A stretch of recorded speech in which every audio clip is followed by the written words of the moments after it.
чек, чек. Раз, два, три.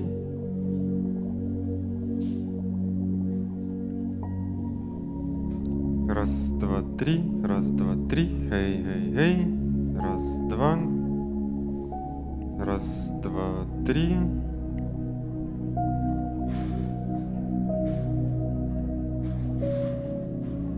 Раз, два, три. Чек, чек. Хей, хей. Раз, два. Раз, два, три. Раз, два, три. Хей, хей. Раз, два, три. Раз, два, три. Раз, два, три. Чек, чек. Раз, два, три. Раз, два, три. Хей, хей, хей. Раз, два. Раз, два. Чек, чек.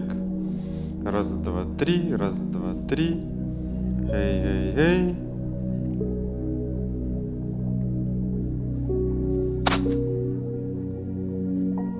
Раз, два, три.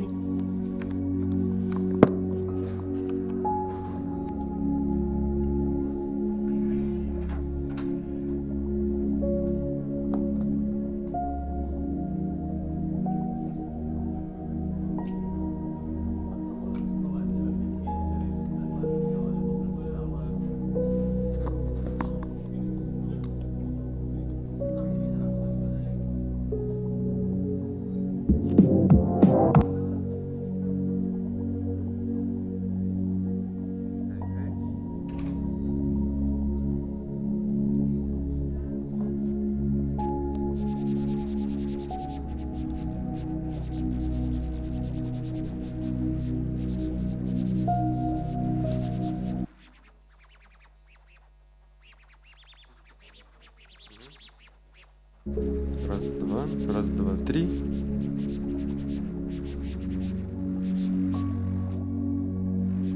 Раз, два, три.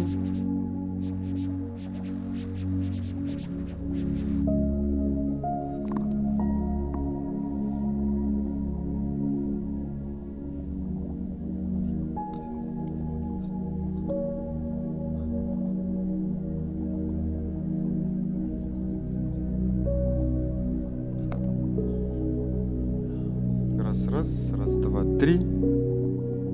Раз, два, три.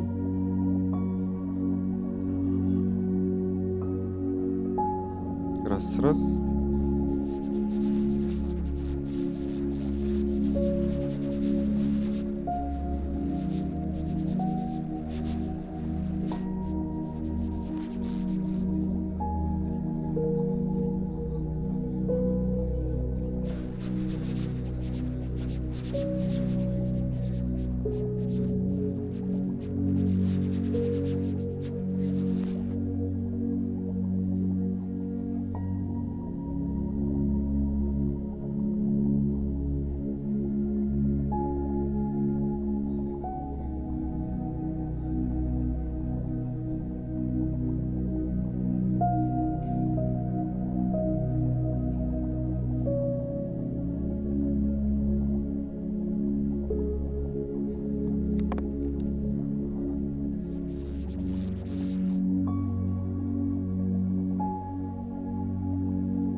Раз, два, хей, хей, хей, хей. Раз, два, три.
два, раз, два, три.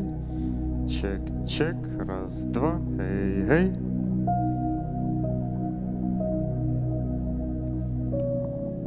Раз, два, три, чек, чек. Раз, два, три, эй, эй, эй. Раз, два, три, раз, два, три, эй, эй, эй.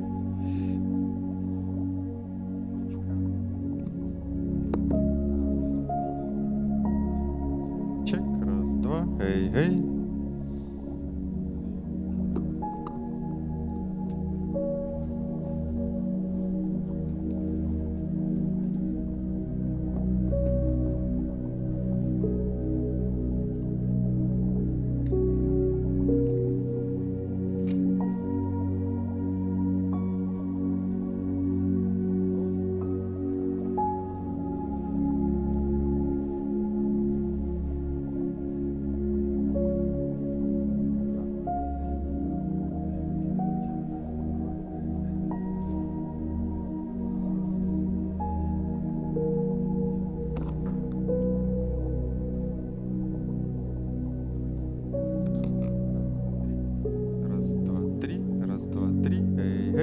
Раз, раз, два, три, раз, два, три, эй, эй, эй, эй. Раз, два, три, раз, два, три. Чек, чек, раз, два. Раз, два, три, эй, эй, эй, эй. Раз, два, три. Раз, два, три, раз, два, три.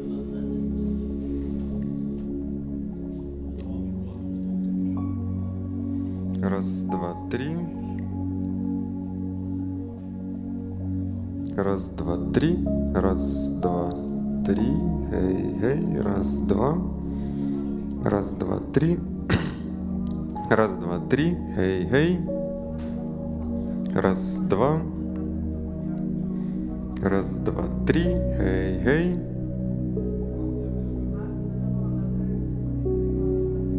Раз, два, три. Раз, два, три, четыре. Эй, эй. Раз, два, три. Раз, два, три.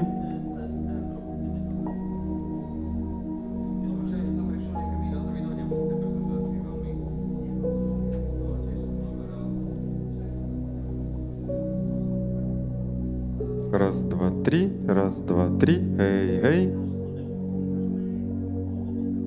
Раз, два.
Europe is a continent whose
Hej, raz, dva, tri, ček, ček, ček.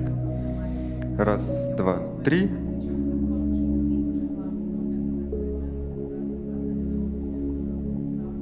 Raz, dva, tri.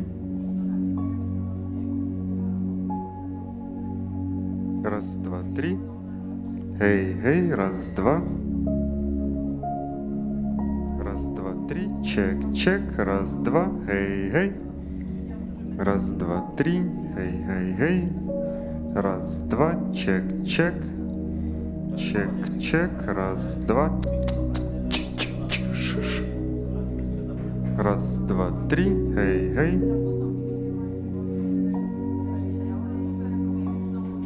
Raz, dva, tri, raz, dva, tri. Raz, dva, tri, hej, hej, hej. Raz, dva, tri. Ček, ček, ček. Raz, dva, tri, hej, hej. Raz, dva, tri. Raz, dva, tri. Ček, ček. Hej, hej.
hej, hej, hej.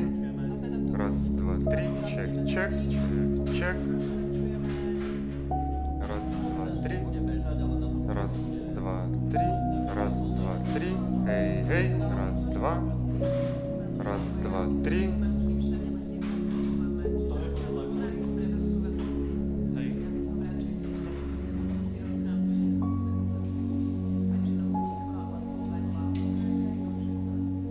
Raz, dva, tri. Raz, dva, tri. Hej, hej, hej, hej. Raz, dva.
Raz, dva, tri, ček, ček.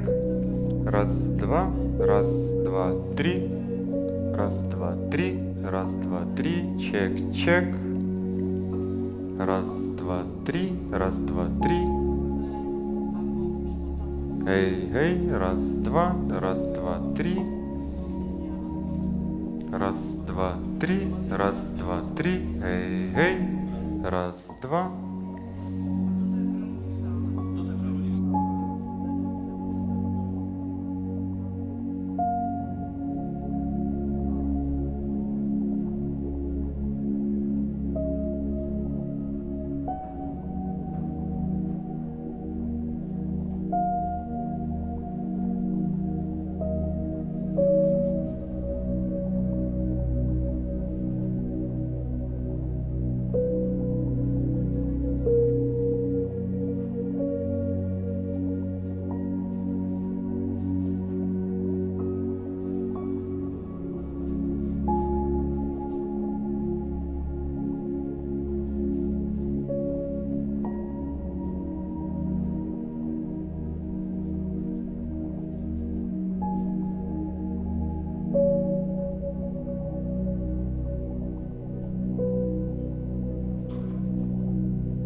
Hej, raz, dva, tri, ček, ček, raz, dva, tri.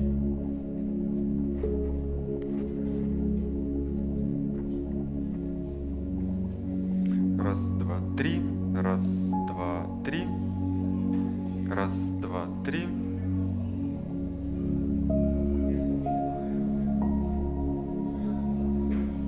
Raz, dva, tri. Raz, dva, tri. Raz, dva, tri. Raz, dva, tri. Hej, hej, raz, dva. Raz, dva, tri. Raz, dva, tri. Ček, ček. Raz, dva. Hej, hej. Raz, dva, tri. Raz, dva, tri. Hej, hej. Raz, dva, tri. Ček, ček. Raz, dva, tri. Raz, dva. Hej, hej, hej, hej, hej. Raz, dva, tri.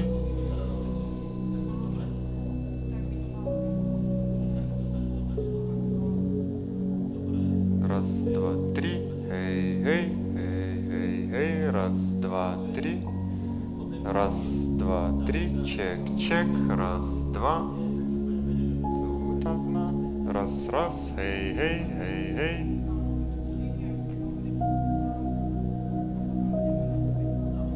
Раз, два, три, hej, hej, hej, hej, raz, dva, tri. Ček, ček. Raz, dva, tri. Hej, hej, hej, raz, dva, tri. Raz, dva.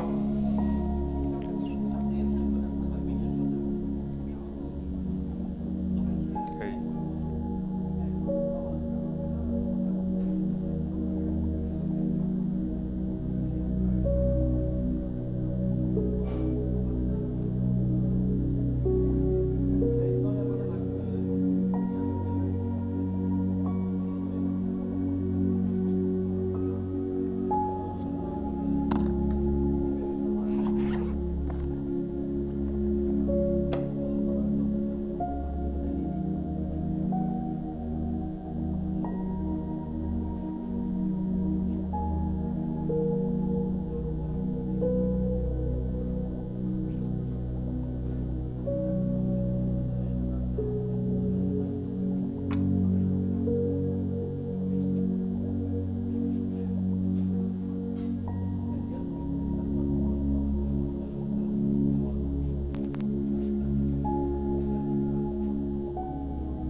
Раз, два, три, hej, hej, hej, ček, ček, raz, dva. Раз, два, три, hej, hej, hej, ček, ček, raz, dva, hej, hej.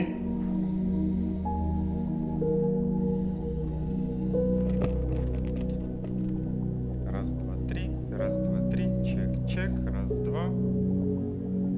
Раз, два, три, hej, hej, raz, dva.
Раз, два, три, чек, чек.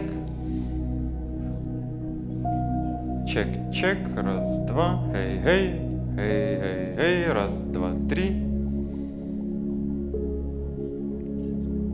Чек, чек, раз, два, три, hej, hej. Раз, два, три, раз, два, три.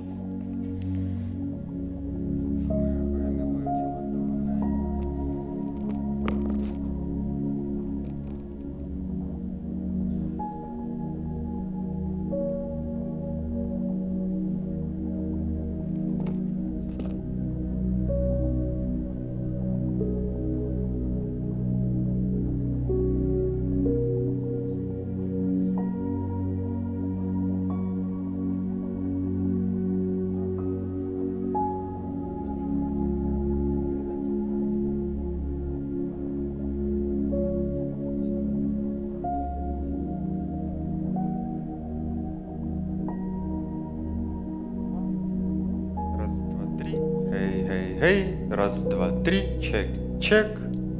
Раз, два, hej, hej. Раз, два, три, чек, чек. Раз, два, хей, хей, хей. Раз, два, три, чек, чек, чек. Раз, два, три, хей, хей, хей, хей, хей. Раз, два. Дякую.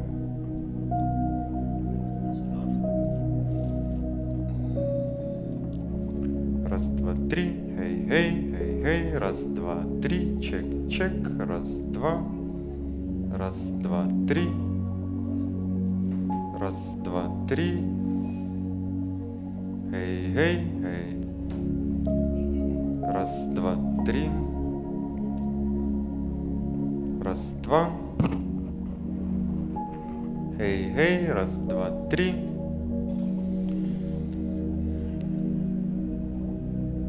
Чек, чек. Раз, два.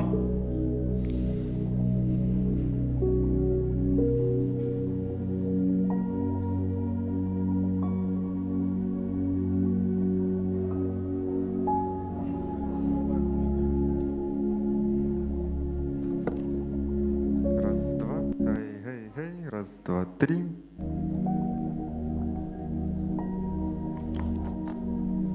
Раз, два, три.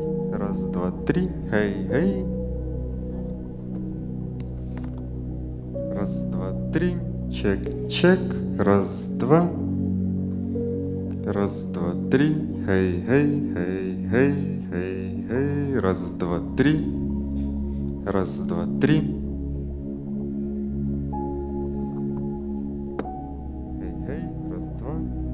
Чек, чек, раз, два. Чек, чек, чек, чек, чек. Чек, чек, чек, чек.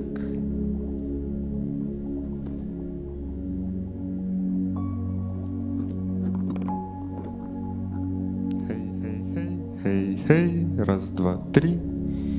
Раз, два, три. Раз, два. Раз, раз, два, три. Раз, два, три. Хей, хей, хей. Раз, два. Раз, два. Чик-чик.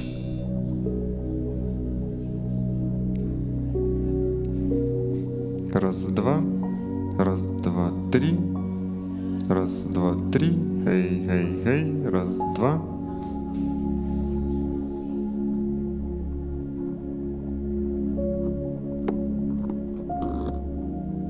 Два, три, раз, два, три, хей, хей, раз, два, три, чек, чек, чек,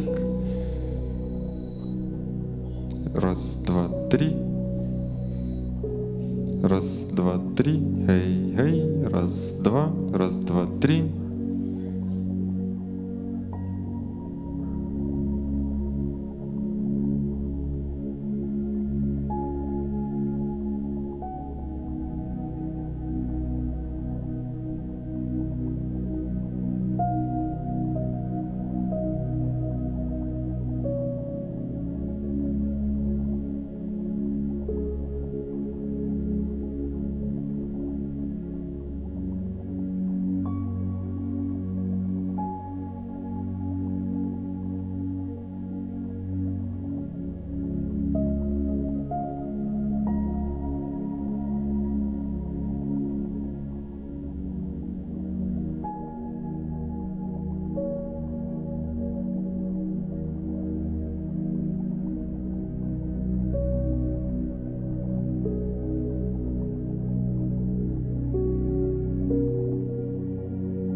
Good morning, ladies and gentlemen.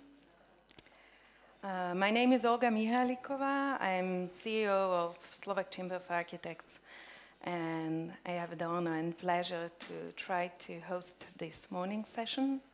So thank you everybody for coming, both those who are here present in Cultural Center in Bratislava Nová Cvernovka, and thank you also to those who are online.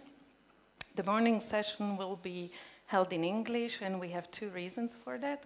One is that we are blessed to have international speakers and colleagues who have come from neighboring countries and with whom we do hope to have a very fruitful discussion about the implementation of the new European Bauhaus, its partnership region.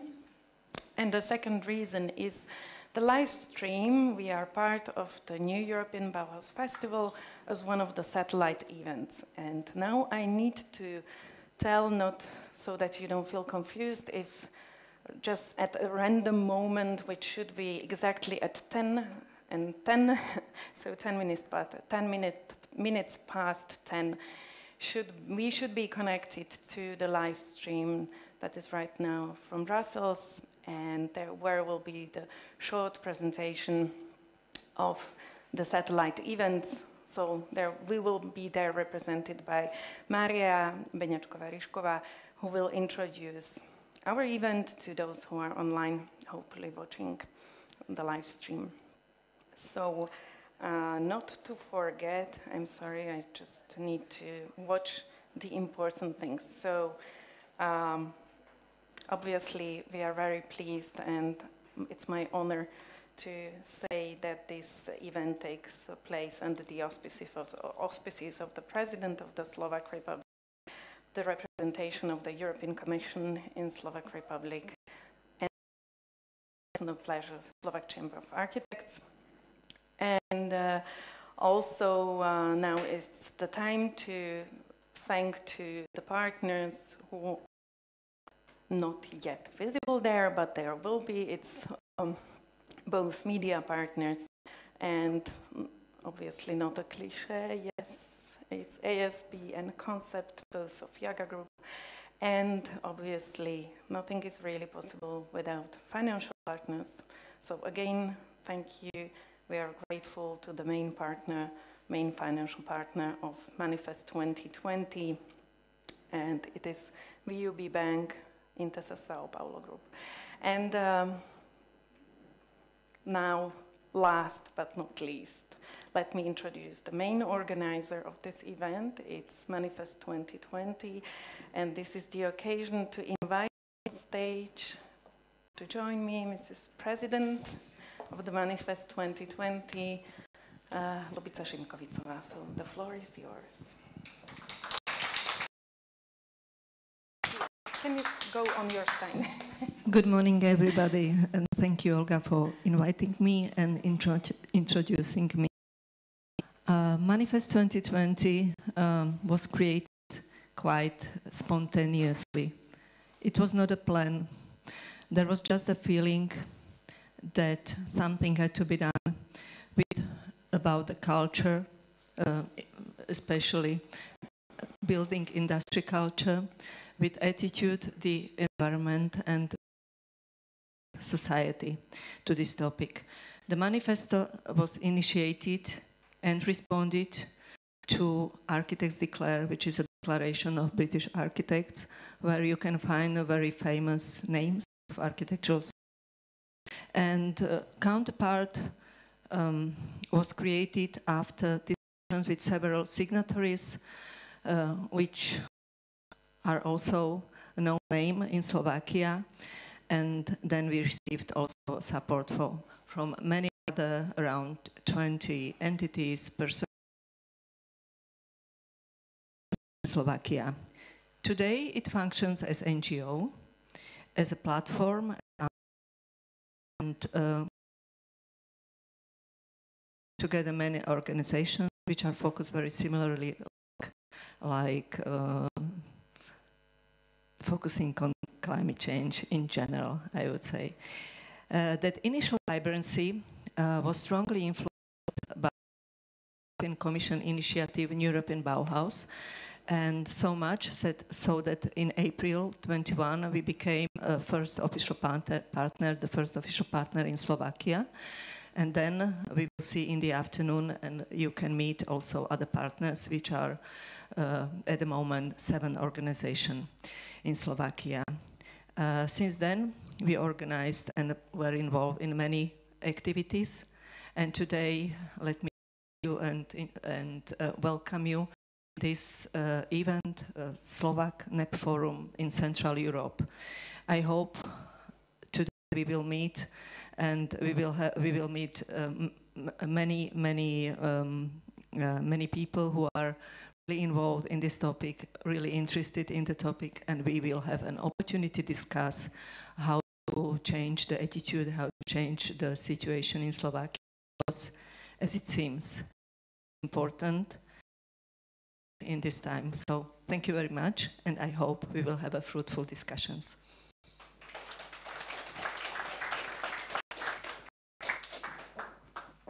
So thank you very much, Lubica, and now it's the time that if everything works out well, and now we'll see whether it's only us who are delayed or whether our Brussels colleagues will be on time. More of extra time to be connected with the main stage that is currently in Brussels, and to see what is happening right now at the New European Bauhaus Festival. So just going back for those few seconds, a little bit of more time to emphasize what is the goal of today's forum, really to see how differently our countries, although they are really neighboring, we have common background in some respects, a bit different in others. How do we approach these ideas of New European Bauhaus? Are there any common points? Can we learn from each other? We cooperate, probably even a bit more closely. We do hope so. That's just a start of some different kind of relationship as we used to have. We have which is much more traditional is V4, so we are grateful for having our traditional partners here today, but we are very pleased to have in this larger group not just the Czech Republic, Poland, but also Austria, and a special guest to whom we are very grateful that took this effort and came today, Ukraine. So, we do, yes, please. Thank you.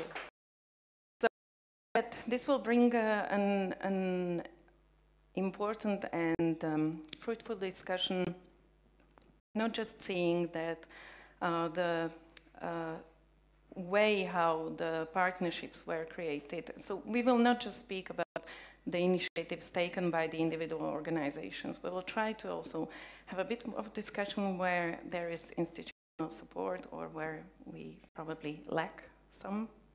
We'll have very different speakers with very different backgrounds, so having representatives of ministries, bodies, professional bodies, which is in the case of Slovakia, Czech Republic, and as already mentioned, again, a very special background will be presented also by our colleague from Poland, very interesting one. Gregos will say a bit more about their approach and experience they have, not just with New European Bauhaus, but also their experience used within the scope of Bauhaus.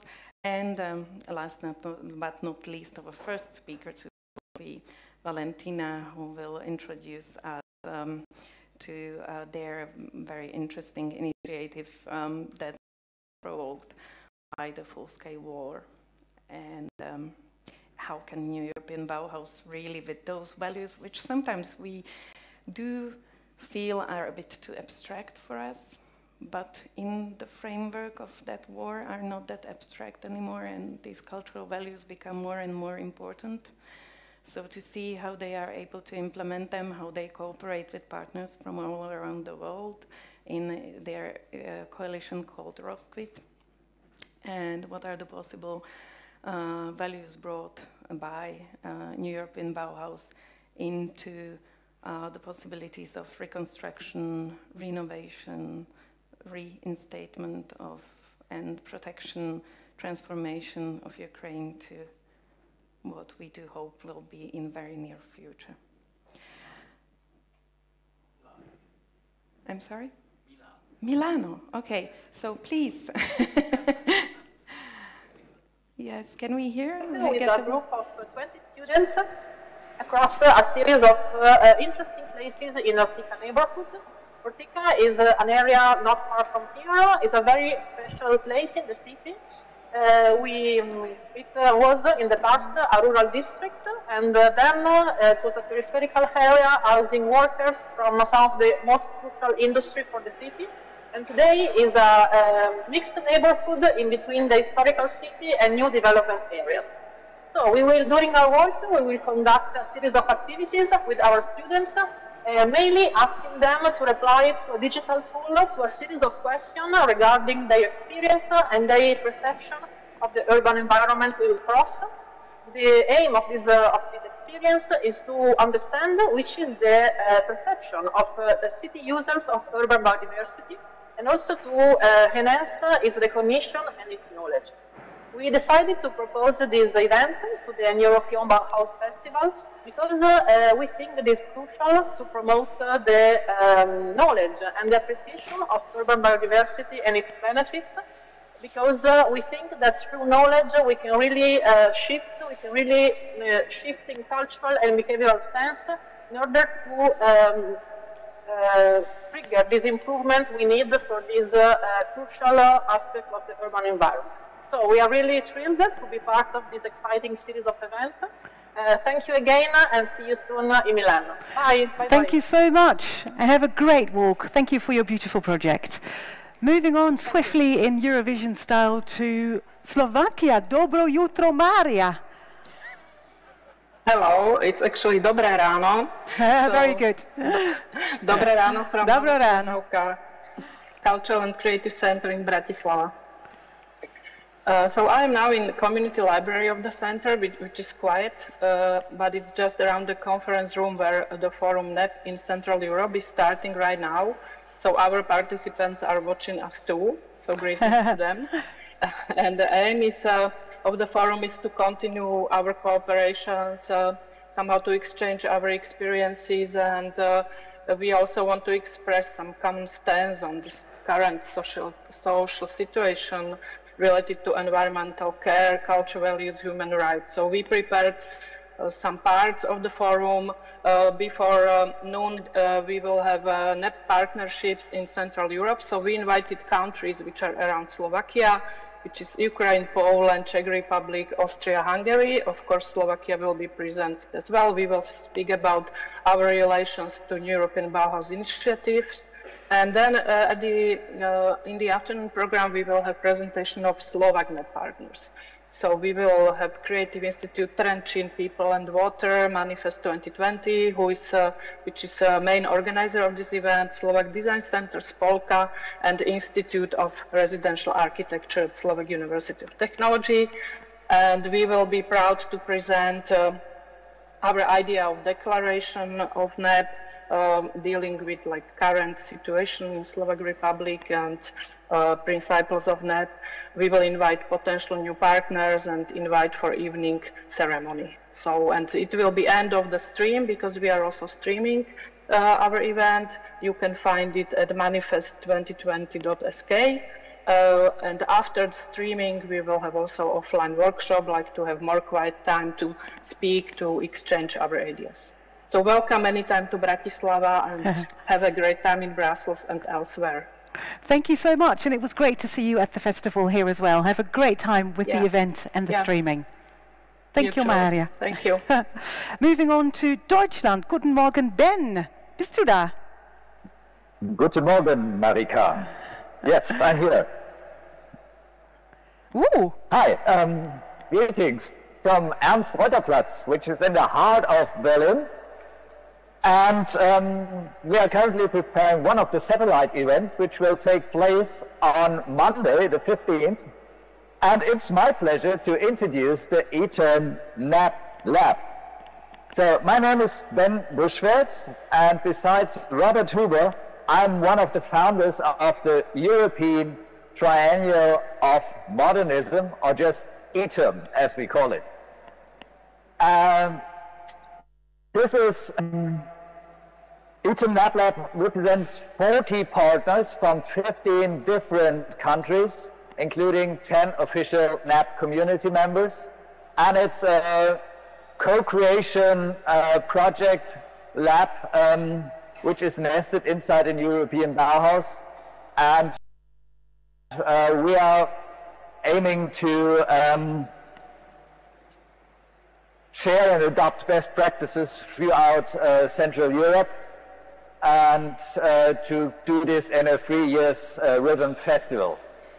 And now I would like to take you inside the Bauhaus reuse.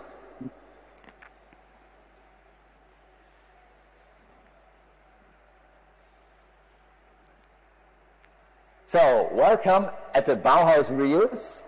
This name makes great sense because this pavilion is actually made out of reusing glass and facade elements of the famous Bauhaus building in Dessau by Walter Gropius. This space is run by Zukunftsgeräusche, managed by Robert and Peter, the guy behind the camera, in cooperation with the city district of Charlottenburg-Wilmersdorf, and it serves as a transdisciplinary event space, hosting activities of all kinds. And the next one will actually be happening on Monday. On Monday we have 3 things happening. The upcoming issue of the Docomomo journal will be released. Docomomo is another abbreviation. It stands for Documentation and Conservation of the Momo, the Modern Movement. It's an international network of scholars comprising around 130 national chapters. And of course, Docomomo International is also a partner of the ETEM NAB Lab. After the release, we will also present the 6th part of our ongoing exhibition series about modernism in Ukraine, the exhibition by Svetlana Smolenska. This exhibition is not yet to be seen because it will be installed during the weekend, but here you can already see a copy of the key item, the book announcing the competition for a theater of mass musical action in Kharkiv from 1913, where 144 inspiring proposals from all around the globe were submitted. And last not least, of course, we also have a roundtable discussion here at Bauhaus Reuse, discussing about these issues from a contemporary perspective. And since this is going to be a hybrid event, feel free to join us on Monday here in Berlin. So, hope to see you. Best to Brussels. Vielen Dank, Ben, and also thank you so much for showing us some actual Bauhaus. Very exciting. All the best of luck with the event. Moving on to Portugal. Bom dia, José. Are you there? No. Good morning, Portugal. Let's see if there's anyone responding. José in Portugal. You are pointing at something. You can hear me. Can you hear me? Yes. But we can't hear you. So let's try and solve this, and then if it's okay, I'm going to move on to the Czech Republic. Are you able to listen to me now? Yes. Okay. Terribly sorry. But it's with great pleasure that we come to you from the anechoic chamber in the ITECONS. It's the Institute for Research and Technological Development in the fields of construction, energy, environment, and sustainability. We are in the city of Coimbra, right in the center of Portugal, and a distinctive characteristic of this event that we are going to held tomorrow, Saturday, the 13th, is that it's co-organized by several new European Bauhaus partners, official partners. Besides me are representatives of those partners, the University of Coimbra, represented by Delphine Leão, and Nuno Simões, who is representing the ITECONS actually is going to welcome us tomorrow in these facilities. We are going to open more than 11,000 square meters of laboratorial facilities for everyone who is interested in visiting us. We are also going to have a roundtable with 8 projects that are currently being developed in Portugal, connected somehow with the NEB. They are projects that are really very different from projects financed by calls of the European Urban Initiative to projects that are transforming places of learning. So it's for 4 hours. We hope that everybody has the chance to meet and to discuss some of the main issues that occupy our communities, and everybody is welcome to join us here at Itaconch. Thank you. Thank you so much, and all the best of luck. It looks very spectacular, the building that you're in. Have a great time. Thank you so much. Thank you. Thank you. And off to the Czech Republic. Dobré ráno, Pavel. Dobré ráno. It's a real honor to be in such a great company. Greetings to Brussels. My name is Pavel Borecký and I represent Institute of Planning and Development Prague. It's about a year ago when we, with a group of 5 city organizations, started gathering around the theme of New European Bauhaus. And being committed to collaboration, we are now kickstarting a new annual event called European Bauhaus. This year we will be focusing on the issue of empty buildings and various forms of temporary use. We want to mainstream, we want to investigate, and by doing it, we will gather on Monday in the Center for Architectural and Metropolitan Planning, and we are organizing an event for about 200 people. We're going to stream it, so please tune in. And just to mention some of the esteemed guests, one of them is Petr Škvařil. It's a high-profile expert who helped actually to shape New European Bauhaus 4 years ago. Or Sven Buch, an expert on housing from Denmark, who actually won last year's New European Bauhaus prize. We're going to talk about the issue of affordable housing, which is a big problem in Prague these days. Later on, we're going to run a so-called idea fair. We're going to focus in 2 panels on technological modifications of buildings and programs for abandoned buildings. And the whole event is going to pinnacle around an important workshop in which high-profile politicians, experts, and civic society members gather around the subject of empty buildings. And this workshop will help to kick a real project, which is going to be ideally international project on the issue of empty buildings. So we are doing something really hands-on, and we are welcoming everyone who wants to join in this fight against abandonment. And last but not least, we are going to present a memorandum for collaboration, and we're going to try to bring in more organizations and scale up.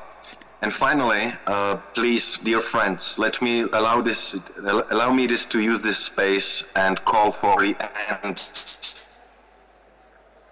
of this ethnic violence in Gaza. If we talk about Gaza right now, thank you very much. I'm ready to collaborate in future. Thank you so much for your wonderful work, and we couldn't completely hear your last words, but I'm thinking you're speaking in solidarity of Gaza. So thank you so much for that message as well. Yes. Thank you so much, everyone, for your amazing work to make this world a better place and bringing the new European Bauhaus alive all over Europe and beyond. 12 points for all of you. Thank you so much.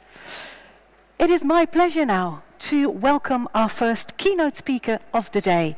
He is an award-winning architect, he is a speaker, and he's an author, best known for using bio-based design to create more sustainably built environments that benefit both people and the planet.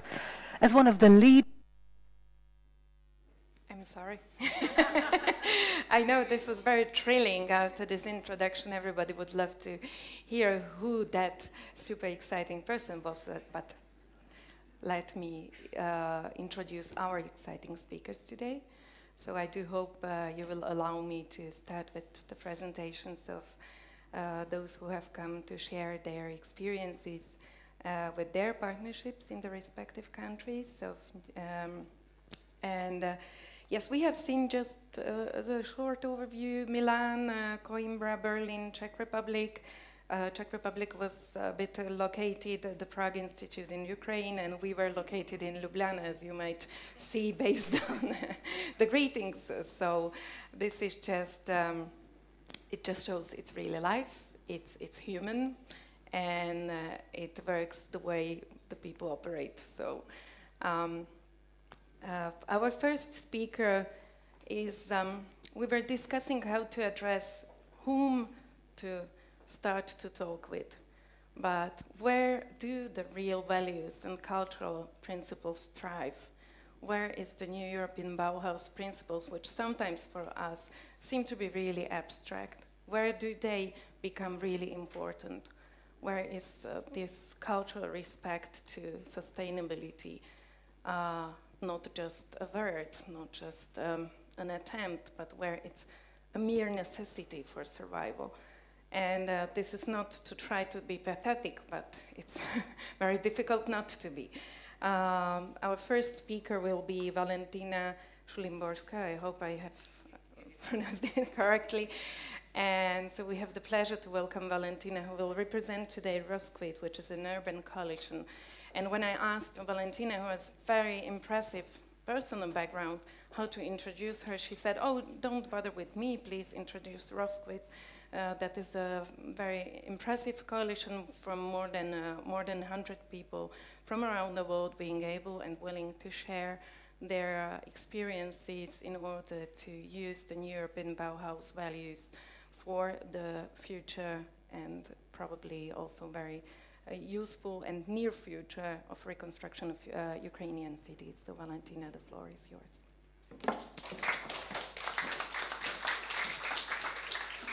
Hi, good morning. First of all, I'm extremely humbled to be invited to this event, and thank you for the organizers to do that. Yes, it took me 48 hours to reach here, and that's the reason why I'm going first. So next time I'm going to try to find a faster route, so I have the luxury of not being the first speaker. Yeah, so my name is Valentina Szulimborska. Here I represent Rosquit. Could you put the next slide? It looks nice as well. Or do I do it myself? The clicker? Yeah. Thank you so much.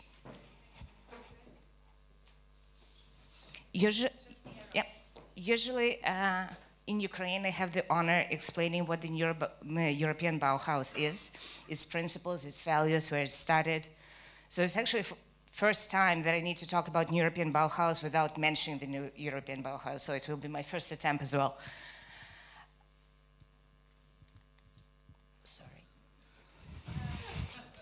The entertaining part? Yeah.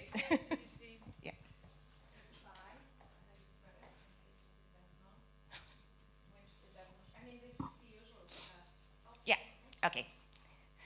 So it's the Mac over there. Okay. Perfect. Hi. Yeah, so first of all, European Bauhaus for Ukraine, just very few words. European Bauhaus Joint Research Center, together with a high-level roundtable of European Bauhaus, since the very first month of the full-scale invasion, started thinking how they can help Ukraine in the most holistic way, what are the urgent needs, how they could help to address them, and of course, how to address long-term needs that Ukraine will face eventually. So Shigaru-ban stepped in a lot. Maria, who is hopefully almost here, also did a tremendous input. Yeah, also Rosquit, about which I will tell a bit later, joined to provide some research, like on-the-ground research on the situation in Ukraine, because European Bauhaus was really interested where we are in terms of sustainable solutions in general during the pre-war times. They were also interested to see literally 4 months since the full-scale invasion, how we were handling the IDP houses and the IDP shelters, like what were the approaches, and again, what went well, what went not too well. And of course, European Bauhaus wanted to check what are the capacity needs of the municipalities. Are they able to handle, well, all kind of crises that we are facing now? What are the first things that European Union could aid in with some experts? So, and again, European Bauhaus, GRC, they're actively advising to the Ministry of Infrastructure in Ukraine, Ministry of Education, and they're really, really sincerely open to support any of our needs in terms of knowledge, for which we are very grateful. Hi. Yay. I'm sorry.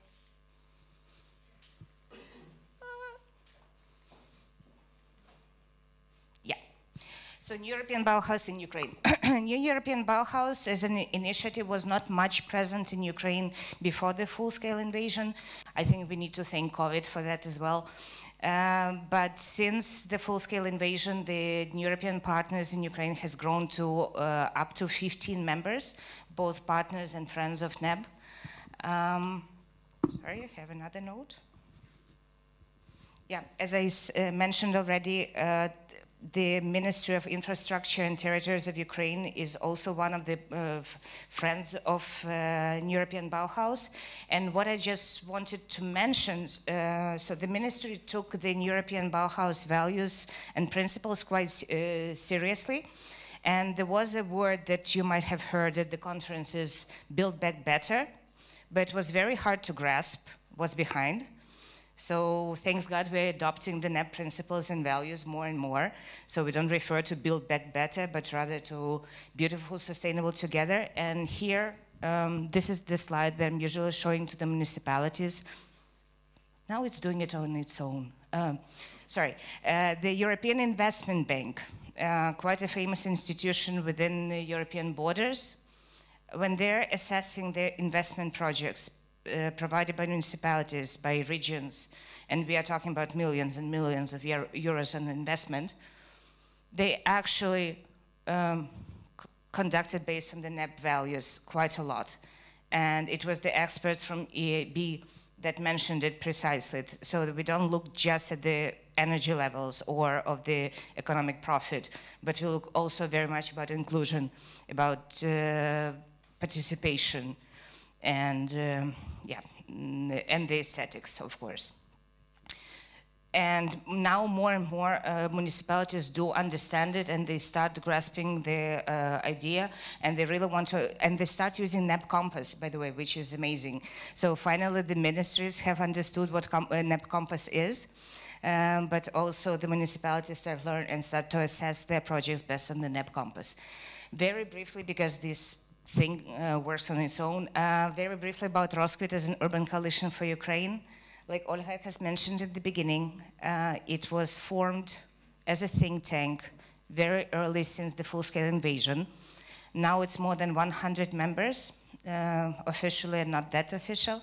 50% of them are Ukrainians. The rest are urban planners, experts in multiple fields of around urban planning and holistic design that have some post-conflict experience or post-disaster catastrophe experience, like earthquakes or floods, etc.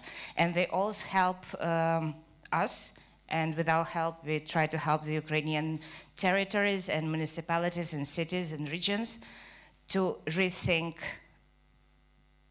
how things should be done, and how to assess and tackle the urgent needs so they don't do a lot of harm in the future. Because, again, we all know once you create a temporary solution, very often the temporary becomes permanent. So how to do the temporary so it will fit the future generations as well. Again, it's too good. Maybe, Valentina, may I have a slight suggestion? Do, please. Yeah. Thank you so much. Thanks a bunch. Yeah, so just 2 more words. We try to work within that 3 circles. So we do the research, we also use the researchers available for public. We try to create some pilot projects and some actions and see how it works and do the lessons learned by doing that. And of course, we invest a lot of our time and efforts into education, both formal, but most importantly for now, informal education to professionals, to municipalities, in order to bring up their capacities as much as possible during this period of war. And 2 more minutes about our projects. So currently Roskrit is involved in more than 15 projects, and I just put the 4 of them over here. I think they best represent how we use NEB values and approaches in the project. So one is called EuroHerit. It's a consortium of 14 partners. It's a Creative Europe call where we try to approach how to work with heritage, both physical and non-physical forms, how to work with modernism, how to work with Soviet buildings as well as some Soviet structures, how to help preserve it during the war times, but also how to help to revisit, rethink them, again, using the approaches of participation, using the methodologies from multiple Ukrainian countries. So it's an amazing project. It's already happening for over a year and 2 more years to go, so hopefully we'll share some great results soon. Also, another interesting project that we are delivering, so there's a city of Zaporizhzhia. It's very close to frontline. It's an oblast, the big city center. 3,000 to 400,000 people living in it. It's extremely close to frontline. It's facing the IDP issues on daily basis. It faces the shellings almost on daily basis. But a lot of citizens remain there. Lots of industries remain there. And the city wants to change already. And they actually are able to accept that the strategy and the vision that they set for their city 5 years ago is not relevant anymore. And trust me, it's extremely difficult to accept that. And we are helping them with multiple tools, also with participatory approaches, to revisit what the city, how it should move forward. So again, there is no like it used to be. So this build back better principle is a bit also hard to grasp, because in your mindset, you still want to restore. You still want to return to your plans, but the plans need to change. And this is one of the first municipalities that accepted the challenge. And it's a lengthy process. It will take us at least a year, but we already have through it and we see some great progress. So how to move from mono-economy to multi-economy, how to embrace the energy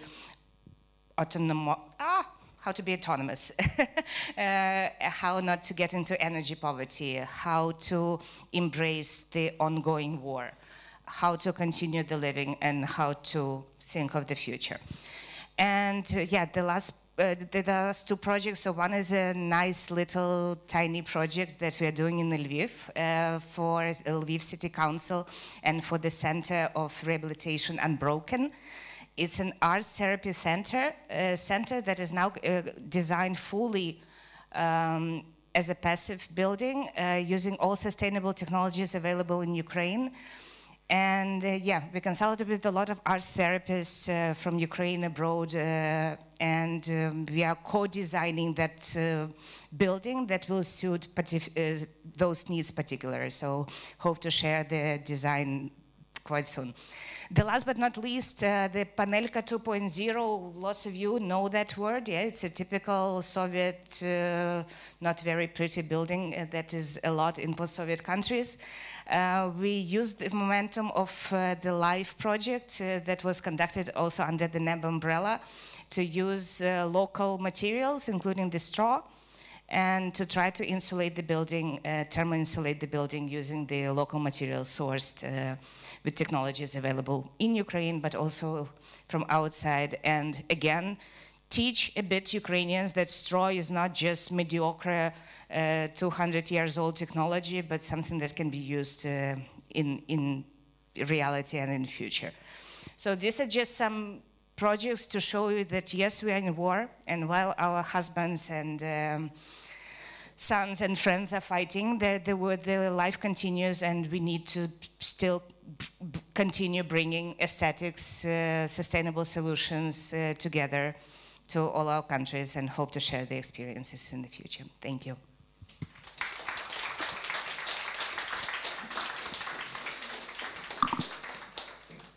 Thank you so much, Valentina. You can just probably leave. I'm sorry, you know, I'm not professionally moderator, so don't give the exact instructions, but Valentina, now you can take a seat, and I would like to comfort you. You will have the opportunity to ask the questions from Valentina. We will have a Slido, and there will be a panel discussion in which you can ask her more details about the project. I think when New European Bauhaus has started, the holistic approach has been something that was very important. Actually, it's embedded in the values of sustainable, beautiful, together. And thank you, Valentina, for reminding us this was the beginning. And an important, which I find very important in one of your presentations, was mentioning that there is the cooperation, the exchange of information, and transfer of cooperation between 50% of Ukrainians, but sharing with all those who have the knowledge, so that we don't do the harm in trying to tackle the urgent, but keeping the sustainability as an important aspect for the future. So thank you very much.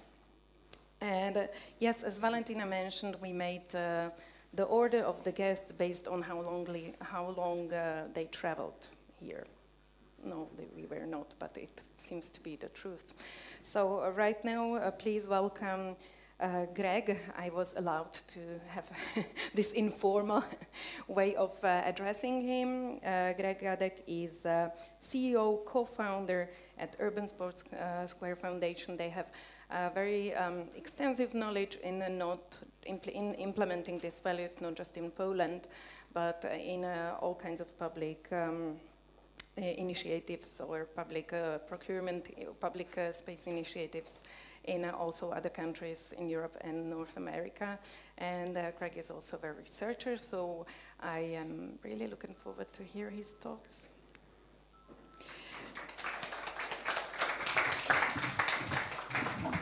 Hello, everyone. Thank you for having me, and I hope this will work. We started with some exercise, after all, but it doesn't, I guess. Huh? This the and that is at all the conference. Yeah. Okay. It seems to work by itself, and I have quite many slides to go to at the certain point, so I hope I'm gonna get the angle. Just the arrows, huh? Just the arrows, yeah. Okay, I'm pressing an arrow. Sorry for the technicals, but really seems not to. You always try it, and it never happens, and then it reverts. I know, it stops working at the exact same time. So maybe I'm just going to say next slide, and you're just going to help me. Okay, thank you. Okay, again, thank you to the organizers for having me. And I'm going to start with a little bit of a background of the foundation, so you wouldn't be surprised what a skateboarder doing on the stage on such event. So let's go to the next slide. My actual background was in digital media. I've worked on large media platforms, digital in Poland, top 3 portals. So in 2010, I started a summer project of sorts, supported by my friends. We wanted to build something physical because digital work, disappears on the screen when you shut down the computer.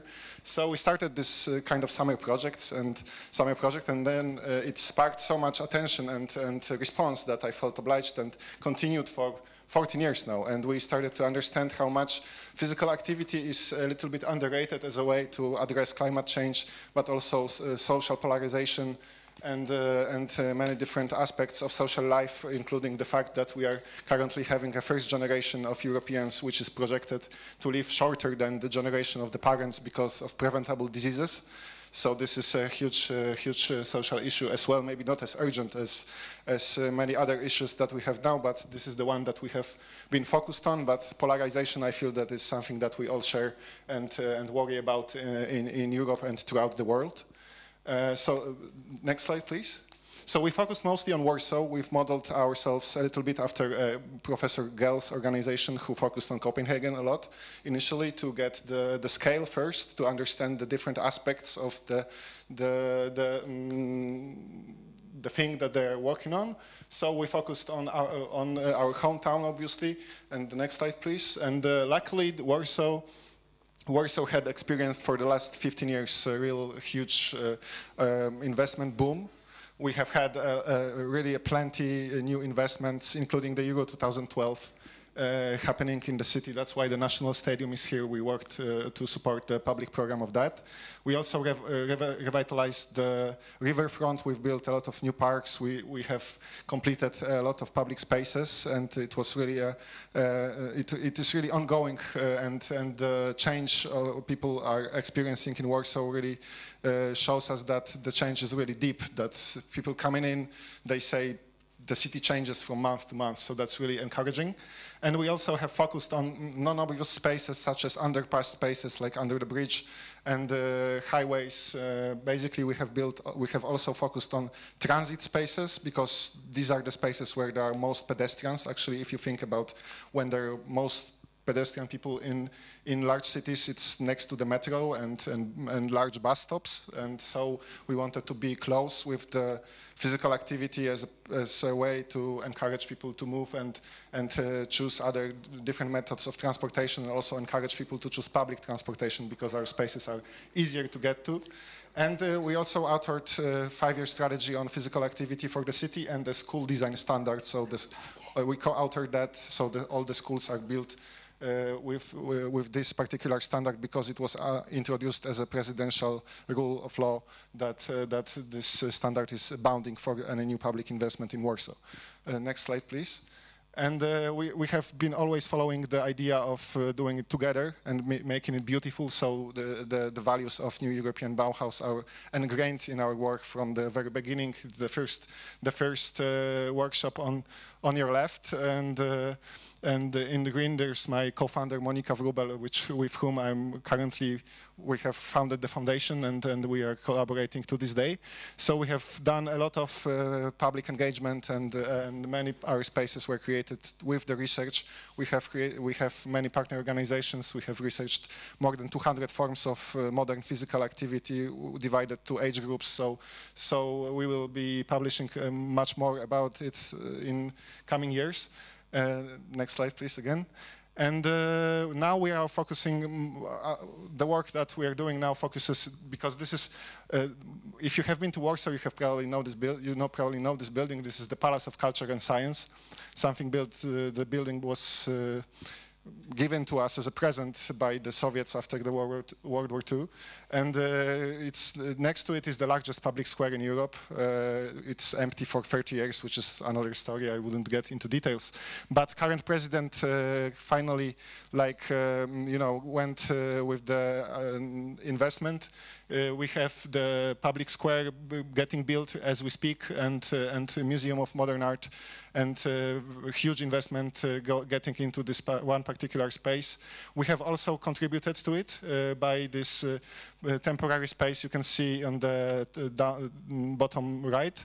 When it was built, it coincided with the full-scale invasion, actually, and it has become the largest meeting place for Ukrainian youth coming into Warsaw.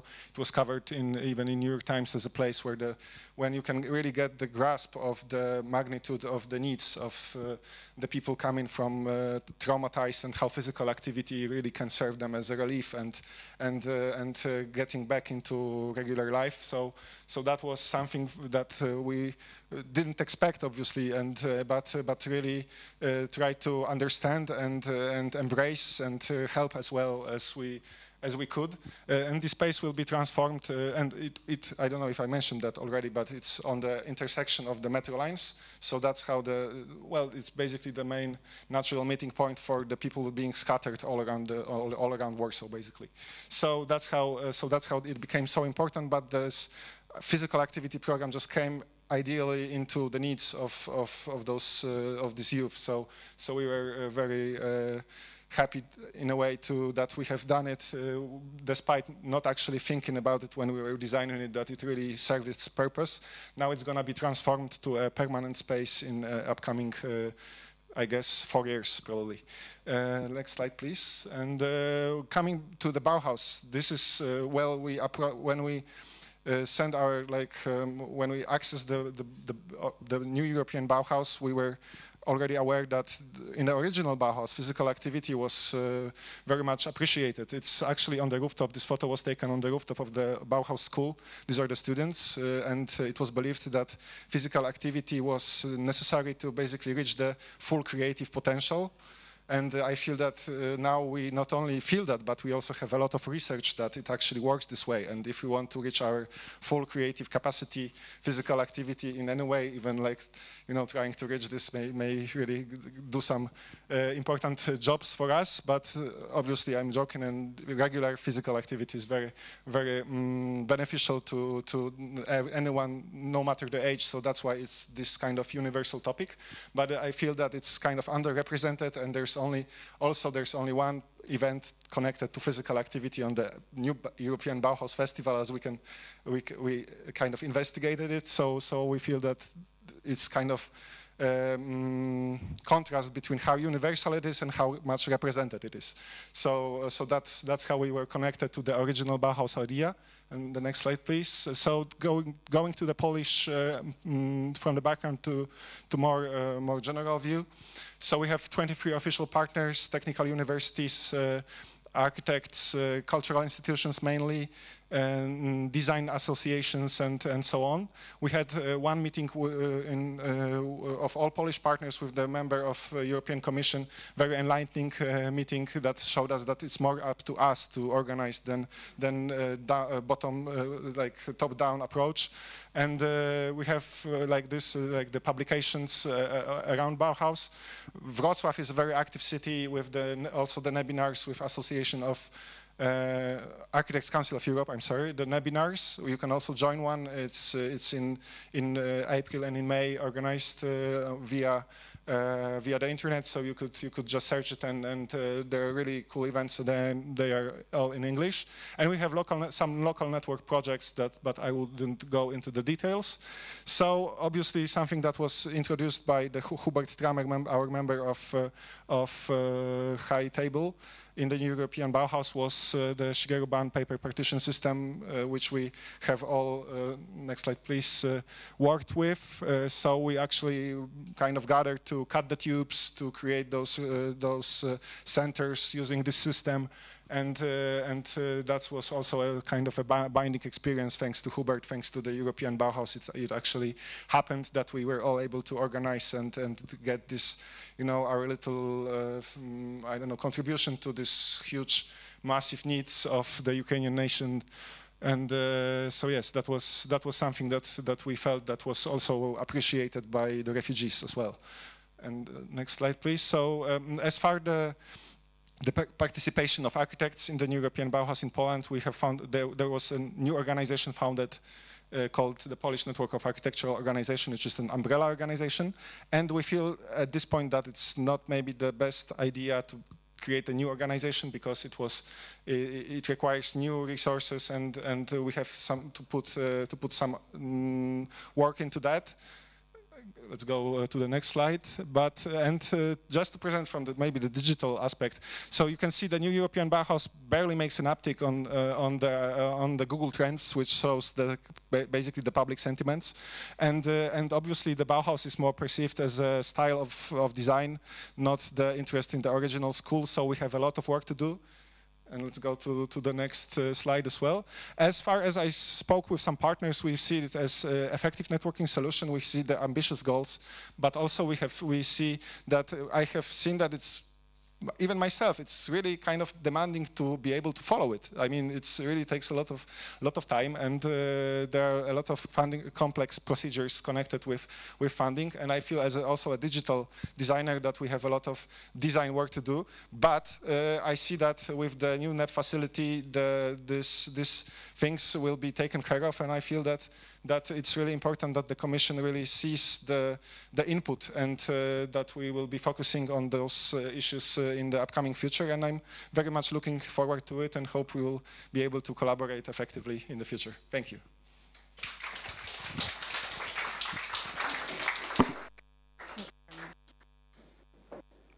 Thank you very much, Greg, for reminding us that one of the respects and aspects, and an important one, of being sustainable means also approaching the public spaces and the way how the public can use those spaces. So, and also thank you very much for introducing us the situation of the new European Bauhaus and partner organizations in Poland. Very impressive, and very interesting concept of creating new organization. I agree it might be a bit difficult to be sustainable in this respect. So now let's move again from the guests who are still a bit far away, but very close in some respect. So I would like now to introduce our Czech colleagues. We will have two representatives coming from Czech Chamber of Architects. It's Petr Lešek, who is the first vice president of the executive board of Czech Chamber of Architects, and Pavel Martinek, who is also a previous member of the board and still sits, so does not seem to come. Okay, Pavel has been actively involved in the board, and later on also in the activities of Architects Council of Europe, and Petr is the expert also in competitions and design contests, and he's, what is I find to be important to say, he's also an architect, practicing architect, having his studio where sustainability is at core of their business. And to make it easier for you, if I can kindly ask you to go there. Thank you, and the floor is yours. So, good morning. Well, I will start the presentation. As it was mentioned, I'm here with Pavel in the name of Czech Chamber of Architects, so we are kind of official organization. I would like to try to show in the presentation, so already, something about how the Czech Chamber feels about the situation in Czech Republic. Well, generally, there should be like the kind of like national contact point. I think like in every of the European countries there is a one. To be honest, in Czech Republic, it's on the Ministry of Culture is a one person, Mr. Ilya Kocian. Well, I have seen like one in 2 years. So like the let's say, power to meet and to discuss something is very low, and generally the state is not interested very much in European Bauhaus and also in architecture as a whole. So like that's kind of interconnected, architecture and NEB, and somehow it doesn't work very well. Anyway, there have been a conference in Brno last year where there was Martina Černá from Ministry of Regional Development, and also it was like a co-conference Czech Republic and Slovakia. I haven't been there, but Pavel was there, and in the end it started at least some kind of, let's say, awareness about the issue, and Martina Černá is the one who cares about European Bauhaus in the name of state, not Ilya Kocian in the end. So I'm happy at least one person in the structure of government is somehow interested. The last one on the, let's say, state level is Mr. Josef Morkus. who is also in the Minister of Regional Development, and he is the one, if you know ECAP conferences, it's like European conferences of architecture policy.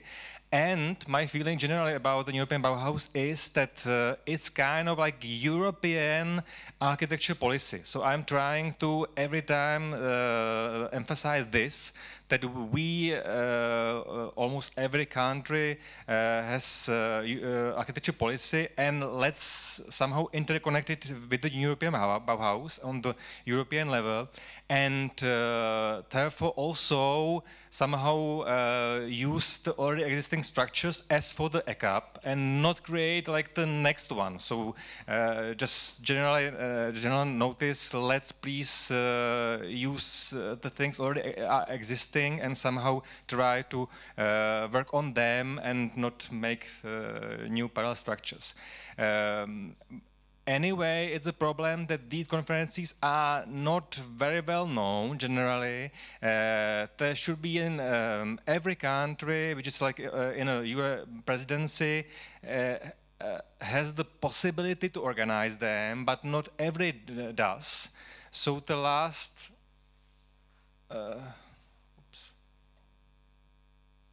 last one was in fact in Prague when we were in charge of the presidency, so you can see the ECAP conference in Prague. There are not so many people, so we were kind of unhappy about also again that the state is not so much interested, and the European Union in the end also. So just let's please, I'm asking again and again about the connection in between the architecture, like national architecture policies, and the European Bauhaus in general. There is a, as you, maybe all of you know, the map of the European Bauhaus, or the dashboard. There are places in Czech Republic, there are 16 of them, but the strange thing is that there is no coordination, so somehow like everybody is doing on his own, and some of these places even don't know they are on such a map. So, example, I have asked the vice mayor of the city of or town of Kladno, that is next to Prague, if they know that they are in such map, and he said no, we are just doing our job. We are trying. He's architect, and so we are trying to improve the environment in the Kladno as much as possible. And I'm surprised that we exist in such a map because we didn't ask for it. On the other hand, as you have seen, the Mr. Borecký from Prague, from Institute of Prague, that's another thing. He don't know that I'm here, and I wasn't aware that he was in Brussels. So there is even though we are in just like one city, we don't know what we are doing, like the one or the next one. In the end, on Monday, finally, we will get in touch. So on that conference, I will also be presenting, but I, let's say, have to ask for it. It was, let's say, 3 weeks of discussion, how and when and so on. So it seems that each of these partners, if they are aware, that's for Prague, for example, the Institute for Planning, and also like for Ostrava, they are somehow like independent bodies who maybe communicate with Brussels, but definitely not generally in Czech Republic, which is due to the lack of the interest on the state level, and also like these independent bodies, and especially big cities, are kind of like used to the situation that they should act independently. Well, in that result that we don't know what the other ones is doing at the moment. So that's it. That's the lack of active coordination on the state level.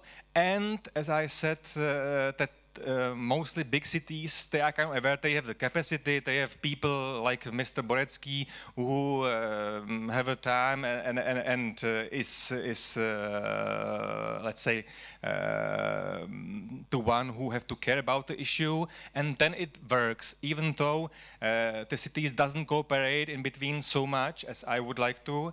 and so on. And then there are some, let's say, mostly students. There was an example from Prague also, who are involved because they individually send some example to Brussels, to the European Bauhaus Center, and so they also appear on that map. So I'm happy that some of architects are interested, or some big cities are interested, but there is no coordination, nothing that we somehow are trying to find cooperation at the national level. So maybe on Monday we will see if there is a chance to improve that situation. The fact how I'm dealing with European Bauhaus is that in the end it's mostly about the US subsidies. So we, through the Mrs. Černá, somehow as a chamber of architects asked that if the, let's say, quality of built environment, architecture could also be part of the subsidies, and suddenly, somehow, I don't know how, it happens in some of these subsidies. So and that's the only, let's say, push for the municipality to be aware of that they should kind of care more about the quality in general, that they will in some cases get more money if they are that they included the European Bauhaus as something that they answer in their projects.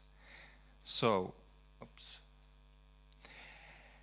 I already tried to told you about my idea that the European Bauhaus is kind of pan-European policy for architecture, and I hope it will be helpful if it's connected with these national policies. And to be honest, what we are trying to do in the chamber is mostly to promote the Czech policy of architecture, which is 9 years old, but even though, to be honest, the state and the municipalities are not aware, and there is no much interest to use it and to somehow trying to follow the proposal of the policy in general.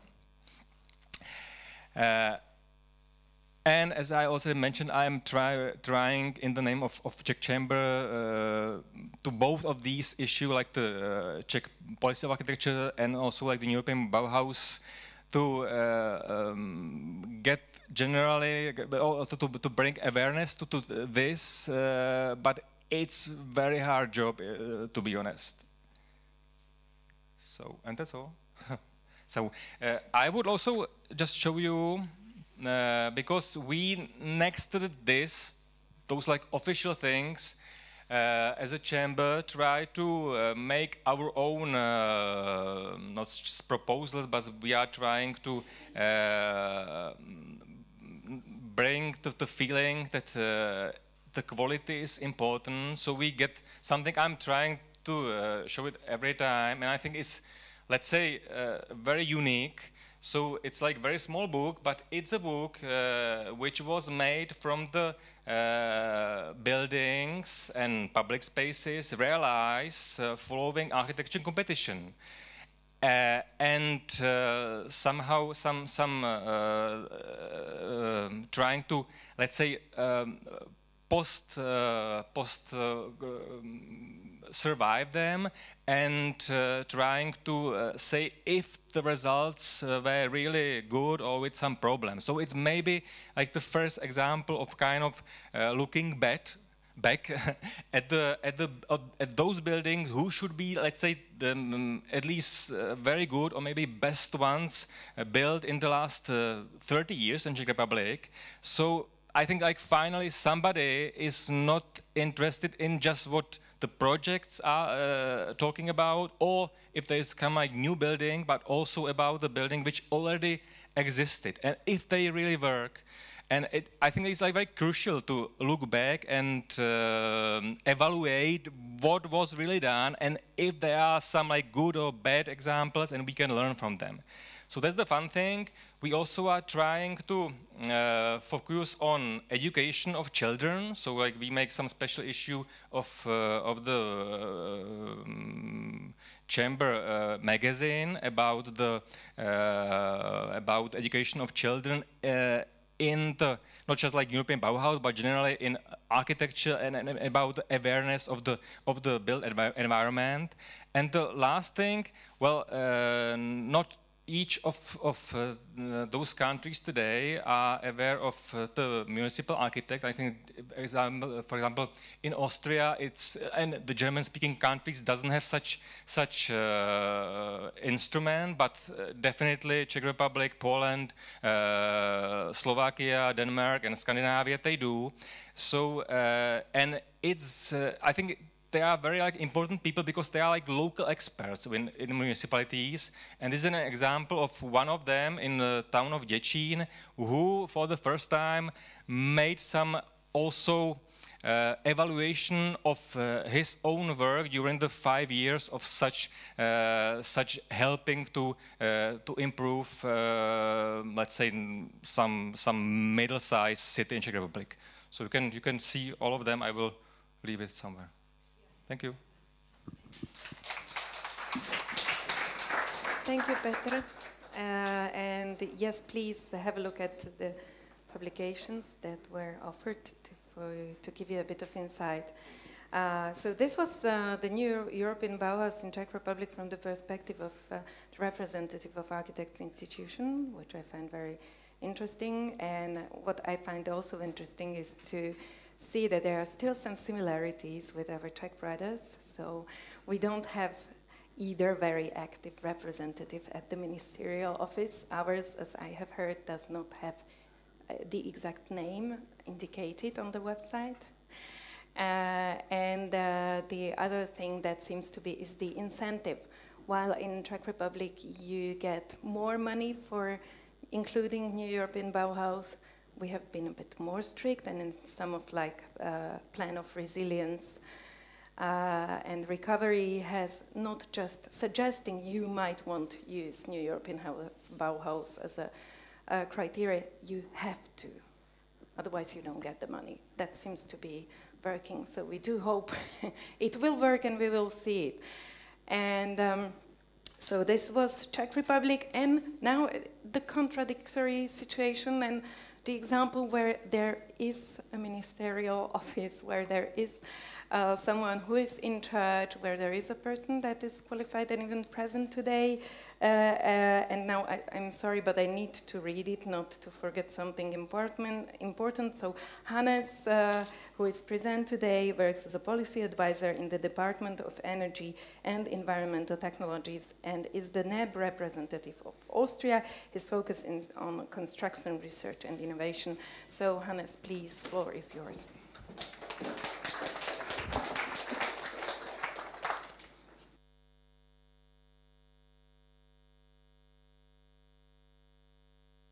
So thank you very much, Olga, and thank you very much for the invitation to come here, especially to Ingrid, but also to Maria and to Lubica, of course. Also, thank you very much for the very kind introduction that I had, and I want to make sure that we are in the Central Europe, and just giving you the example of from the northeastern border of Austria, you're closer to Ukraine than to the western border of Austria. So we are really connected in Central Europe, and I had a travel today of 1.5 hours to come here, so maybe I'm not, it didn't take me 48 hours like you. And again, I wanted to express the support from the Austrian government for the Ukraine, which is very important, not to forget about it.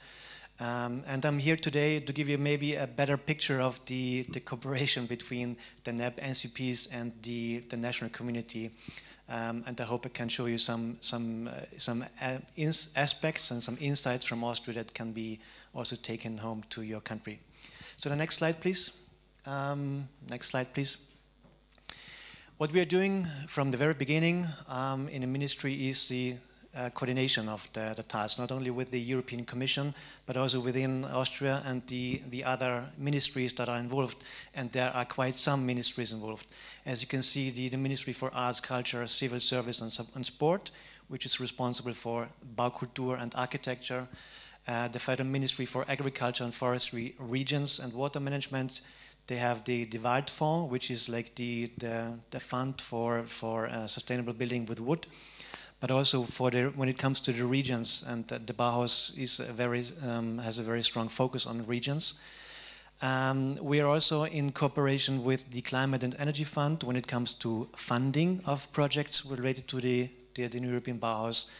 And of course, we have a quite large national community now with more than 100 companies, associations taking part in the NEB initiative on a local level. What we do is coordinate the strategic development of the NEB, not only in Europe, but also in Austria. We are trying to take national money, national funding for NEB projects, be it for the strategic development, but also for feasibility studies of NEB quarters and NEB projects.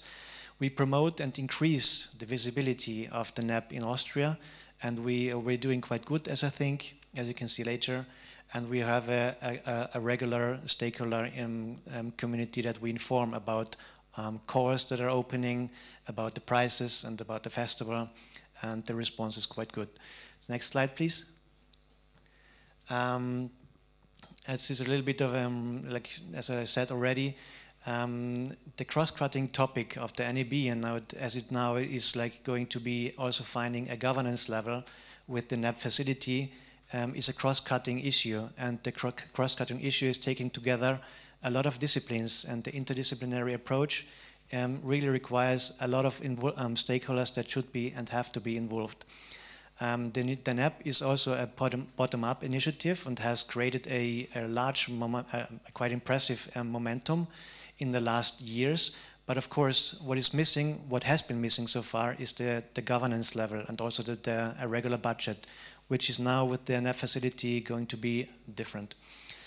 We ensure that the national activities, and here I am mostly speaking about national funding, national applied research funding, is aligned with what the EU work programs are going to include in their course for the upcoming years. Next slide, please. This is just a view from our website that we established at the very beginning of like 3 years ago in Austria, and you can see the partner network in Austria, and it's quite impressive, coming from the research and academia, it's coming from ministries, it's coming from associations like the Chamber of Architects also in Austria that we have a very close relation and connection to.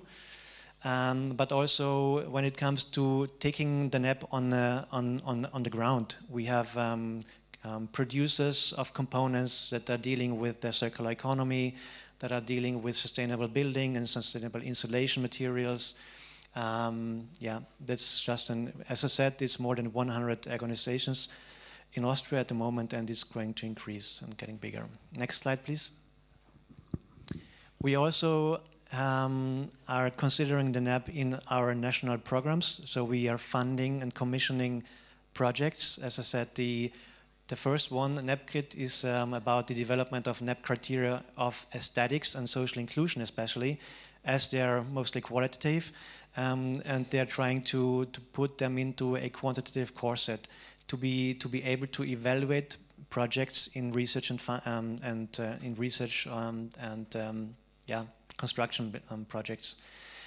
We are also sharing the outcomes of this project with the European Commission, knowing that a lot of NEB projects are going to be funded in the upcoming years. The second and the third one, they are under commission at in the evaluation process. So we are funding feasibility studies for actual quarters, city quarters, but also in a very more in regional and local context, to build a consortium, to start with the design and planning process, to further, like in the upcoming years, to get the money for the implementation of these projects, be it with EU money, but also with national money that we are going to take up. And the last one is about the development of quality criteria for sustainable neighborhood development, which allows for local applicability and dynamic further development of the individual criteria, be it from the perspective of sustainability, beautiful, and together. Next slide, please. This is just an overview of what has been done in the first study, and they're going to finish this summer, like putting the aesthetical aspects and this, the social aspects of the Bauhaus into quantitative numbers for the evaluation processes.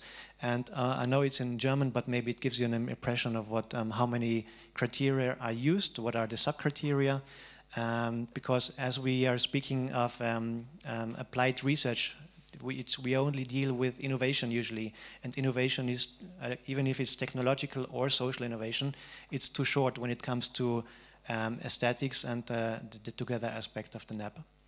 And we also commissioned a study about the affordable housing model, the transfer of the affordable housing model of Austria for the reconstruction of the Ukraine. Of course, this could be, it's not, we're not say, okay, that this the solution to go with, but we tried to transfer the model of Austria to the Ukraine for the reconstruction. And we had a study visit a month ago from the Ministry of Restoration to present the findings. Next slide, please. And I'm coming to my end. We also put a lot of effort and strength into communication and disseminations. We are meeting half a year with the community. We are promoting projects to present themselves, initiatives to showcase and to present themselves. We are making aware of what funding calls are open or are opening soon. Also giving a floor to the NEB Prize winners. There have been 2 in Austria, which they are coming on the next slide.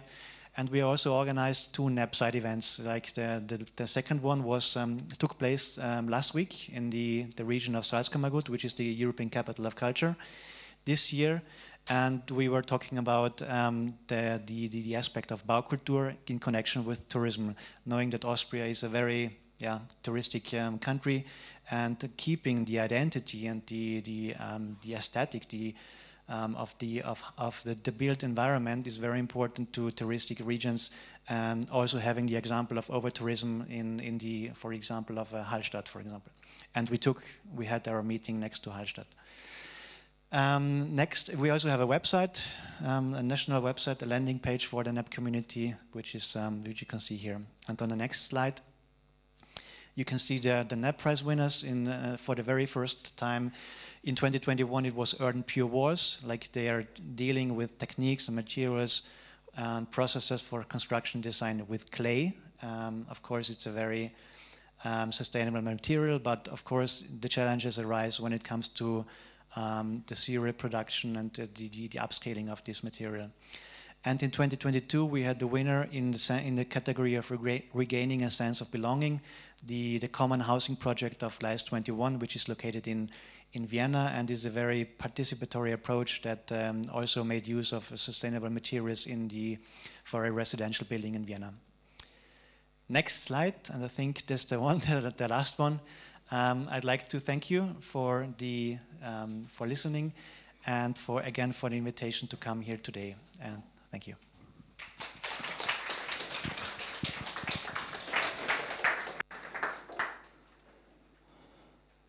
Thank you very much, Hannes. Before returning to Slovakia, we have still some friends and colleagues. Jó napot kívánok! A colleague from Hungary, János, will present again from architect's perspective, but less formal, less institutional. So he's representing the Hungarian Center for Contemporary Architecture, KÉK, that is quite known in Slovakia. So János, floor is yours. Hi, everybody. Thank you for the invitation. If it's okay, I will also just tell you when to go to the next slide. So I will present in the name of the Hungarian Contemporary Architecture Center, where I'm one of the curators and the coordinator of content. Let's phrase it like that.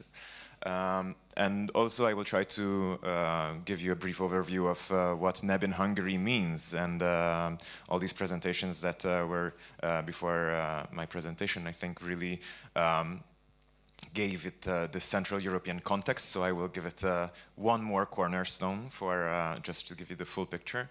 So just to give you a basic idea about KIK, we're an independent professional NGO.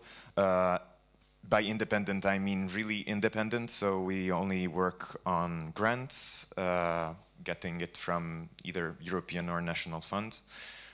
We work in all sorts of different manners to talk about the built environment, to initiate conversation about our built heritage, architecture, urbanism, to talk to different generations, to different social classes, and basically we have myriad of programs in our portfolio, ranging from huge festivals with 10,000 visitors to just roundtables with a handful of people who are interested.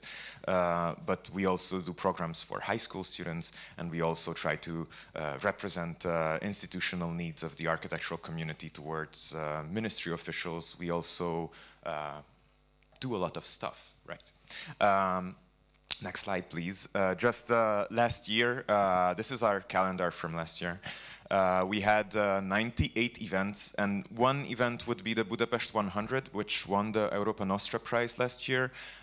It's a festival of open houses with around 10,000 visitors, 200 volunteers who help develop the program. That would be one event here. Also, a walking tour would be one event with 20 people, so it really is just a very big range of different projects. But just to give you an idea of how we operate, we have about 1.5 dozen curators and more than 50 project members who help to develop our projects every year. We are in the center of Budapest. Come and visit us. Next slide, please. But NEB in Hungary, so we are one of the representatives and community members of NEB. Our director, who I am substituting here right now, Eszter Davida, she's in Brussels right now. I think she's presenting about now. She's in the high-level roundtable,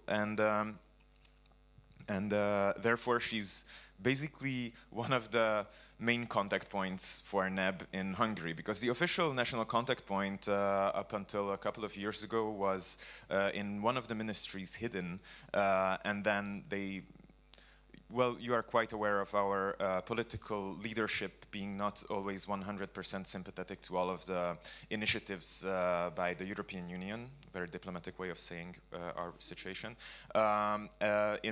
Since last year, our national contact point officially is in the Ministry of Construction and Transport, where we have a state secretary dedicated to architecture.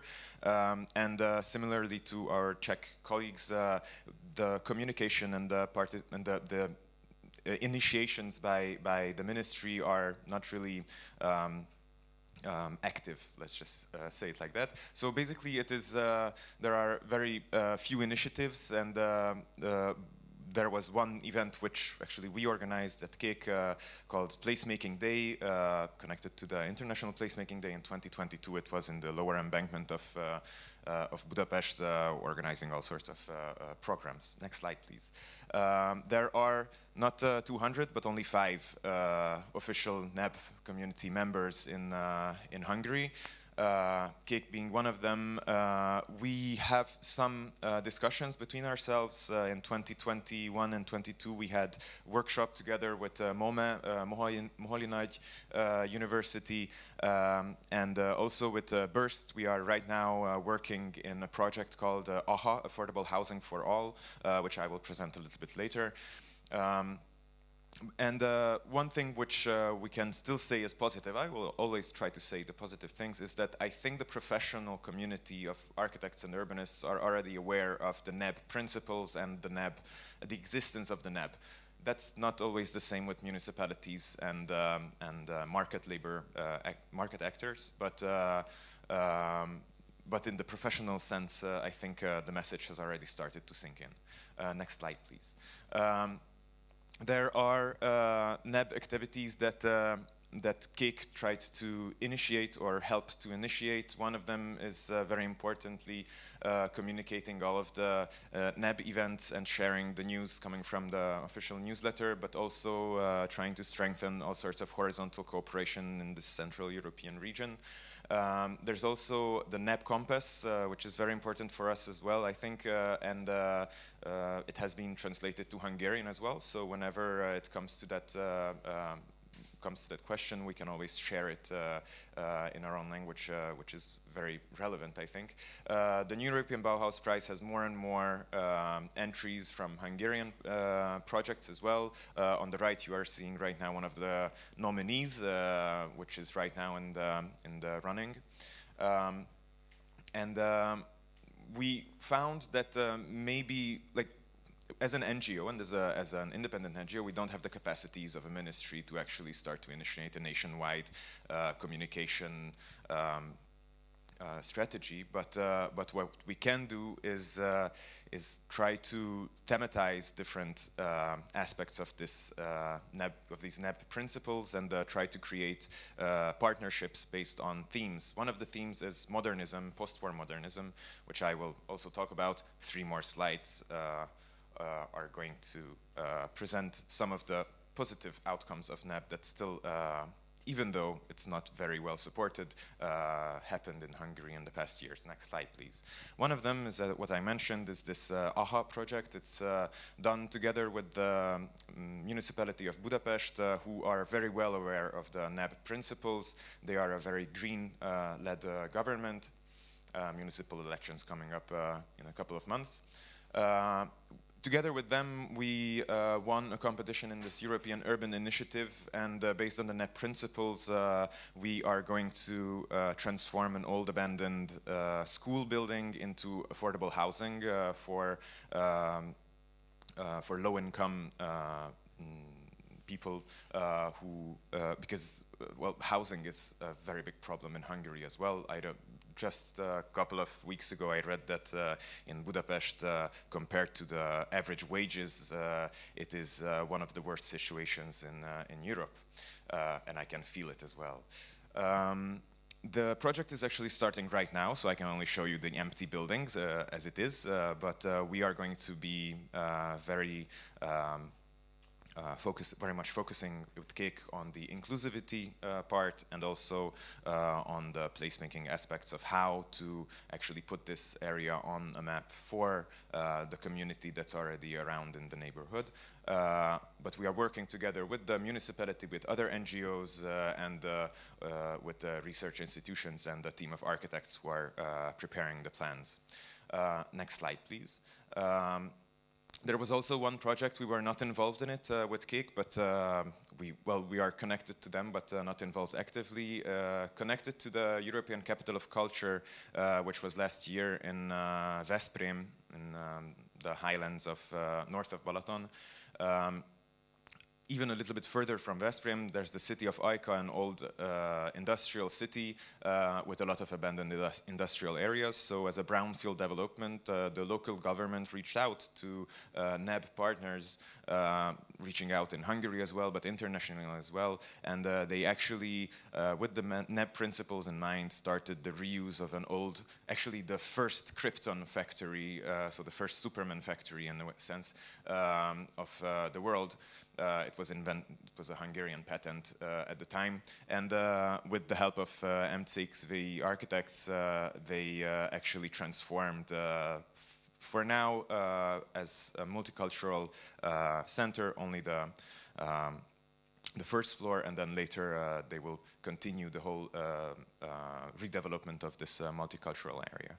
But I think it's really a very good practice example of how these principles can come together in a very low-key effort of transforming abandoned industrial sites. Next slide, please. And you have already heard about the ETOM NEB Lab because Ben was presenting. Actually, what he didn't mention is that the other founding partner was Cake next to Bauhaus Reuse. So the European Triennale of Modernism is really something which I mentioned that Cake is trying to focus thematically on horizontal partnerships in the NEB. Well, following NEB ideas, though. So this European Triennale of Modernism has just started as a NEB lab. We are still, I think, open for partners to join. There are 10 official NEB partners already inside the community, and the whole platform will start to function for the first time very much in 2025 with the first European Triennale of Modernism. But as Ben already mentioned, next Monday there will be a satellite event connected to the NEB Festival with the introduction of this new platform that we are very, very happy to be part of. Within this platform, we will try to focus on post-war modernist heritage well, for us, with the Central European aspect, but hopefully a lot of partners, as you can see, it's not only Central Europe where we have members from. A lot of people will start to discuss this, in my opinion, as an architect, very important heritage. Next slide, please. I think it's the thank you slide. One final remark. This was the first time I presented about NEB in Hungary, because as far as NEB goes, we don't really have this big capacity of having a lot of presentations. And Esther, my very professional colleague and director of Cake, actually is in herself NEB in Hungary, if I say so. I'm very thankful for her to passing me this job here. But we are more than happy to collaborate with anybody in NEB principles, because I think Cake is really a good national contact point as far as Hungary goes. Thank you.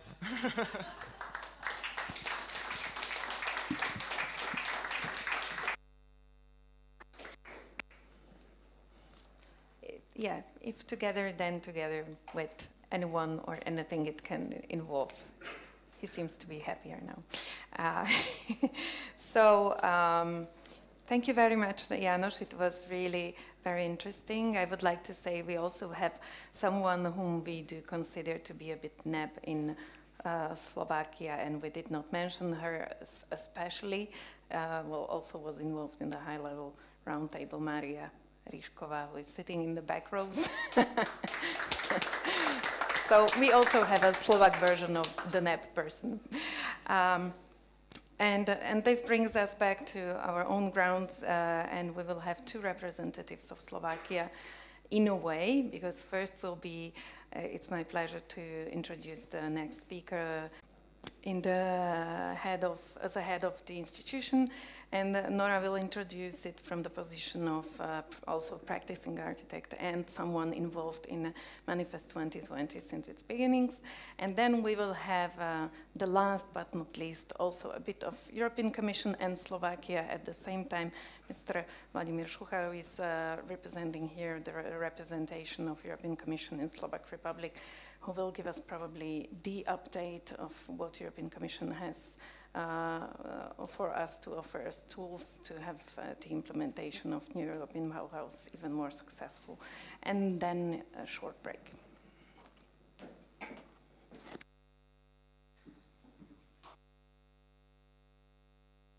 I have to reach mic. Thank you very much.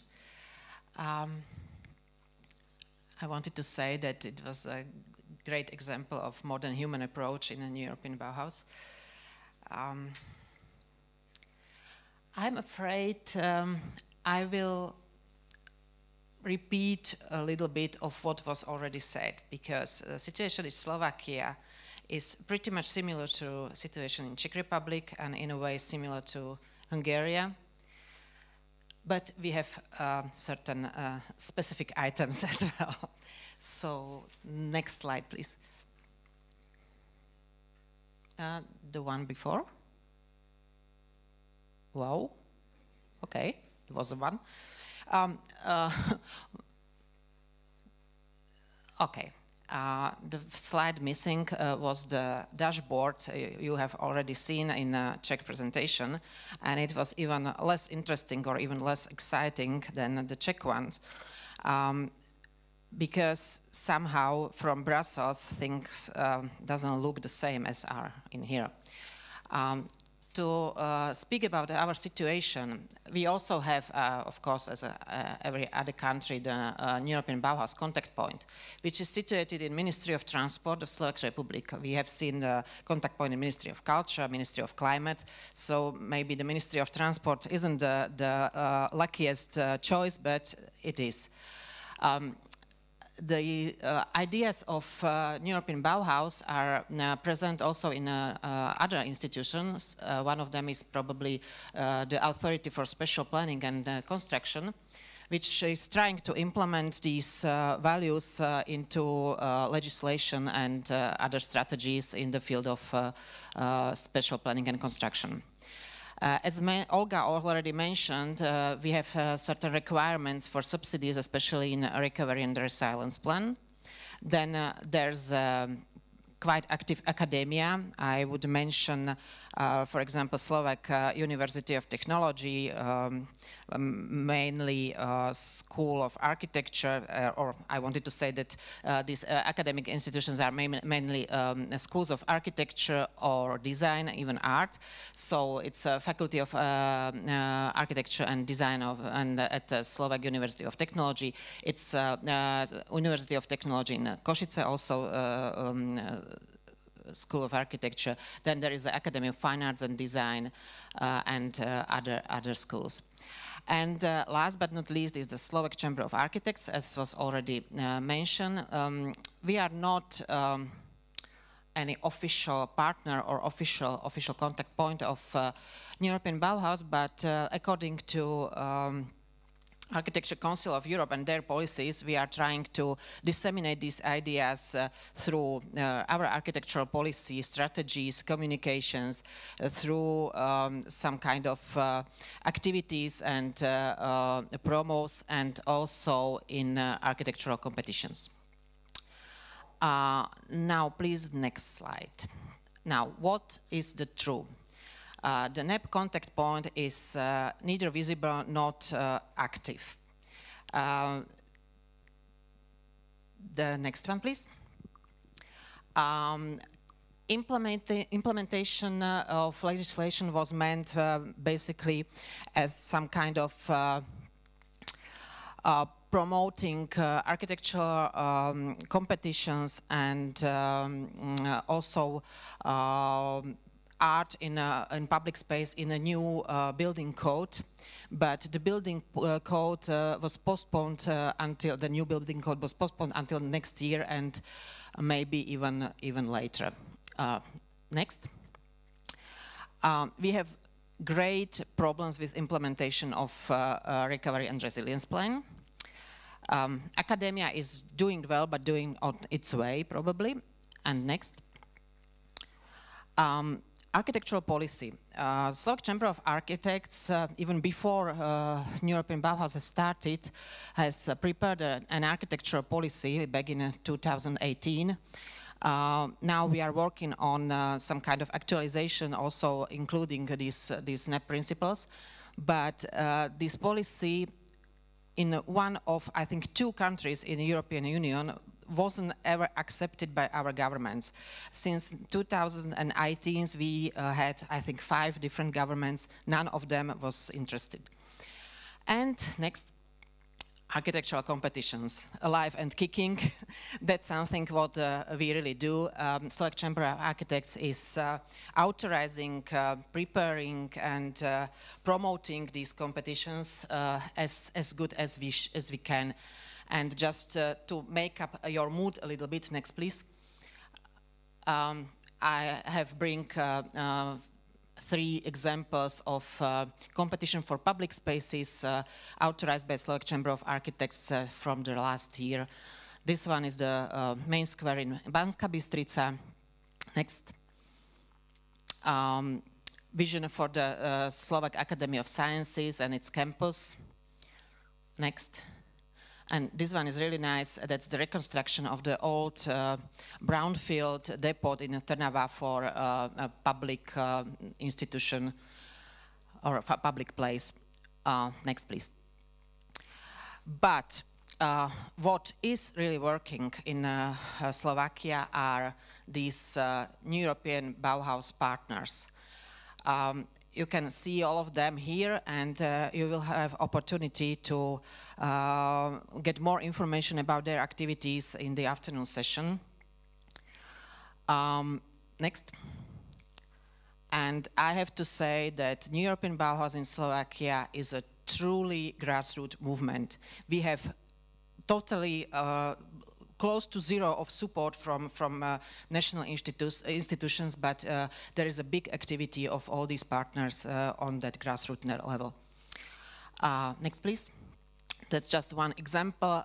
That's a shortlisted project in this year architecture, this year New European Bauhaus Prize, Urban Landscape KVP in Košice by Spolka. Maybe you will hear more about it in the afternoon. Next, please. And let me spend some words about Manifest 2020, which is one of partner of New European Bauhaus in Slovakia. As it was mentioned already, it was the first one. And it's also the organizer of this event. People behind this partner are mentioned in the bottom of the slide. I think you will have the opportunity to talk with all of them. But why I am talking about it is that Manifest 2020 has, also by organizing events like this, has that ambition to become, maybe similar to KEG in Budapest, an informal contact point of European Bauhaus and also the platform for exchange of its ideas. Next. And this is just one of Manifest activities last year, study tour to the real Bauhaus in Dessau. Next. Thank you.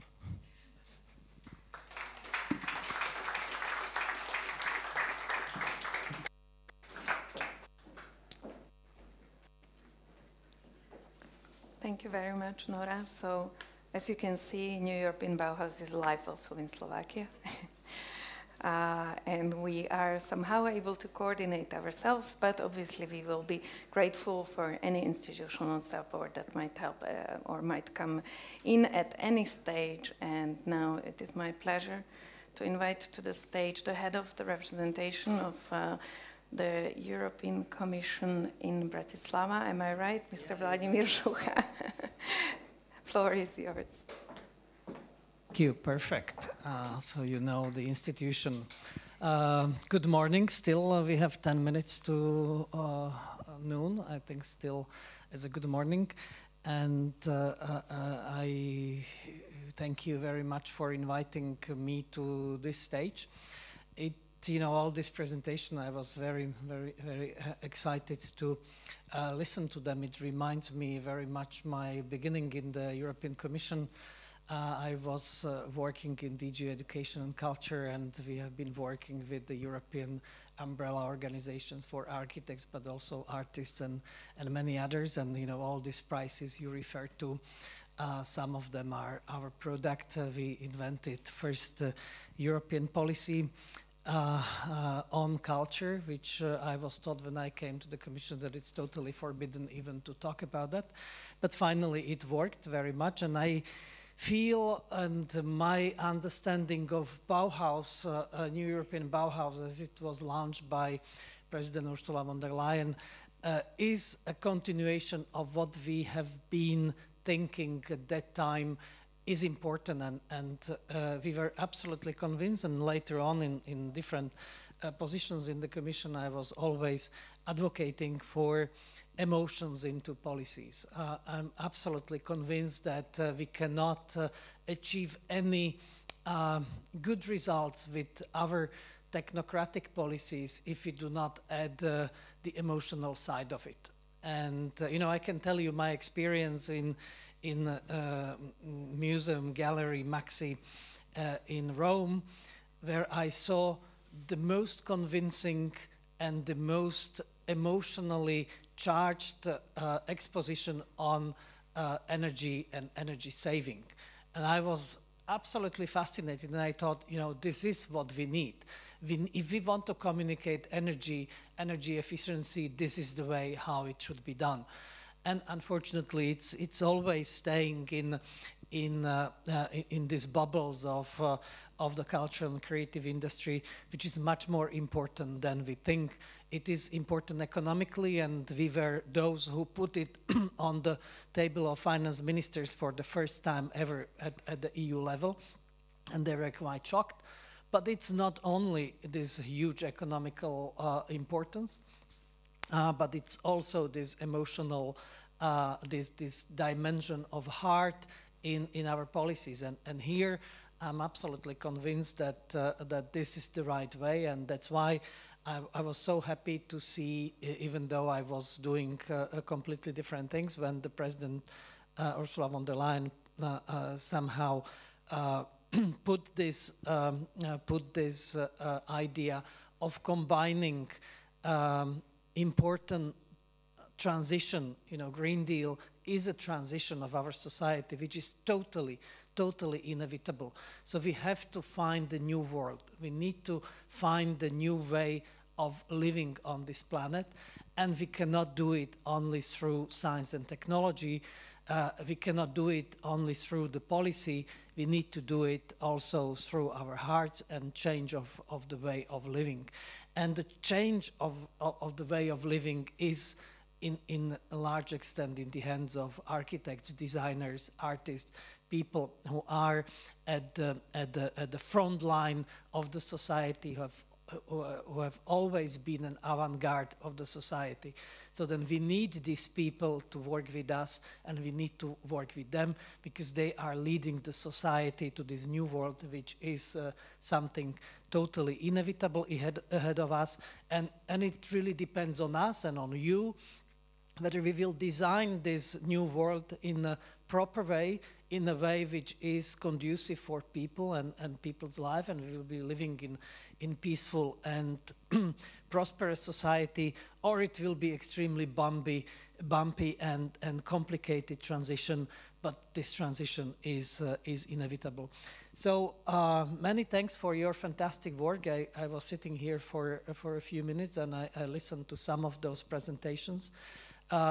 Don't be discouraged that in here and there we do not have institutional support in Ministry X or Ministry Y, or in country X or Y. What is important is this grassroots dimension. I think this is the most important, that this is living, because if it is supported by the ministry, if it is supported by the President of the Commission, so that's fine. But it survives the different elections and political cycles only if it is part of the grassroots, if it is part of your DNA. So, and I wish you it stays there and it spreads even more. And this idea, which was launched some years ago, really penetrates into all of what we do in our society. So then, great job you do, and I wish you good luck with this conference, but also in your fantastic work you do back home. So all the best.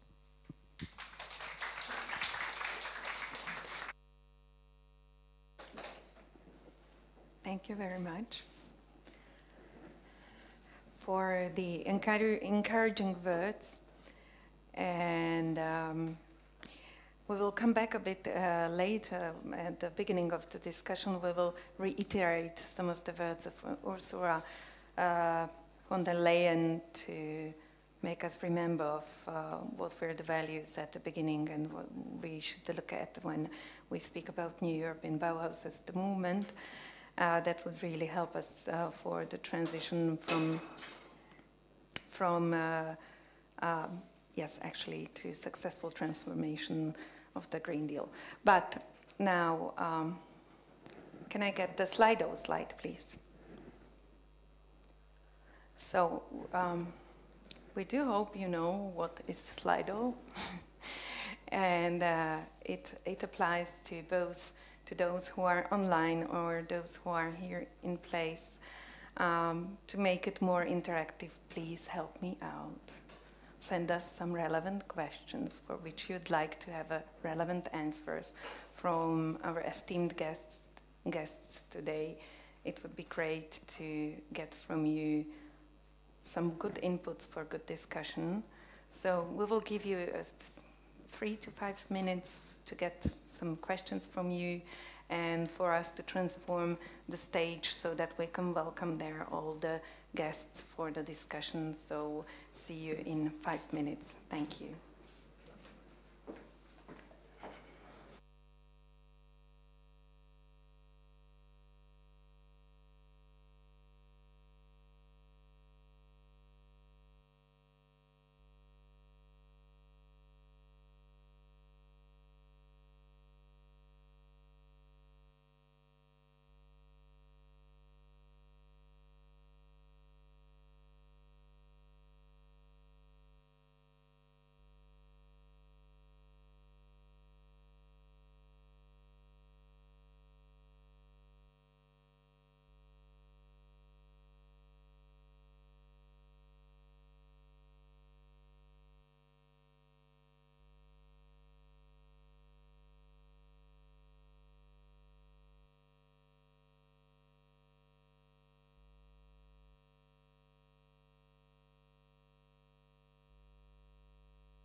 Už.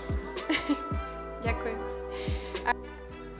If we ask everybody to come back,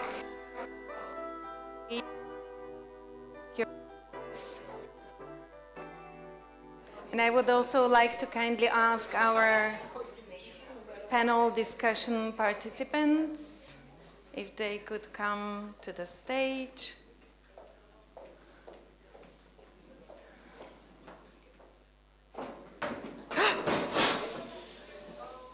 Sorry, I'm all right. Is it okay?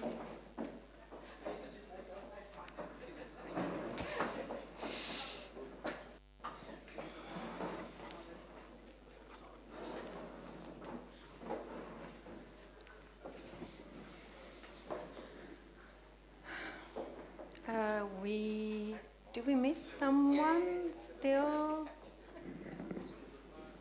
Oh, Mr. Schucha, is he going to join us? No? Okay, so we don't miss anyone. Maybe we can have one chair less in this case.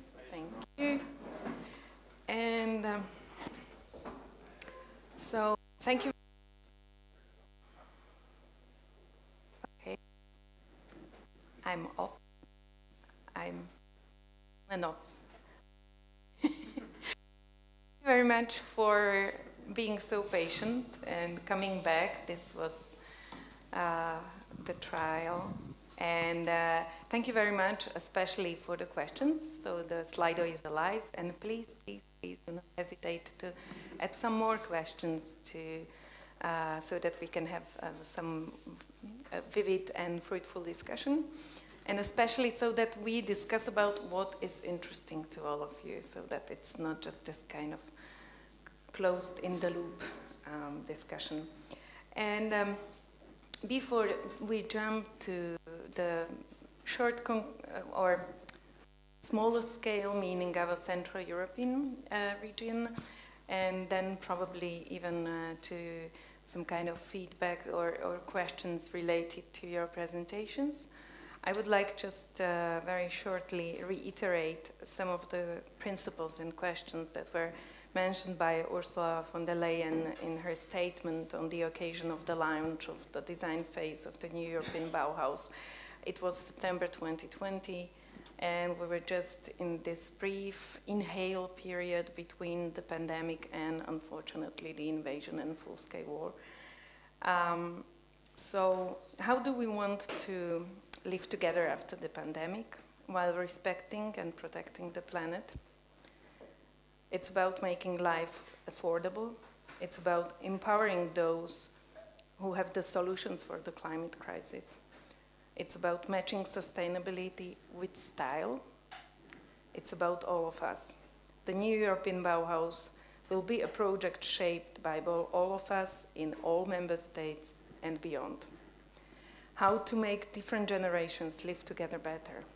How to put design at the service of climate solutions, or how to transform a train station or opera house into a sustainable building. How can we contribute to solve the climate crisis? So these were all of the principles she mentioned in her initial speech. And it sounds very empowering, but my first question would be, do we think that in your countries people do understand these principles? So what is the reception of the New European Bauhaus and its principles by the public? We have seen that Google search, for instance, does not really show up a lot or does not show a high number of results. So what is your perception? Do people understand what does this mean in the broader context, whatever? Valentina, please. In my humble opinion,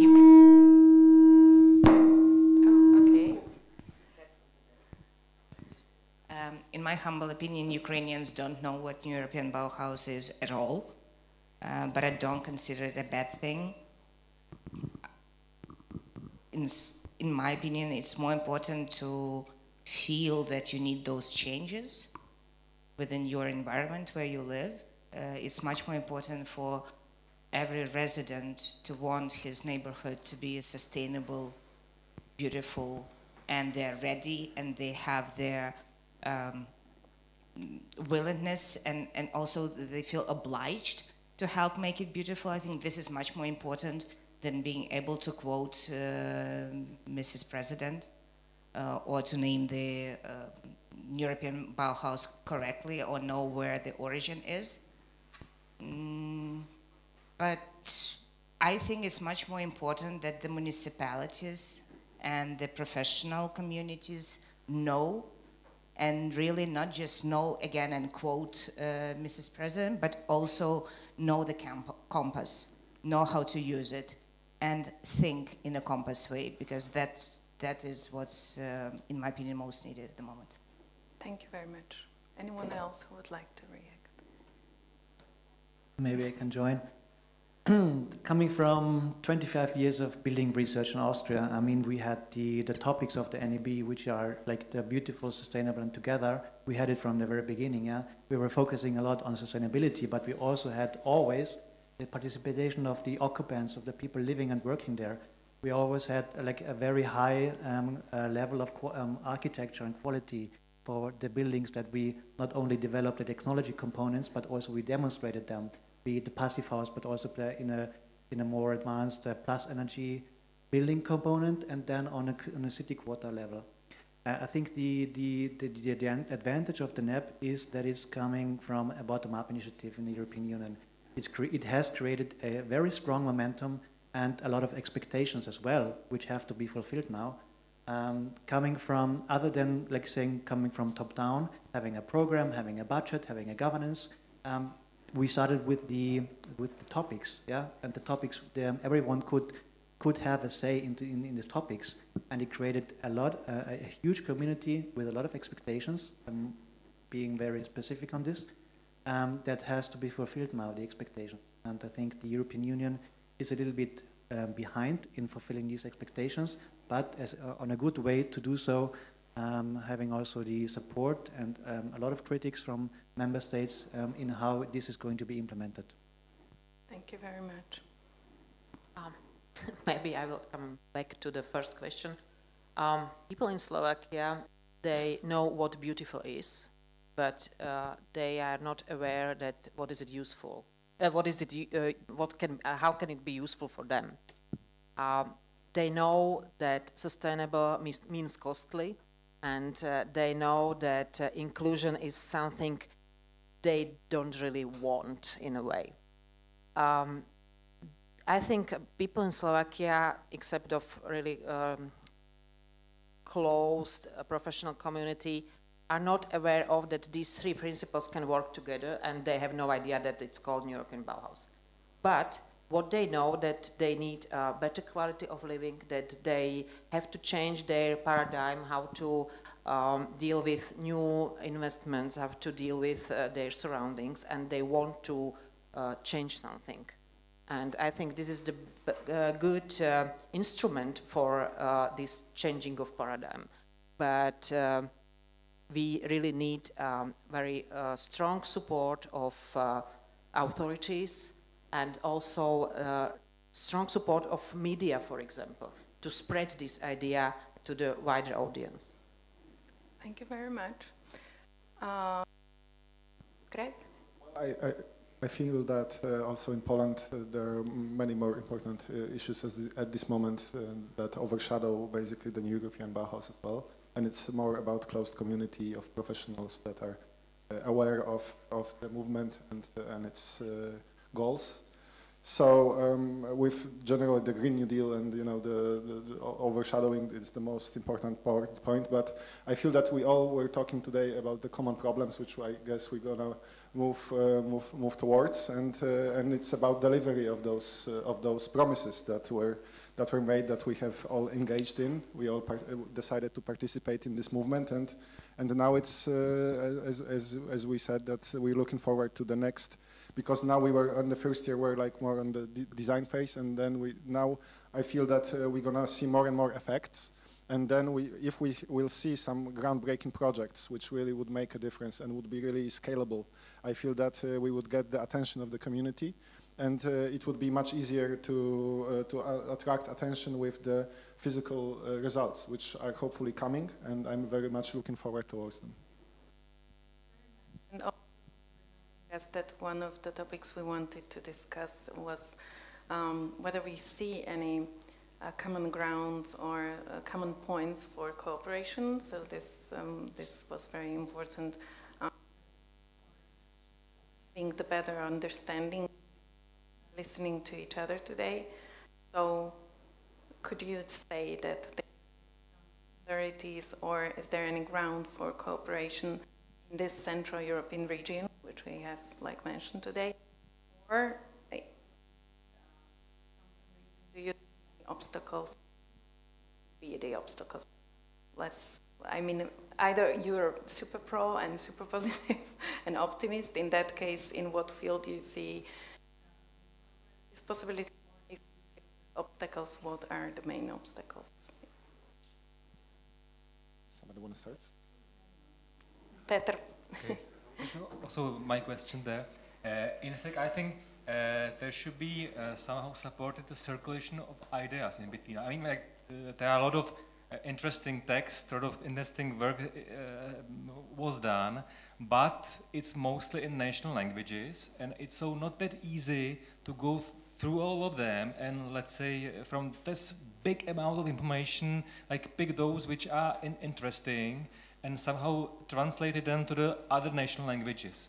So like that's kind of like a hub for information will be very useful, because every time I'm just like wondering that in each country we are developing the wheel again and again, and it takes time, like money and so on, and it's not needed. So it would be very helpful to somehow like maintain and support such circulation of something which already works somewhere else. That was the example from Poland, some like new methodology for schools or something from Austria for evaluation of the NEB. So if there will be chance to translate it, make a kind of like short introduction to it, it would be like very helpful for all of us, I think.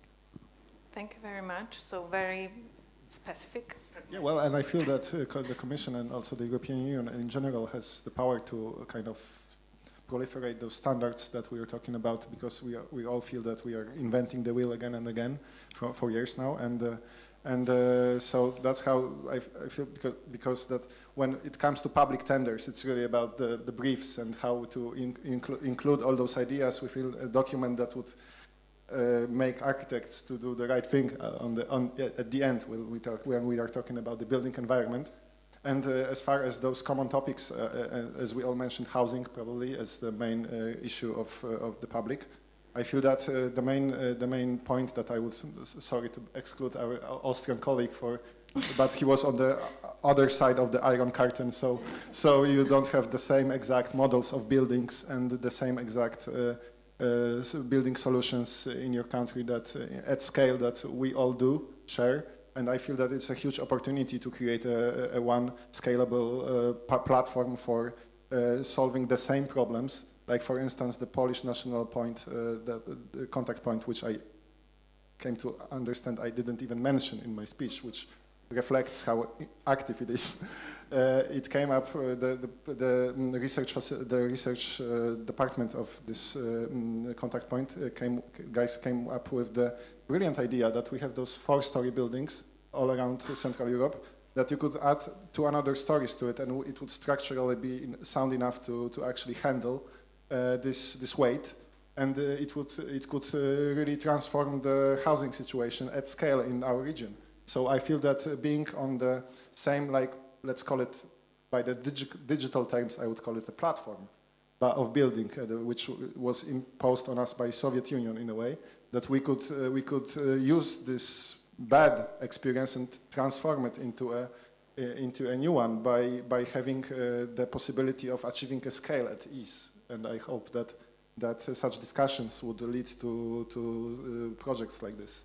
And many other topics are probably being discussed in other industries as well. But we share the common history, and and also in a built environment, and that's very helpful for scaling. Yes, so yes, Janos, did you want to react? Yes, I just picked out some very important keywords from the previous answers, which I think are very important in answering your second question on what the possibilities of NEB cooperation are.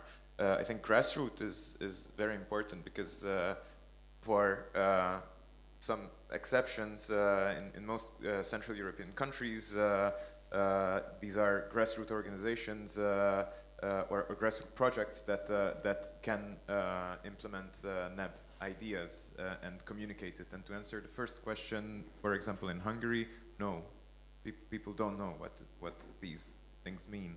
And another key word, I think, is policy. But to influence policy, I think good practices should be shown from all over Europe, and regionally they have similarities. So yes, collecting them would be very good, and I think NEB is a very good opportunity to do that. And I think it has already started to happen in the first couple of years with the good practice collection of the NEB and also with the NEB prizes. But in policy, for example, in Hungary, people, like, we have just recently introduced a new architectural law, and we think we know what beautiful is, but then in the official law there are 3 architects who are named, who are from the beginning of the 20th century, and like modernism never happened. And it's very controversial. On the other hand, the NEB principles, so sustainability, are very much included in these new policies, and I think it's sinking in a national level as well. And so what I wanted to say is that for this second question of what partnerships could happen, I think that thematically finding common causes really helps, such as with the ETOM NEB Lab that we joined, but also housing. We have a project on housing. You have a project on housing. Let's talk afterward. And I think this is what NEB and what grassroots approaches really encompass. Thank you very much, Hannes. I'm going d'accord with Peter when he says that we don't have to reinvent the wheel again in each country for each solution, and especially when it comes to technological solutions. I think there are many technologies already there that can help us to fight, to tackle the climate crisis that we are facing. But also we're talking about the biodiversity loss. And I think the main advantage of the European Bauhaus is the pillars of beautiful and sustainable and together. And I think it's very hard here to find criteria that can be quantified and being made measurable. It's easier for sustainability, of course, but I think Europe is rich of a diverse culture, and each region has a different culture. If you make a solution that is going to be developed in Austria, doesn't mean that it has to be implemented in Portugal or in Slovakia or in Ukraine with the same characteristics, no? Because I think the cultural identity and especially the value of how people see and accept the solution is different in all over Europe, and I think here a lot of brain has to be put inside to develop these solutions made and tailored to each region in Europe, yeah. And it doesn't have to be mostly about technological innovation then. I agree what you said, and especially in this culture issue, we all of us sitting here, or our countries, we pretty much share the same cultural background and history. Doesn't matter if it was Austria-Hungary or it was a post-Soviet heritage. So that exactly this is the field we can really share our knowledge and share our good practices, examples. Thank you very much. We have a few questions from the public. Do the principles of the NEB have sufficient space in the mainstream and public media in your country? No. Well, you've seen the charts, so from Poland, actually, of that. Yes. Yep. To be honest, the problem is generally with the architecture in the media. So like it's very hard because I think we have to think in the long term, and that's definitely something the media doesn't like. So when I'm talking with journalists, like a friend of mine, it's like hard to somehow involve them, like to explain them, because they are trying to do like they text and they messages. So to persuade them to write about something which will happen in the next year or the year after the next year. So it's very hard. So that's the problem, that it's very hard to explain to them and to somehow support them to explain it to the general public. So there are like these steps, and if they be aware of that we have to care about the environment. I mean, not just about the natural environment, which already happened. Like the ecologists, they succeeded in 90s in Czech Republic. They succeeded. They somehow persuade everybody that it's issue that should be discussed, and we didn't as architects. So that is missing, and it's maybe for the next 10 years to persuade the media and audience that it's something also at the same level with the natural environment, and also like the living environment when we live in it, to care about and to discuss it. Thank you. So architecture being one of the triggers why it's not interesting. Well, but I feel on the other hand, we live in the image culture right now, and architecture provides a lot of very interesting images. That's also maybe very trivial, but that's true. And I would use the instance that it can get massive public attention. For instance, the project from France when they would build balconies next to a block building, that adding, we all saw this, right? That also proves that, well, that project made strides around Polish mass media, that, well, when you have like even a pilot project that really has an idea that could be approached and relatable to the general public, that really proliferates very widely, and the public interest is there. And I feel that, for instance, we just opened the pedestrian bridge in Warsaw. So it was like in every major news outlet was spending time to talk about this bridge, and it was a major national event. Even I would say that this bridge was opened, and that shows that we all need particular physical examples that are actually useful, and that's I feel that it's very much more relatable to the people than text as a form. Because we are very much overwhelmed by the amount of information coming in, and we have to take into account how our users actually are feeling and the recipients of our work. So I feel that with the images we could and concrete examples we could achieve that. Thank you. Hannes, you wanted to react? I think if you ask the six of us how we define in the NEB in one or two sentences, it will be 6 different definitions. And I think if you ask the audience who are into the NEB, they will have a different opinion on what the NEB is. Yeah, and I think it doesn't make sense to have a mass media coverage of the NEB. I think you really have to go ahead and to show and make it visible what the NEB can be in a real demonstration projects, in design, like to see and to touch something, and not to have the idea in the like defined. The definition will not work. This is what I wanted to ask, but is it related to the fact that it's too abstract to be presented to general public? But then I come back to Valentina, where it's also sometimes abstract and still.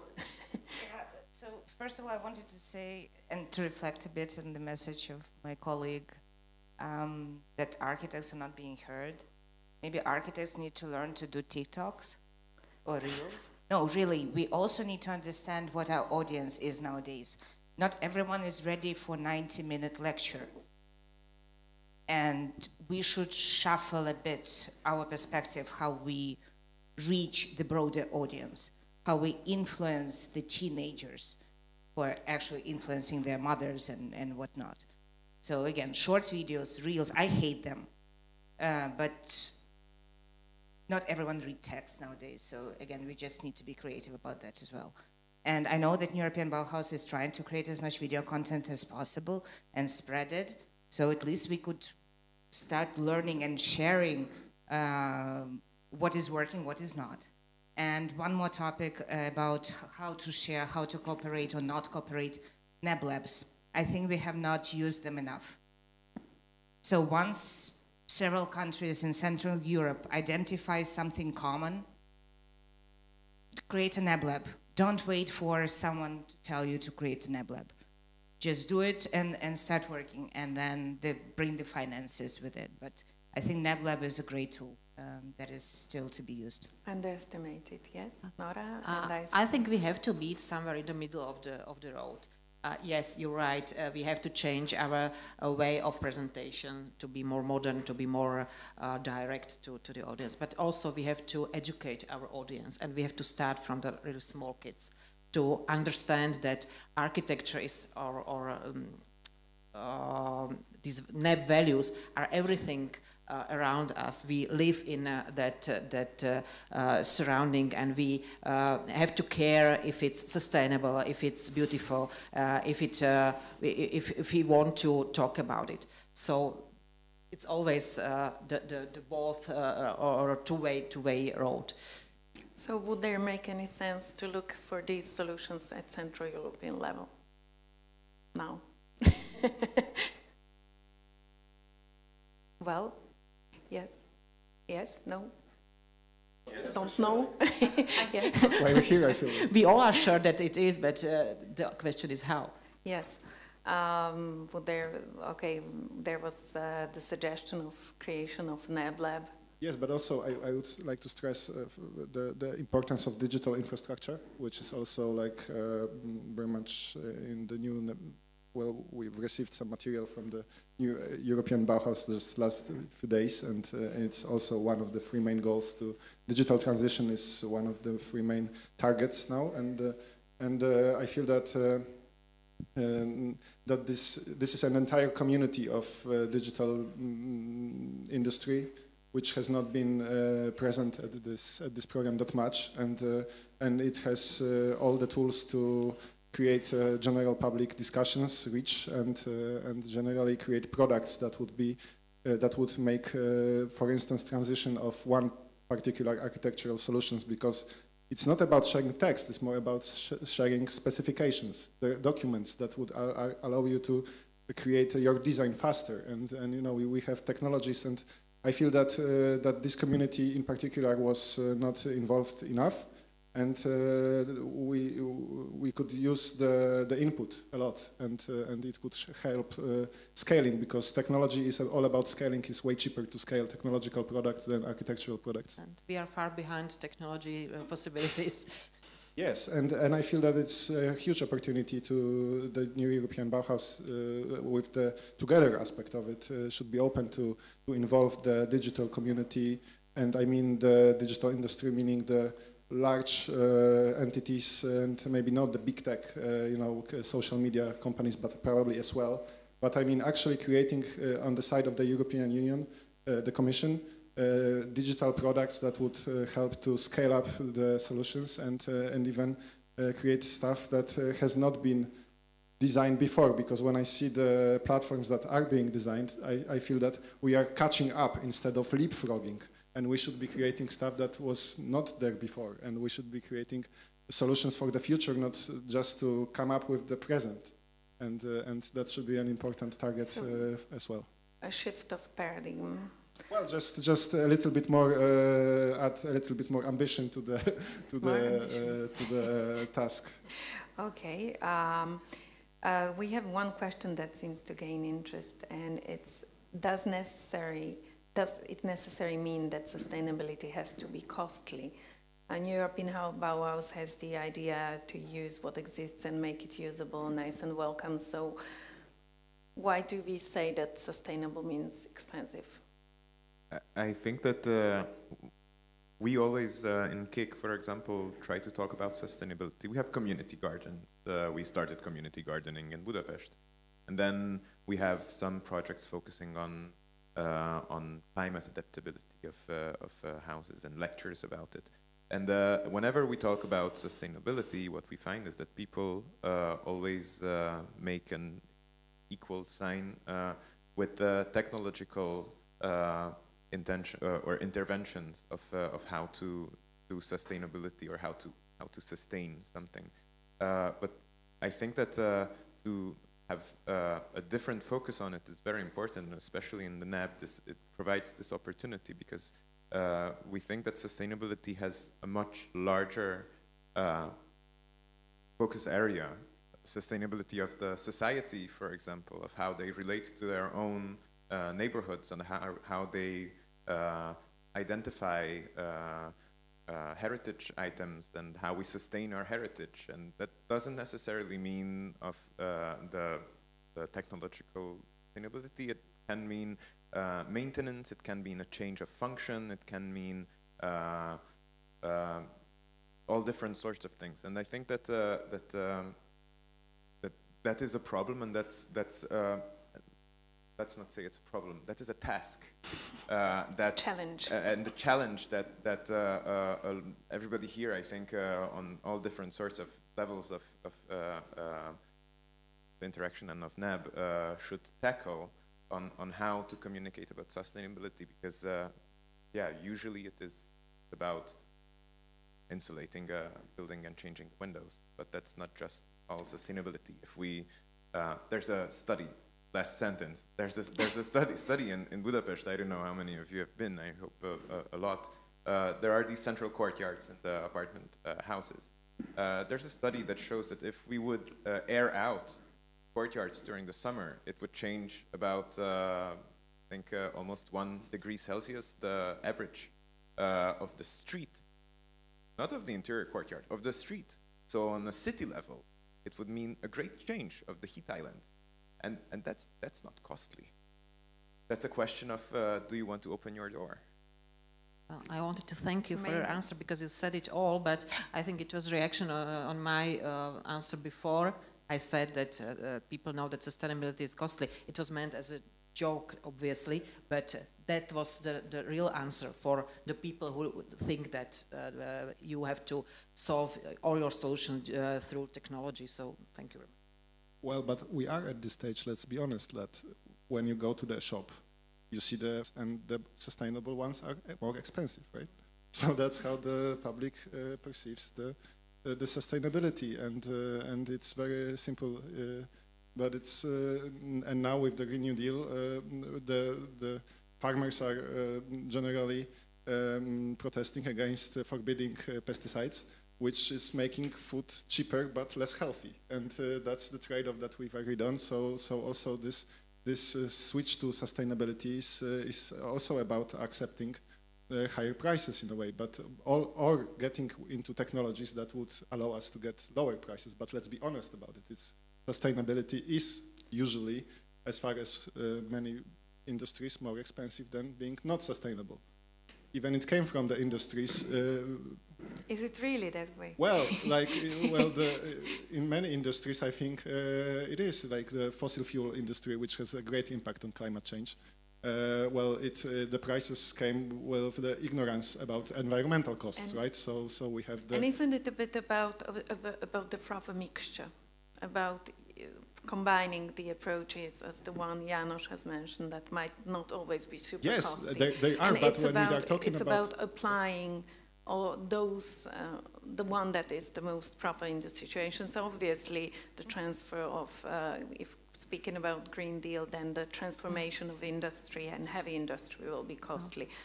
But does it mean everything needs to be more costly? Definitely not. I'm sorry, I'm just going to finish that. But you ask about the public perception. So I just pointed out that for a user of a grocery store, the sustainability means higher price for a tomato, for instance, right? So that's where we are at the moment. And I am into getting all the technology that would allow us to get the cheaper tomato being sustainable, but we are at the moment at the point that it is not the case. I see Valentina waiting. Sorry, my manufacturing previous life experience now kicks in, and I'm just hyperventilating. I used to work in manufacturing for over 6 years. I was part of helping big guys getting richer. by putting the right price breakdowns. I wanted to mention the word sustainable right now is trendy. The word sustainable now allows margins of over 1,000%. Just 1,000% is the margin for some of the producers of sustainable technologies. They're very sustainable, but very positively margin. Also, a lot of sustainable innovations are at the level of startup. At the level of startup, you produce 10 units in your garage by hands, which cannot be cheap. But once you scale it up, while you give it to a serial manufacturer and you invest into the design for manufacturing, that is when you take the prices down. And sorry for speaking boring things, but I mean, price is of the essence. We also need to realize, like, we need to respect the R&Ds, we need to respect the startups, but we also need to start thinking, even within the NEB community, so which of the partners of 100 should team up and become like a scalable solution, so it becomes more affordable. So the sustainable stops being like just overly costly just because it's not sustainable. Yeah, sorry, that's 2 cents. Thank you very much. It's, yes, obviously the use, I would, and probably the elephant a bit in the classroom, there is also a greenwashing related to sustainable, and sometimes it's a bit difficult to separate these words. And then why I think the New European Bauhaus is very important, because comes in with some values, not just saying that if something is declared to be sustainable, it means to be more expensive. János, I have seen your hand. Yes, just to give you one more example of why the perception of sustainability would be, as you defined, something that is expensive. There's currently in Budapest one of the largest property developments, I think, in Europe, called the Budapart, with some 20,000 new apartment units, well, we call it a skyscraper, but it doesn't qualify, and the new area, the whole, it's a brownfield development, and it has been actually the urban plan, master plan was done by a Danish architecture firm, very nice. All of the buildings are very sustainable. There are low emission zones inside this district. Buildings are designed by different very prominent architecture firms based on the master plan. Zero affordable housing in it. So if somebody is faced with the question of, do I want to buy sustainable, or do I want to live in a sustainable way or in a district, you can't, because it's just not supported in that sense. So for the whole topic of NEB, I mean, we have beauty, okay, in one sense, we have sustainability in an environmental or technological sense, but inclusivity is not always part of these developments, and that, I think, is a very important message of NEB, of trying to emphasize on that aspect as well. Exactly. So this is where, coming back to the roots and to the point of the whole discussion, why we are here today. It's about not just resigning or not just speaking about the beauty, which is obviously what we all strive for, although in the aspect of architecture it might mean different understanding, but then sustainability is the aspect that seems to be crucial for any kind of fight against climate change, something we should stop discussing whether yes or not, but how. But then exactly what I find to be probably the highest value in, or the change in the perspective from the previous years is together the inclusivity that both socially and economically should not be forgotten. And so now if we do a bit of wrap up and put it in a nutshell, we have said that there are, and correct me if I'm wrong, please, my collection or recollection of what was said here was that there is appetite for cooperation, that there could be some use of exchange of information and knowledge that was already developed by one of the partners present or countries present, and might not be the case still in the other country, that there could be some solutions that might be specific for this region. Maybe we could come up with some, like in the housing area or some of the areas where the common ground is so common that it would make sense to develop.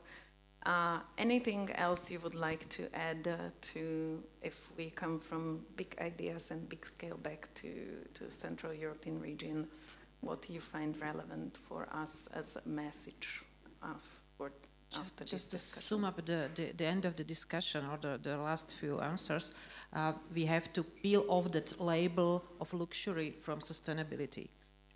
All of us can be sustainable just by own means, and if it get mass broadcasting, this idea, as you said, we can move from startups to the mass production of even technological or also the traditional means of sustainability.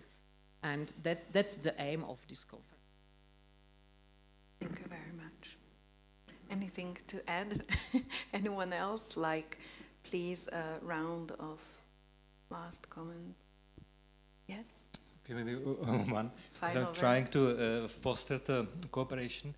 So, as it was shown, I think the main partners in NEB are either big cities or some like very, let's say, NGOs or some very grassroots organizations or students in Czech case. But there is missing something in between. And what's like special, I think maybe for all the region, are those like small cities. And there are many of them, and they are not able to, they do not have some much money and people to be able to start some kind of like networking. So it would be helpful to help them to cooperate in the whole area.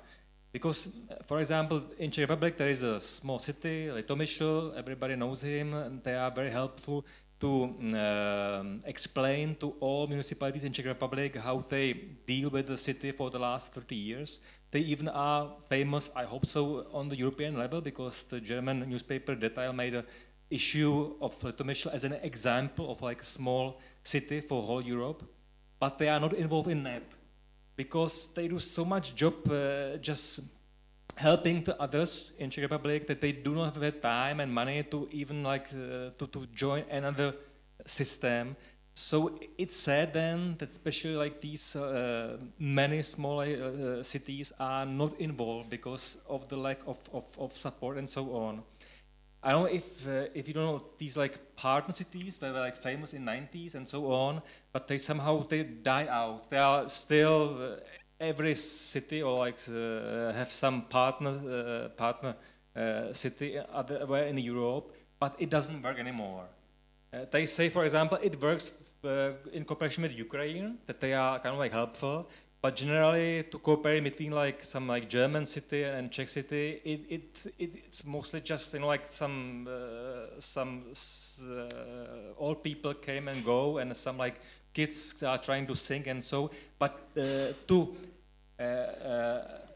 show how they care about their community, it just doesn't happen, and that's kind of like sad, because I think especially the main percentage of people still in the Central Europe lives in like small towns, and so I hope it will sustain in the longer term, but they just need to some like helpful hand to make such network of them, because they are not so much big as the big cities to go somewhere else. It's very hard to afford for them. Okay, so an affordable network inside New European Bauhaus for networking of cities. What makes this? Oh, okay, small one. Okay. I'm sorry? Towns, okay, not, okay. So this seems to be quite specific suggestion, so we will leave the organizers with some of the suggestions. Yes, I'm sorry, Hannes, did you want to Maybe one final remark. Yes, I please. think the NEB has come with a big promise, with a big idea. And then, of course, it started, like the communities and the lobbies especially, they came trying to like put as their daily work is, to implement and to place their wishes and their ideas of what an NEB could be. I think we should be aware, and we should not run into the danger to have in the sustainability aspect of greenwashing, no? And it also comes to participation, into that together aspect, because there are also different level of engagement. Is it only to inform people, or is it also to co-design, to co-decide, to co-implement stuff, no? And rather than just informing people how they should live. I think we should really make sure that there are many interests on the table, and that a meaningful and a fair discussion, but also then implementation of the NEB should be the aim of governments, of representatives from various associations and chambers, but also from people that really have to live and work in the buildings that we're going to renovate mostly, but also have maybe to rebuild there. And in this aspect, yeah, that's my final remark for today. An amazing final remark. So I have seen some more questions, but I do hope that these can be also taken on board in the non-informal discussion with our speakers. As we have heard today, there's a lot of appetite for cooperation, so I do hope this is just a starting point. It seems we have some problems to share, but what is probably even more interesting is we have some solutions to share. So thank you very much for accepting the invitation. So I need to look here to not to change someone's name. So thank you very much, Valentina, and congratulations also. By in some of the questions we got also just the expression of admiration for all the activities Rozkvět is covering, especially within the difficult context. Grzegorz was also with us, Gadek, Petr Leszek, representing Chamber of Architects, Hannes Warmuth from the Federal Ministry. Thank you very much for showing us how can it look like when the government is on board. And we do hope we may get more governments on board, maybe with your help and more closer cooperation. NEB for governments, yes, please take it in the minutes of the meeting. And thank you also to János. And last but not least, Nora Vranova. Thank you very much also for your patience.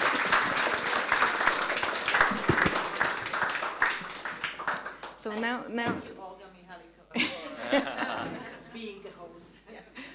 Thank you for your patience. And now just some instructions. So we have a lunch break until 2 o'clock.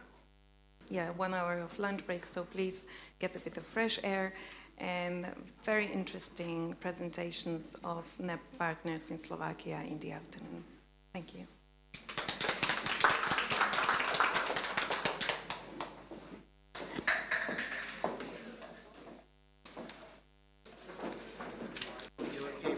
Yeah, that's okay. I was stupid not using stairs here.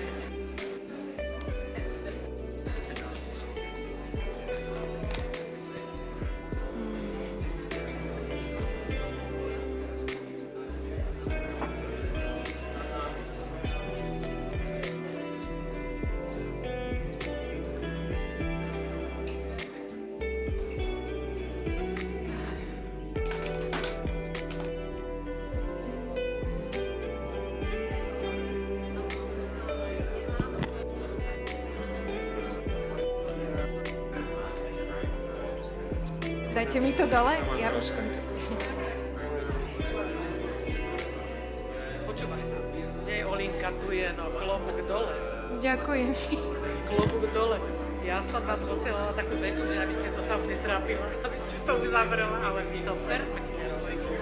Sa dozvedela, že to není prvýkrát.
are you talking about?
start tripping, now I'm blue. Mega man, I can't win for losing cause I got too many haters, man. Used to be the paper boy, grew up now I'm mega man. Player 1, player 2, show your ass what players do. Up, down, left, right, hit on with a stronger time. Yeah, I smoke the strongest pack. Tell me what is wrong with that. More coins in the laundromat, you can't help but honor that. Jam man, mega man, more games than the Sega man. All I smoke is chronic, run my coins just like I'm Sonic. From the hood, I speak Ebonics. That in economics, shorty, we can link like Zelda. That broke, then you a failure. Stack your money up like Tetris. I don't know what else to tell you. Over here, everybody got a gun. My life is golden now. You wanna know why niggas die? Nigga, I just told you why. I told the bitch we need to take a break cause she a space invader. Niggas do not know the game. Why? Cause they player haters. I'm a boss jam, man. I call me Dr. Eggman. My money stretched like jogging pants, rubber bands and headbands. Hopped up out the water, niggas trying to sink my battleship. Cause they bitch been bust open like a bag of chips. NBA jam, man. Bitch, I'm ballin'. Just learned a new move, I just don't know what to call it, man. I swear I lost my man, I had to snap back to reality. I ain't sparing nobody. Finish, I'm fatality. Bitch, start tripping, now I'm blue. Mega man, I can't win for losing cause I got too many haters, man. Used to be the paper boy, grew up now I'm mega man. Player 1, player 2, show your ass what players do. Up, down, left, right, hit on with a stronger time. Yeah, I smoke the strongest pack. Tell me what is wrong with that. More coins in the laundromat, you can't help but honor that. Jam man, mega man, more games than the Sega man. Jam man, mega man, more games than the Sega man. I am the great Saiyan. You better stop playing, man. This game could be difficult.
following others' roads to destinations where nobody knows if it is right for your life and grow. Cause when you grow up, you will feel empty.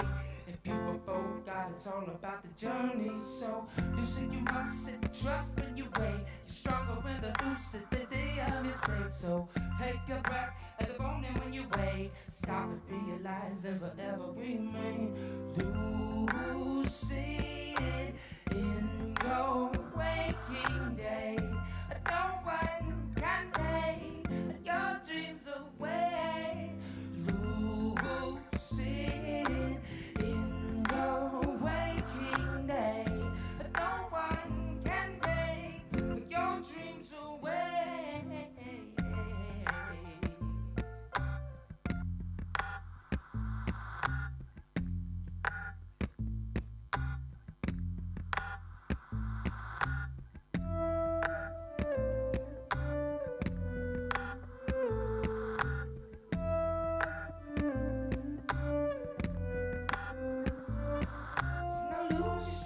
Image lies within your own mind and the control. So now see yourself as one with all and always be it what you know. So take time to arrange the possibilities and obey. But one door closes, another one opens. So there ain't no shame in knowing how to play your game. But one door closes, another one opens. So now take a breath, realize it's all a dream. Through your eyes, take your stand through your day. Remain, remain, remain. Lucid in your waking day. No one can take your dreams away. Lucid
už som online. Prosím vás, že nedáme im schodík tuto, že keď, lebo viete ako, oni sa potom snažia sem dostať a že keď, aby sme ich vlastne nebuzerovali, že musíte ísť na túto stranu. A že takto nech sa Tak, to povedzte vy ste rejžovia.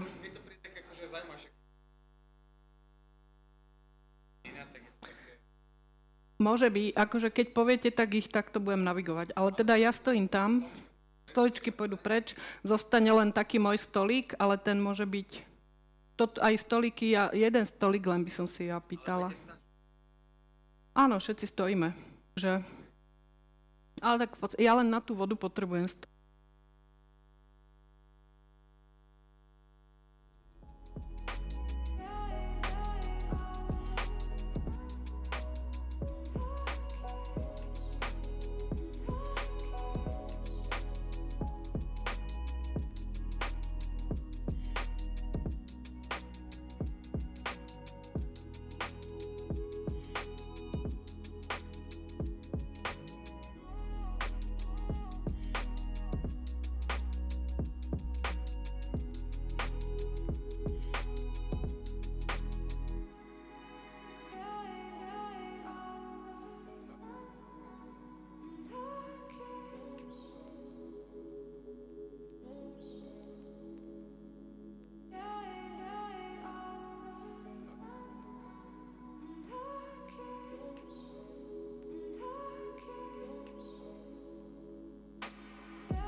ask you about love. They called me a son. But you'd never looked at a woman and been totally vulnerable. Oh my God, what an angel on earth just for you. Could rescue you from the depths of hell. And you wouldn't know what it's like to be her angel.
Hey, you know what?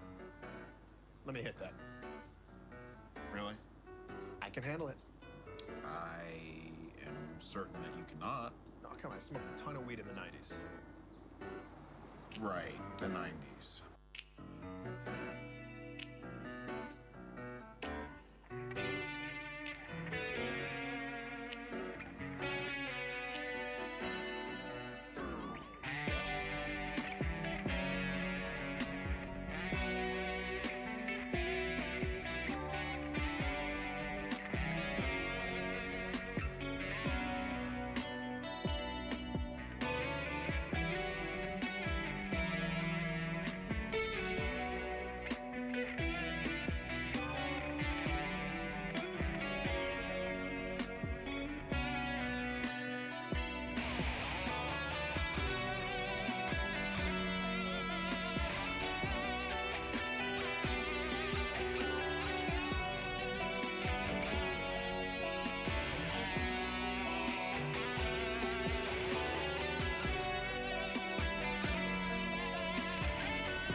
Nie.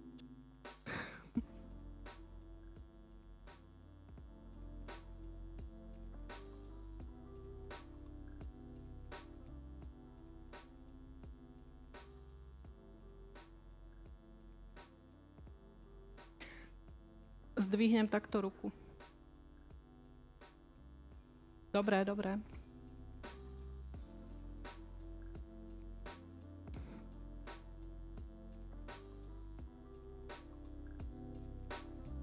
Ľubica,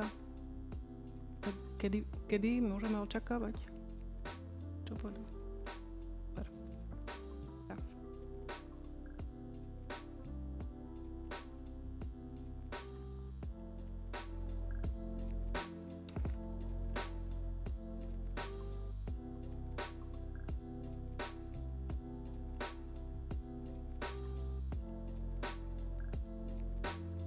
Ja ťa zavolám.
Takže len pre nás, že už naši speakery prichádzajú, takže o chvíľočku začíname.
Fuck remote controller, man. What the fuck, nigga?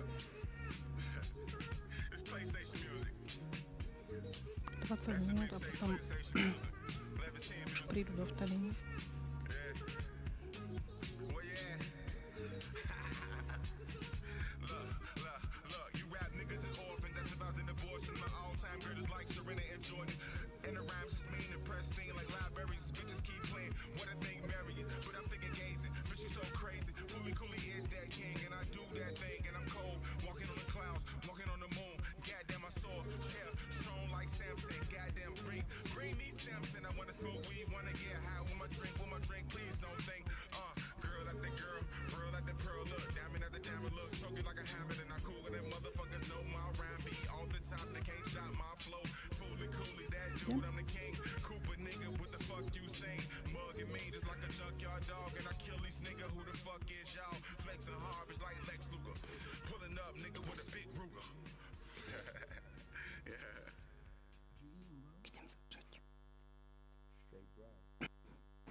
Takže ospravedlňujem sa ľuďom v sále a pokyn pre režiu, že o minútku už prídu speakery a potom začneme, ukážem signál a môžeme ísť potom online. Ešte raz, prepáčte.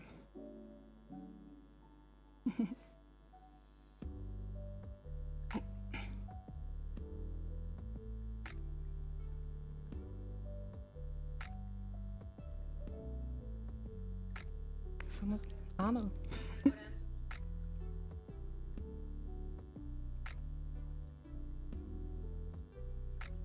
Ale dobrý nápad.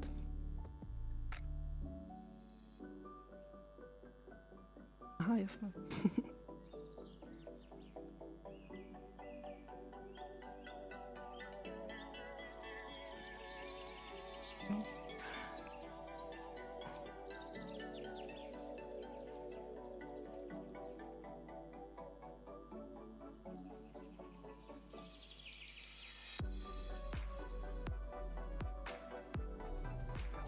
OK. Dobre. Takže pokyn pre režiu, môžeme začať stream a len ma informujte, že môžeme začať.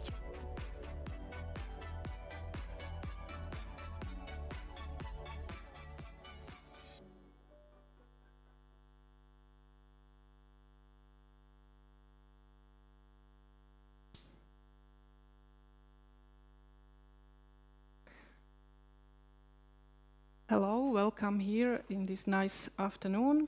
I hope you are feeling well. We will continue to speak in English because we have international guests and also we are on the stream.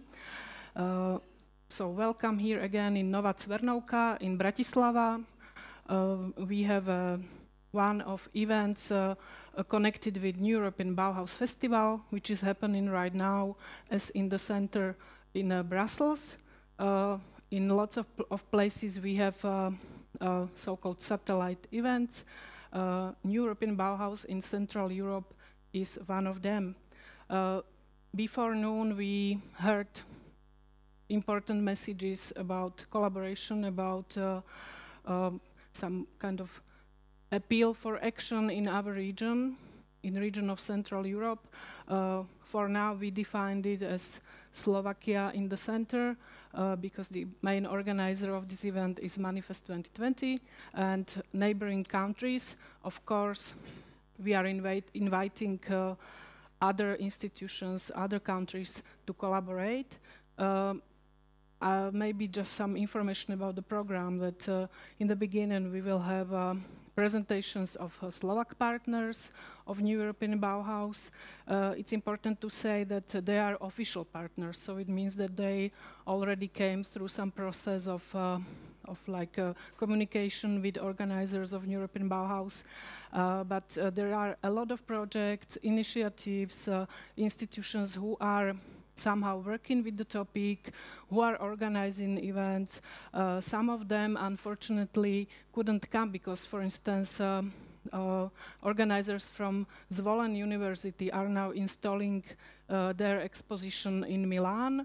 There are several organizers who are now in Brussels in the festival, but they are all saying hi to you, and they believe after this forum they can connect with all of you.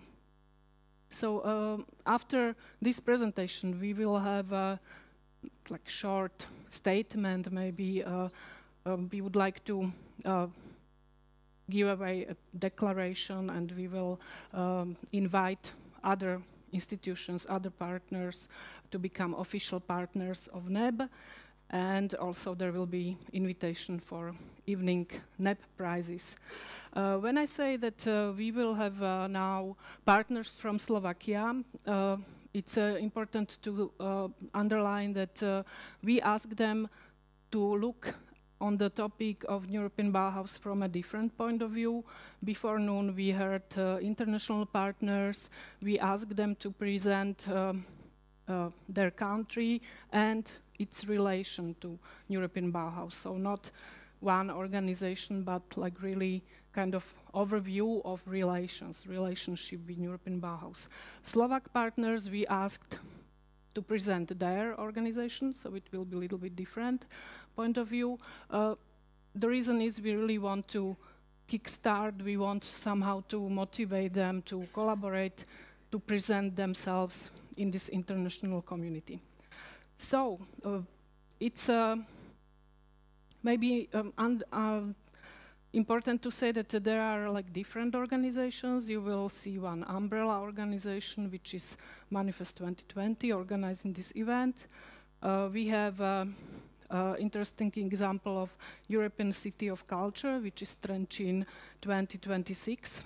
And then I would say expert organization or like some institutions, organizations specialized on some principles, some topics. Ľudia a voda, people and water, which is environmental organization. Then institution dealing with design, Slovak Design Center, which, like when we speak about kind of lack of interest of like public governmental institutions, we have to say that Slovak Design Center is subsidiary organization of Slovak Ministry of Culture, which also is a good signal that maybe it's not so bad with involvement of public institutions. And then professional institution, Institute of Residential Architecture of Slovak University of Technology, and association working with urban planning, participation, and many times they repeat the word care, and it is Polka. I have to say, if in the list of official partners, you will find also Habitat for Humanity, which is an international organization having a seat in Slovakia. So let's start with Manifest 2020. I would like to call Lubica Šimkovicová on the stage. Please take your table, there's a microphone, and tell us about Manifest 2020 and NEB. Thank you very much, Maria, for inviting me again here on the stage. I will be fast, but not furious, because we are a little bit late. So, hopefully it will work. Doesn't.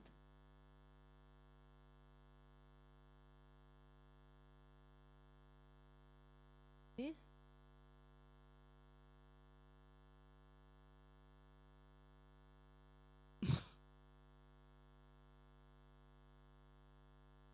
Beginning. It's here. Well.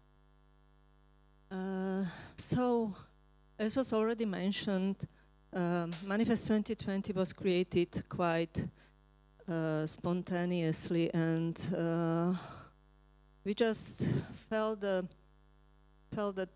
there is quite a huge space for improving the situation in construction industry, its influence on environment, attitude to environment, and also attitudes of society.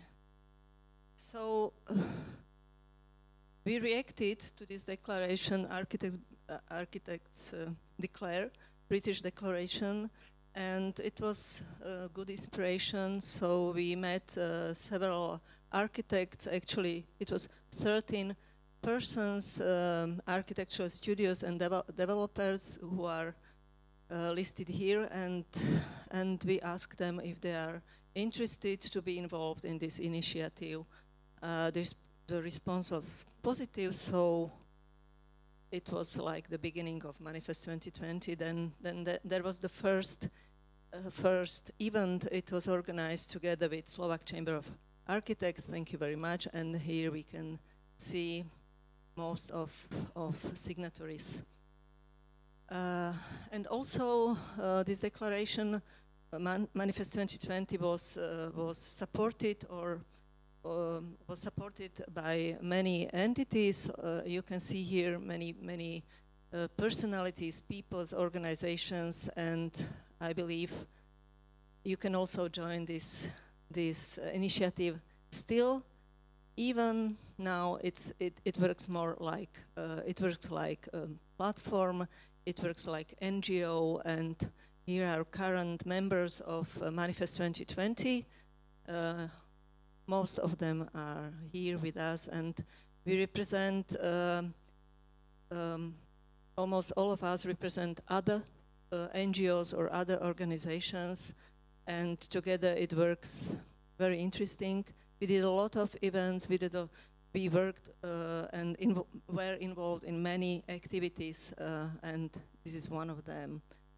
And then suddenly, when we became an official partner in Slovakia for New European Bauhaus in 2021, a year later became started the war in Ukraine, and we were just discussing what to do, how to help. It was a new situation. Suddenly, nobody didn't know what to do and how to help the people fled the war. So Maria, as a member of High-Level Roundtable, she discussed at one meeting what to do, how can we help, and Shigeru also as a member of High-Level Roundtable offered his know-how, his very interesting system, paper partition system, which was already used in many situations like earthquakes and similar, and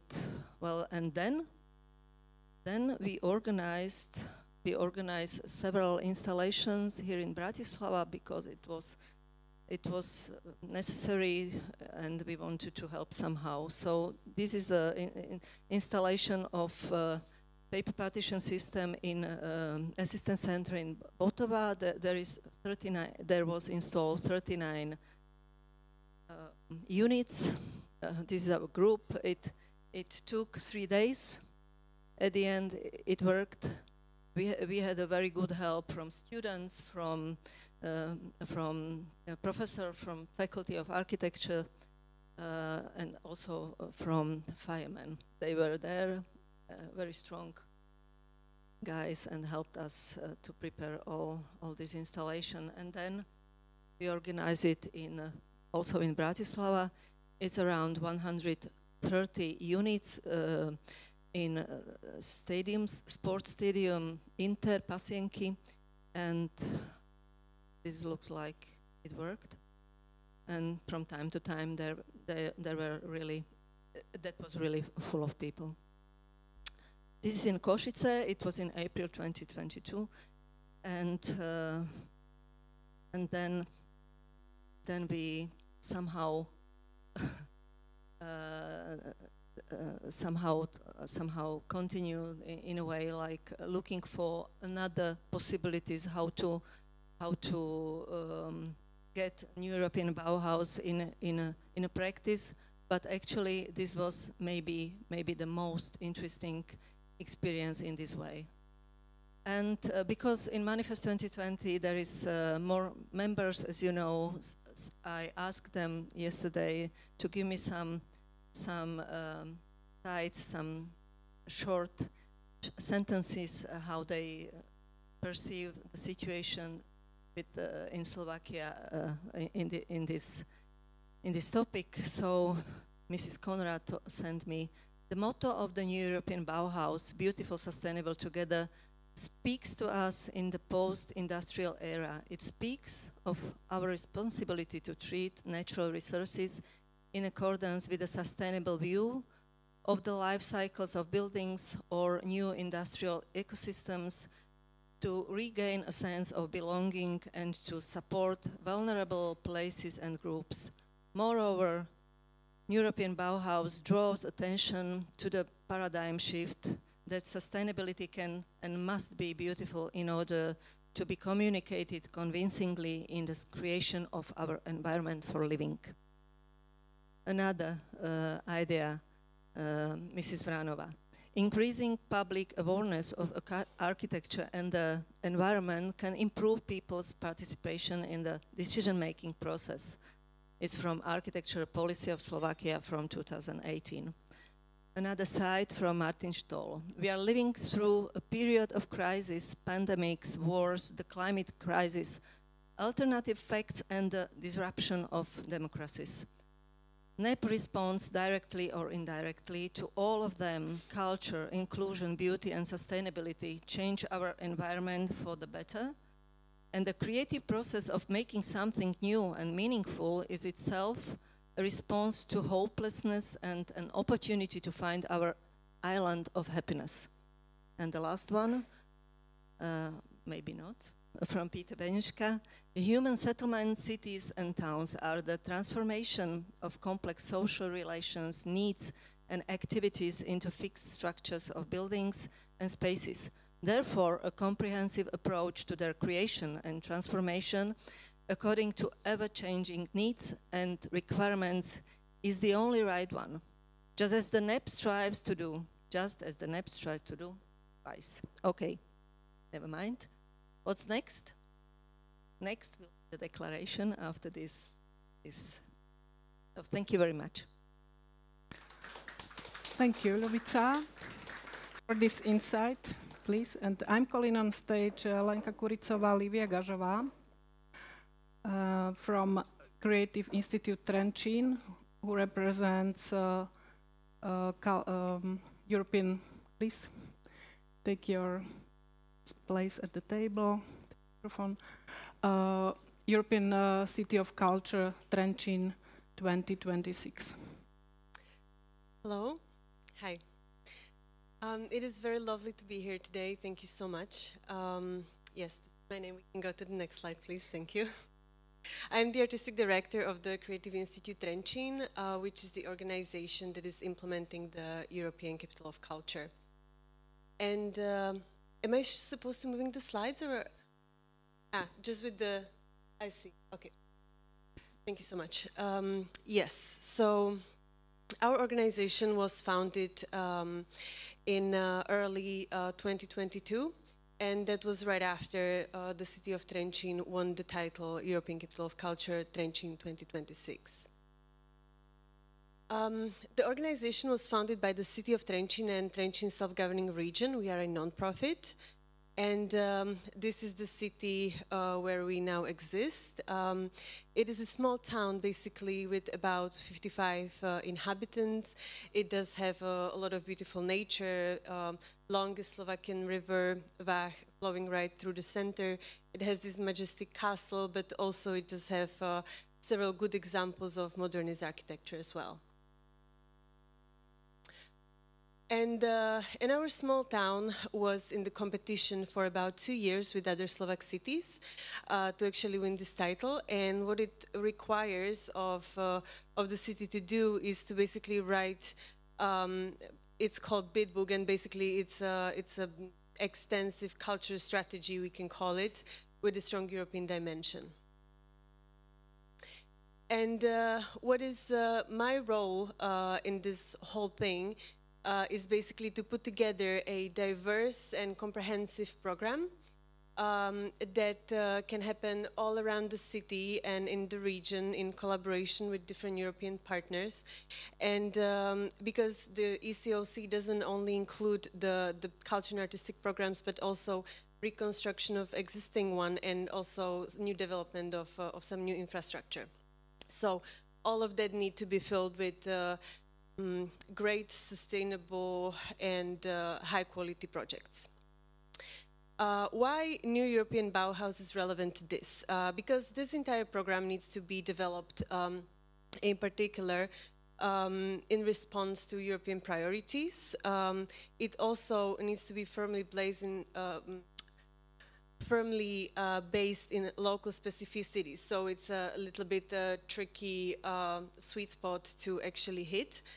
And all of these European themes, they need to be addressed from a local and national point of view. New European Bauhaus actually was incredibly relevant for us, in particular, in the first program strand that surrounds itself around two strategic goals: nature matters and city matters.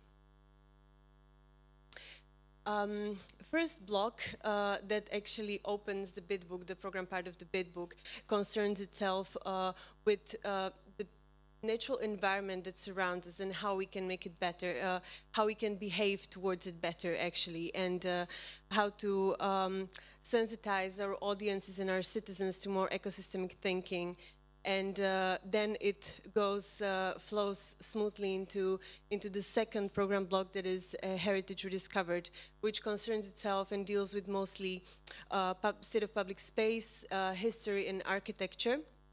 And there are about 20 quite comprehensive and long-term projects that are in these two blocks. And now I would like to introduce actually the project manager of some of those, Livia Gažová, my colleague, and she will tell you a little bit more in detail about the projects in our bid. Thank you, Lenka. maybe this slide was also for you. Okay. Okay, so basically there are nearly 100 different projects in Trenčín 2026 structure. So I will tell a few words how New European Bauhaus is implemented in a few of them. So one of them is called City Reimagined. It's a project that is led by us specifically, so or specifically me, so not by external partners. And this is because it has really the project has really ambitious aim, I would say.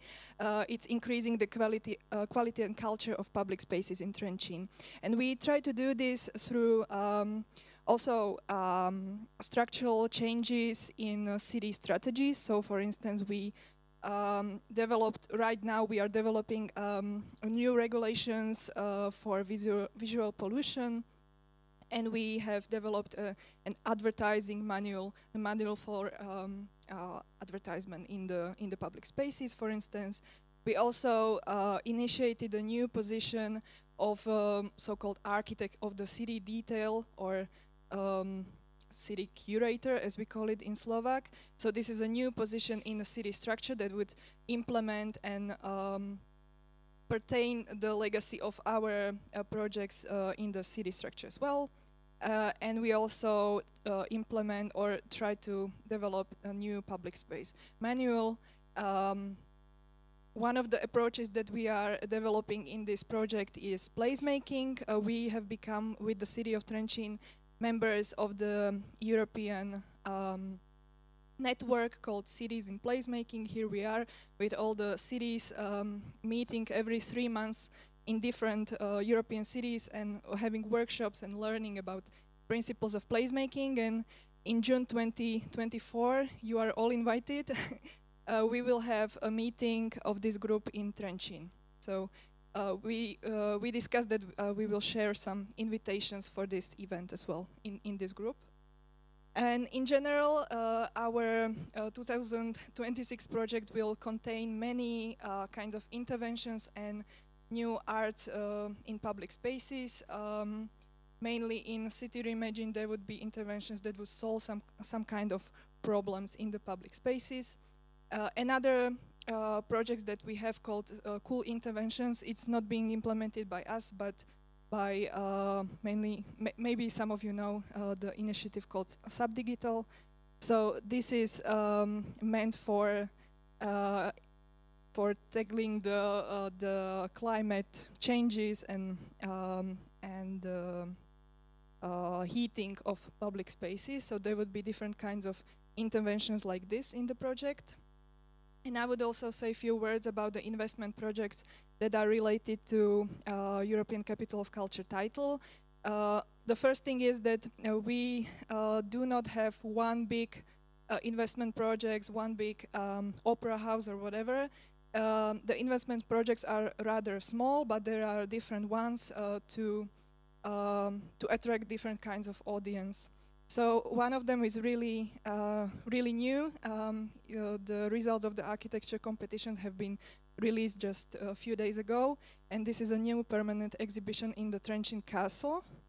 And you can see that we have managed to put NEB principles in the brief of the architecture competitions, and it turned out that the winning entry have really put so much effort in, for instance, recycling the materials from the castle, using it in the exhibition spaces, even like using the construction that have been added to the castle in 20th century. So really interesting. We're really looking forward to this. There are also other investment projects that are using the old structures, such as old railway bridge in Trenčín, making it as a promenade space. So you can see the structure, how it looks right now, and the plan for 2026, we believe, will be like this. And the last thing is a new culture center which was also a result of architecture competitions several years ago, and this will be also the project of launch in 2026. I would maybe just mention a small detail. You can see that in the original, like this is the state right now, and we also pay attention to, for instance, transforming or transferring the public art in the new structure of the cultural center. So these are just few examples like how we see NEB is implemented in our projects, and that's it. Thank you very much. Thank you. So, I would like to call Dušan Travniček, who will speak in the name of partner, ľudia a voda, people and water. And yes, please take your spot and take microphone, and you can move presentation by arrows. Yes, thank you. Please. So thank you for inviting People and Water, and I want to say hello from chairman of People and Water, Michal Kravčík, which sent me here today because he's on business trip in Germany and he's returning, but he was not able to return until now. So today I will use his presentation. I replaced his text with my pictures, so I hope you will enjoy it. So we can move on next slide, please.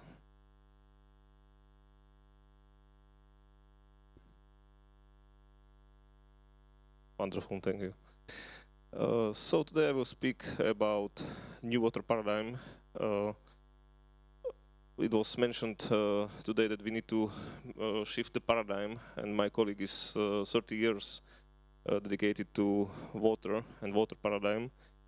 And what we do with water as people, you can see around you that we consider water as a trash. We want to get rid of the water when it falls to the ground. And my colleague is trying to convince people that we need to keep it as a gift. So today I will speak also about energy and how it can influence our environment where we live. So on this picture, maybe this is the most important one, and it's by Michal, not by me, but you can see the difference of distributing the power when soil is full of water and when it's dry. You can see these arrows here, and they are describing energy. Sensible heat. What does it mean, sensible heat? Imagine that when sun hit the ground in our region, in Slovakia, it has like 1,000 watts per square meter power. If you don't have water there, this energy remains there, and we feel this heat, and it's sensible for us. If we have water and this water is vaporized by plants, we send to upper parts of atmosphere 70 to 80% of this heat.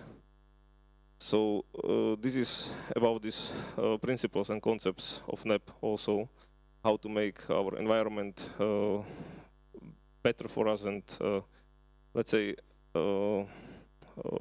more pleasant. So just one sentence about this picture. Imagine one tree with leaf tree with crown 10 meters in diameter. It can evaporate 400 liters per day during sunny day. And for evapotranspirating 1 cubic meter of water, you need 700 kilowatt hours. So, not hours, 700 kilowatt. So, if you calculate this on small scale, you can say, okay, this is some crazy environmentist trying to tell us something. But if you if you give this number in bigger region or on national scope or on a continental scope, you can see these energies in bigger picture. So enough of theory. I will move to another slide. So what does it mean in our daily life? This picture is from Košice from 2004, when these tennis courts you can see near this yellow hole, they were always flooded by mud from the urban zone because it was under a small hill. And what my colleague did in 2005, he created, he actually did some proper landscape management, and he retained this storm water.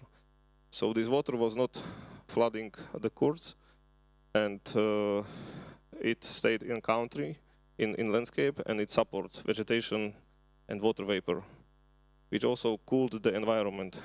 And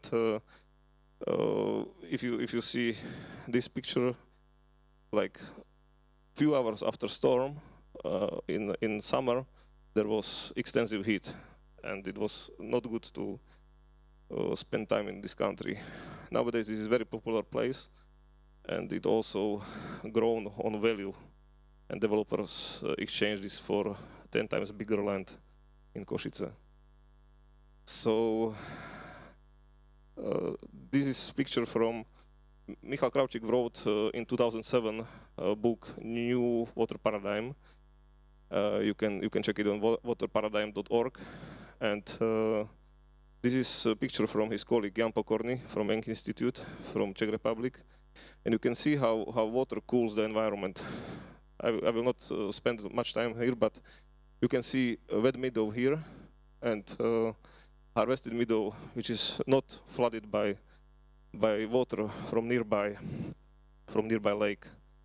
You can see the difference in temperature, 29 degrees of Celsius and 42 something Celsius in dry meadow. So this is how nature works and energies. And as I mentioned, if you only talk about it on small scale, it can be only a local environmental thing. But imagine that 40 billion cubic meters of rainwater run off from municipalities of Europe. So there was also questions how we can contribute to tackle the climate and so on. So we don't have to wait on technology companies which will solve some technological problems with fuels and so on. But my colleague is saying that if every person try to retain 100 cubic meters in nature, which will help evapotranspirate to upper parts of atmosphere, we can really tackle the climate change on our own. So there are only pictures now which you can see around you every day. So imagine that this tree was really 10 meters in diameter on the parking place. And we people, we just said, no, this water cannot go to the tree, we need to get rid of it. So this is the result. Instead of AC, which produce or which transports 400 liters per day to atmosphere and cools the environment with this water, we just kill this AC and we send this water back to the sea. So, and why I'm talking about this 400 liters per day, because one AC at your home, it uses around 40 liters of water to cool your flat or house in average. Yes? So imagine that this tree was performing like 10 ACs and cooling the environment around us. And yeah, there should be some video, but it will be not working. But we mentioned that we were speaking about if sustainability is expensive or cheap. We don't have to rebuild buildings, put their green roofs, if even this helps. But we just, if we have the water from this roof, we don't have to get rid of it and send it to the sea. We can retain it near to the buildings. This is high school in Košice, and educate people from very, very low age what water, how water can help us people. So this is how old paradigm works, and this photo is from Košice. We did also some presentation for Arab countries, and they have also a lot of rain, and they do the same mistakes as we do, but we are on the way to their climate, not vice versa. So this is also old water paradigm. You can see these big concrete channels in very small village like Jarabina. I mean, they have a few hundred people, maybe 1,000, but we spend millions to infrastructure which help this water, which can help us to cool the environment to the sea immediately after storm. And it's not enough. We can spend millions and millions, and always there will be storm which will be bigger than our investments in this infrastructure. So what we do in People and Water, we change the methodologies. We help municipalities to tackle this problem and to keep the water in an environment. So from all these roofs in this village, we say people, don't send it to this channel. Keep it in your garden, help your trees grow, and cool your environment, feel better. So this graph is from New Water Paradigm. I'm out of time, so I will just briefly describe it. That if we are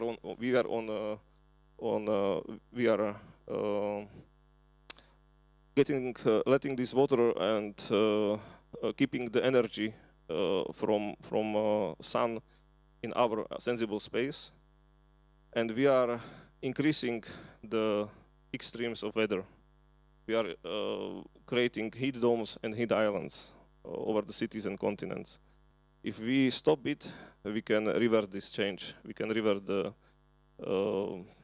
strengthening of weather extremes. So I mentioned this book, waterparadigm.org. It's changed my view on world where we live, because I'm programmer. 20 years I was programmer, and I was building electric cars 15 years ago. I was creating systems for electric cars because I wanted to save the planet. But shifting to new water paradigm can help us, I believe, more, and we can influence it more. So I only last 2 slides. My colleague was member of regional parliament, and he created Košice region restoration program. You can check it on peopleandwater.international. So it sounds like a big number, but it can create a lot of jobs. It can produce a lot of more crop yield, and recharge aquifers and mitigate temperature. So, and this is water authored by Michal Kravčík. So water is the engine of a lot of aspects of our life. And yeah, if you want, I will be happy to, if you reach me after presentations, and we can talk about it more. And yeah, thank you very much for the opportunity to be with you and network with you. Thank you very much. Thank you. It's a great point of view. body broad, and we are happy to have such expert organizations in the group of partners of NEB. And we continue in this specialized expert points of view. Robert Paršo, please come on the stage. Slovak Design Center. So water, very important topic, and design, you don't need to switch it on, you just can talk. Working? And please, you have green arrows, you can navigate your slide. Hello, I'm Robert Paršo, head of Research and Development Department of Slovak Design Center. We are actually the building of former kaserne, I don't know, barracks of the Austro-Hungarian army or empire. And nowadays this building is property of Ministry of Culture, and we managed to stay in part of this building, and we are doing our activities mainly from this building and in this place. Is in the center of the Bratislava on Kolárovo námestie. Slovak Design Center is a subsidiary organization of Ministry of Culture, so we are working on the contract with Ministry. Actually, we are some 30 years old organization, which was established just after the revolution in 90s of last century. First, it was mentioned to be organization for designers, because after the revolution there was new need for managing the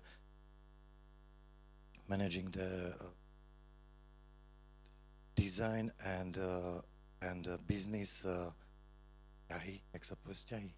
relationship, and also support for designers, support for these new investors and producers. During the years So what actually we are doing? We have also Museum of Design. We have Gallery of Design, which is down in this building. We have specialized library, and we are issuing design magazine, Designum, and this it's my department. The National Prize of Design is also one of our projects. So this is what we do. Now I can rest a bit until you read it. Okay, so we are presenting and popularizing design, and all what I said, everything you find on our website. Actually, we have two domains, design.sk and Slovak Center of Design.sk. Now we can focus more on my department, which was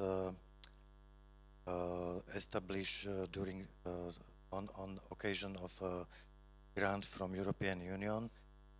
What was the name of this Interreg Slovak-Austrian project?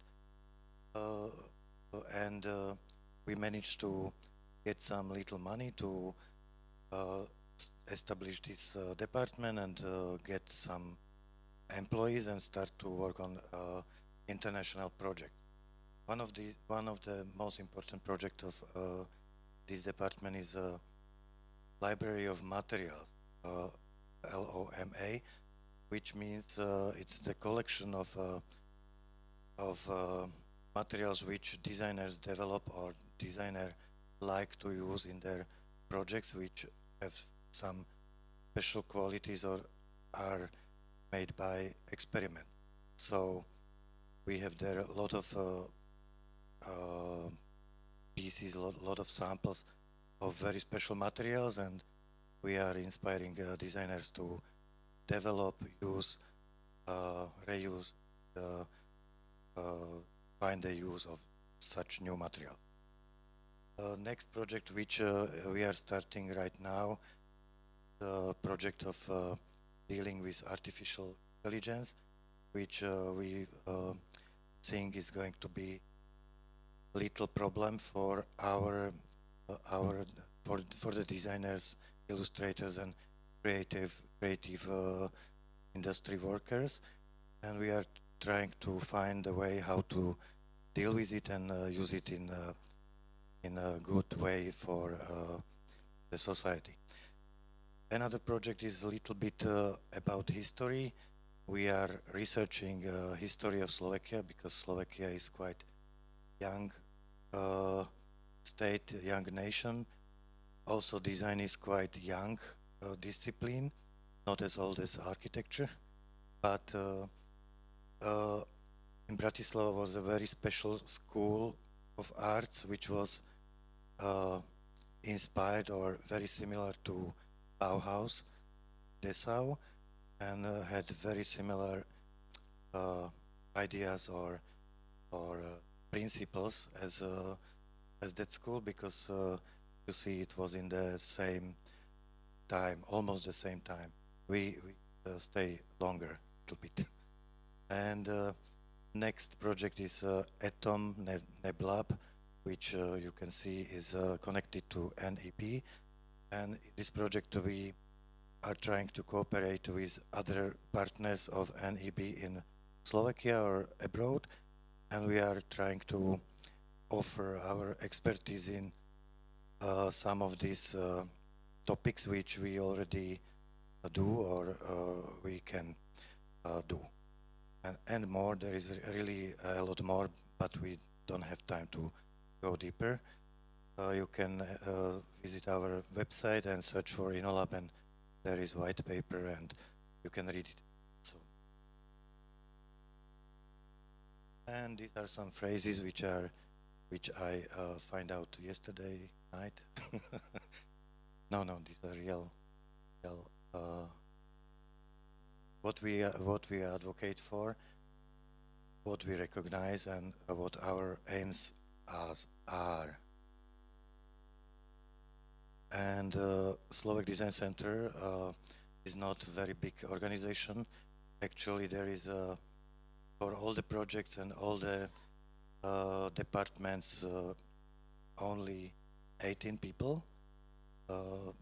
5 of them, maybe even more, is just for economy and such, but we are trying to solve this situation so that we are hiring experts and they are working on projects for us or with us. Of course, we are cooperating with Academy of Fine Arts and Design and other schools in our reach, and we have a partnership with Angewandte Kunst in Vienna and MAC in Vienna. Last picture is the second picture of this. This picture is from MAC exhibition Human by Design, which was done in 2021, and this is kind of a collection of projects which are very, very, very connected to ideas of new European Bauhaus. So as I wrote here, there is like originality, social responsibility, circular economy, sustainability. And what I think we are going to do with a new European Bauhaus, my personal point of view is that when I heard first about new European Bauhaus, I was thinking like, okay, some new Bauhaus, we know what Bauhaus is, then we find out that new European Bauhaus is little bit different what I was thinking. That's why I stop focusing on it and I go to other projects.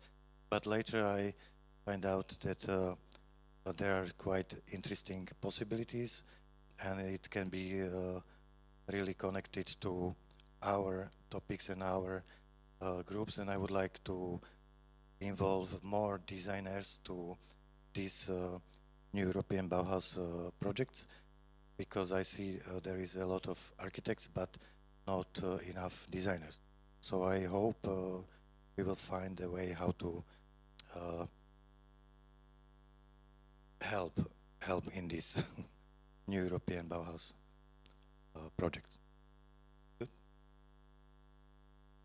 Robert, and great you changed your opinion and you are interested now in European Bauhaus principles. Let me call Edita Vráblová on the stage, but please use the step here because, okay. So Institute of Residential Architecture, Slovak University of Technology. So navigate through your presentation if you want. Good afternoon. First of all, I would like to thank you, the head of Slovak Chamber of Architects, architect Nora Vronova, because she motivated me to apply to New European Bauhaus. Now I would like to tell something about our institution. Green arrows. Okay. So,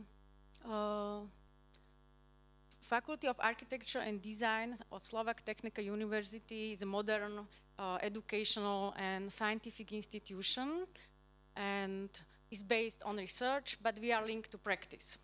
And Faculty of Architecture is engaged in educational, research, artistic and project activities in the field of architecture, urbanism, and also design. I am a member of Institute of Architecture of Residential Buildings. We are a small collective of 10 people, the Institute of Architecture of Residential Building has its goal coded in its name. Our aim is to educate students in the field which is connected to housing architecture. In our architecture studios, we are concentrating on the designing of various types of housing, apartment housing, family houses, housing for retirement people, student dormitories, hotels, and other non-standard typological types in every form of residential housing. The research at the Institute of Architecture of Residential Buildings is mainly focused on universal, ecological, and sustainable architecture, and also progressive trends. So that support the idea of sustainability, and very nice activity which will held on 3rd May 2024 is action called Point for Science, where our PhD students represent their research, and the main idea is sustainability, aesthetic, and inclusion. So it is held on pillars of New European Bauhaus. So you are all invited. It is on 3rd May. And it is very nice activity, and there are results of all PhD students.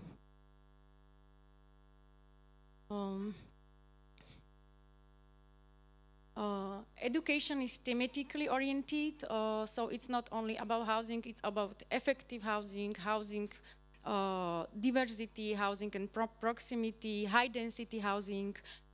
Student projects are developed in comprehensive position from the broader context and urban spatial relationship to architectural objects and details. And we are studying the typological types of housing architecture in broad perspective of spatial, cultural, and historical context. cooperation with local governments and associations and individuals is done for many years. Usually we are cooperating with municipalities in the form of preparing student projects for a specific area in various scales, from designing small scales architecture, like we can see on this example, to large urban zones. This is very nice example from student architectural studies for Bratislava Petržalka. It was a very big area, and we have, for example, 15 architectural studies, and it is very good basis for local government or associations to find so many variations or study cases for one locality.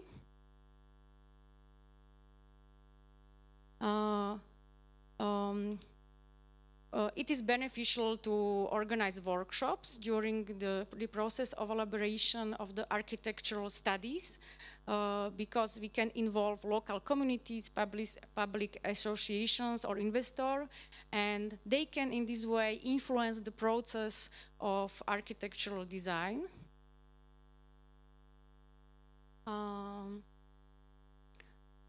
As the result of cooperation with various governments or institutions can be some publication, for example, in the form of catalogs of architectural studies. For example, here we can see examples of architectural studies for Detva, Devínska Nová Ves, or Nitra. So it's a result, and you can find there, for example, 30 or 50 architectural studies for one area.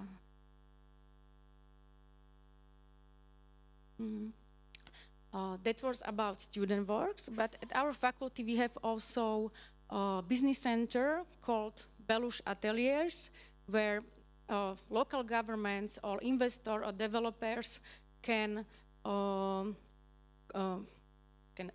order, for example, real project from architects, which are members, for example, of Institute of Architecture of Residential Building. So it's also one type of cooperation. And this is the last one. So we would like to join you and join our organization, local governments, institution for cooperation, and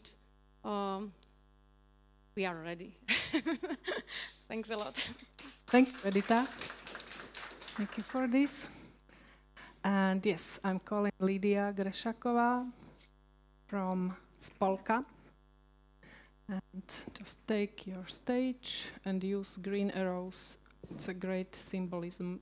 Oh no, yeah. You won't need it. Okay. Thank you very much for inviting us. So my name is Lidia Grešaková, but I today represent a broader women collective of architects and sociologists, and it's called Spolka.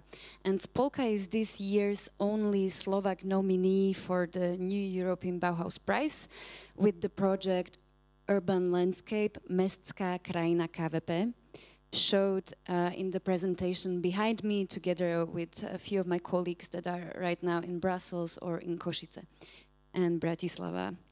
So, but we are also part of the NEB community itself, and to explain what motivated us to become part of the community, I would like to first explain a little bit about our background, while you can also watch the photos from the nominated project. So Spolka is the story of a group of friends who wanted to work together to improve something connected to their expertise, to architecture and sociology. So in the beginning it was not really clear what we want to improve and what we want to achieve, but today we call it quality of life, and to broaden and deepen in the social consciousness on how we talk about quality of life. And in the 8 years of our existence, we are at our peak, one would say, in engaging public in innovative urban development. How we do it is that we combine architectural with sociological research, and we try to bring new perspectives in the planning that are usually on its periphery. For example, the perspectives of women, minorities, children and youth, the elderly, those leaving Ukraine due to war, but also natural actors such as trees or concrete that are on the picture behind me, and try to design for the good life of all actors in spaces. So we see the making of the city or any practice of Spolka as kind and joyful, and we believe that we are making social change through these cultural forms, language and metaphors we use. Through our work, we want to tell people that the future can really be joyful despite the crisis we are now experiencing. And we do this by placing emphasis on the processes and the atmospheres while we create the environments. We do this interdisciplinary and with care. And the new European Bauhaus initiative, and now I'm getting to that, represents for us these values in its core. And moreover, as a platform, it connects all other practices with similar approach. So we naturally tried to apply as members for the initiative. And the reason I mention this is because in Spolka we believe that change can only be achieved together, and that tackling the wicked problems of today needs to involve different experiences and people from different disciplines. The NEB platform offers exactly such interconnections. For us, it is a unique opportunity to reimagine and reshape our living spaces in more sustainable, inclusive, and even in aesthetically more pleasing ways. And as we are, in a way, advocates for innovative design and sustainable living, we were drawn to the initiative's vision and in the inclusivity of its approach. So by joining this platform, what we offer is to contribute to the collective effort of all of us sitting here, fostering collaboration between architects, designers, artists, policymakers to co-create solutions that would address the pressing challenges such as the climate change that was mentioned here or social inequalities.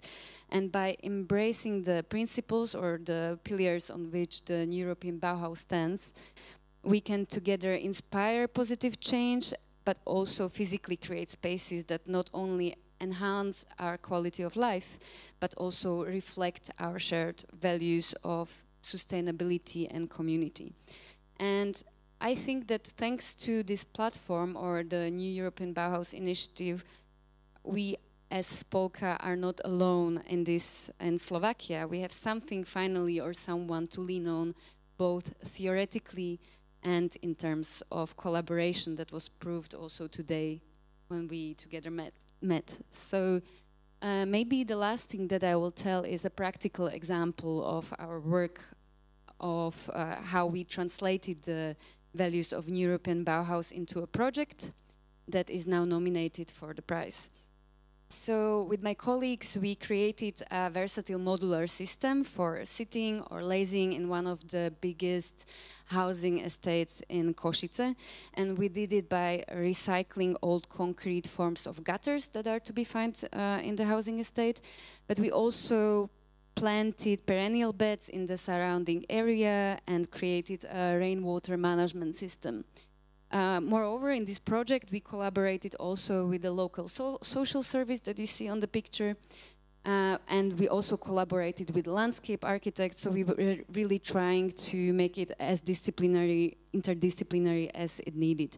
And during the previous session, there were questions in Slido whether the European Bauhaus and the sustainable solution have to be expensive or whether they have to be human-centered. So maybe this will be our answer to these questions, because today the Urban Landscape KVP project is a new space for not only relaxing and not only for children from the nearby school, but this intervention also enhances biodiversity, and we made it at low financial costs, and with this it illustrates way of inclusively transforming public spaces in housing estates.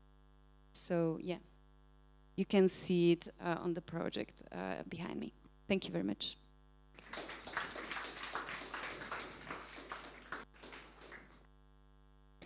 Thank you, Lydia.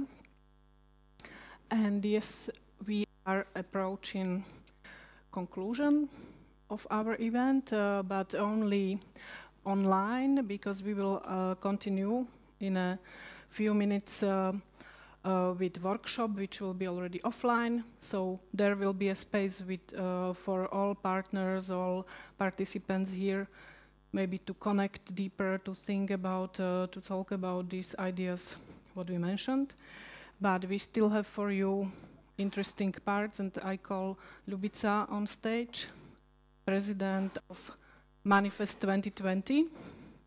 I will take my place at the table. You take the microphone, please. Okay. And yes, now we were thinking how important is maybe to be heard. We heard from the previous discussions that these topics, principles of New European Bauhaus, are sometimes expert topics. Maybe we need to be louder. Maybe we need to say it more, maybe strongly, what we really want, what we really need. So we were thinking that it would be great after 5 years to renew somehow the declaration, which ideas of NEB were started here in Slovakia even before this initiative was actually started with Manifest 2020. So we decided to formulate what Manifest 2020 and partners of New European Bauhaus need and want to say now. So we did some homework and we prepared a kind of draft with few topics, and what we want now is to present it also to international public, and then to send out this voice. So what is actually the main part or the main topic for us is call upon the government of the Slovak Republic, because as we heard before, we really need this voice of European Bauhaus, not of this trademark, but of the principles to be really heard in Slovakia and in our region in Central Europe. So we call also upon organizers of urban planning and architectural competitions, to public and private media, but we really consider the topic what you heard in presentation of people and water really important, so it has a special point in the declaration. And still after this session, after forum, we will call again partners who can add there if design maybe has this importance, participation, inclusion. So maybe Ljubica, you can say about this point. I can say, but I will read it. It will be much more easier for me now. We demand and urge the government of the Slovak Republic to pay appropriate attention to the new European Bauhaus initiative in line with its significance. We urge it to clearly express political will and establish an active contact point for New European Bauhaus as a proper and informational platform for New European Bauhaus in Slovakia, as it already exists in other EU countries. We demand and urge to ensure the development and approval of a policy on architecture and building culture in the Slovak Republic, which, following the example of other European countries as well as the European Commission itself, would define a strategic framework for the country's development in shaping a quality living environment for its inhabitants and ensuring its high aesthetic quality and culture in achieving climate goals in the areas of energy neutrality, sustainable mobility, and construction.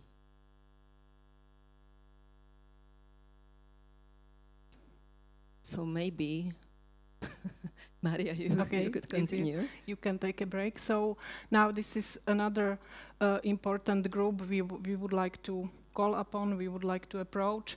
Organizers of urban planning and architecture competitions. We heard from Slovak Chamber of Architects about it before, but let's stress that it's really, it can be a huge number of institutions who are dealing with competitions, or they should.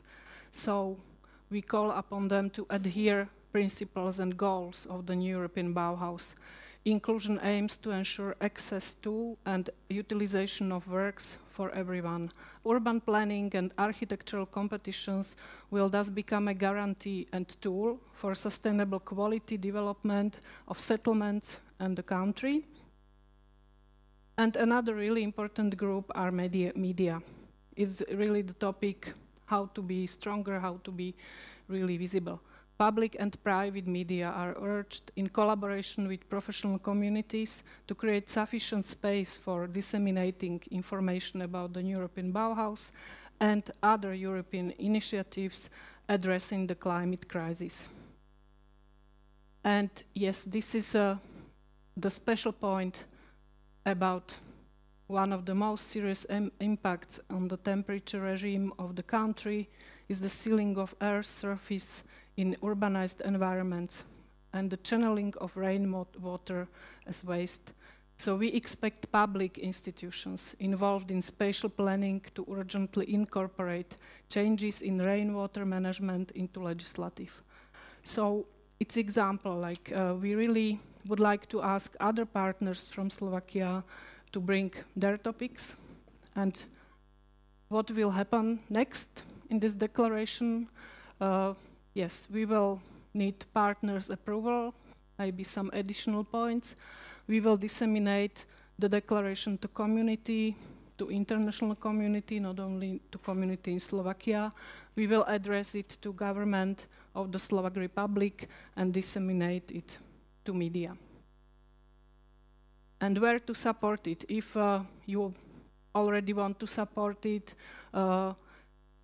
we would like to keep it to be really strong in Slovak Republic, but we will really apply for your support for signatories from elsewhere. So in this website and in this email, you can ask for information. We will disseminate it, I hope, next week. So, and we prepared for you something special. Maybe it will look like in the school, but we found in our praxis that it's really important to repeat it. It's not so hard to become a partner of NEB. There are several easy steps. I don't know if you want Lubica to say something or I should present it. Okay, so very easy. You will just type partner of NEB. You will find this website and other means of involving into European Bauhaus. It's also important because, for instance, partnership is for non-for-profit public institutions, but for profit and government organization is status of friend. So it's not so difficult, but you can apply to become partner. You can check these official partners. And again, I would like to underline, there are many initiatives, many institutions who are already working in the line of principles of NEB, but it would be much more easier for them to become official partners. So you can see there are 14 partners, official partners in Ukraine from these 764 partners. Yes, so another way, you just click here and apply. There is a short application form where you just state your ideas, your contact information, and you will get approval. And this is one of the last slides of our stream. The prizes ceremony, Lydia from Spolka already mentioned it.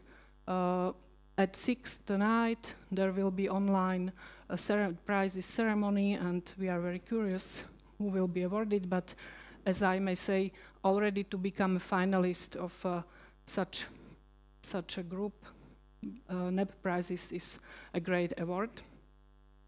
And yes, Lubica, thanks to all our colleagues and the team. Thank you very much for all of you to join us today, and hopefully we will have an opportunity to discuss in a, let's say, more internal group what could be the next step and how we could continue in cooperation and how we shall find new projects to connect us and to gather also another entities, stakeholders, hopefully governments on the board. Thank you very much. Yes, and thanks to all members of Manifest 2020, to Ingrid Konrad, Peter Beňuška, who created with us the concept, to Sonia Trubiňová for production support and Eugen Korda for visuals. And yes, let's say for the stream goodbye. And everybody enjoy time in other cities in Brussels. And we will meet here again for offline workshop in 15 minutes. Thank you. Thank you.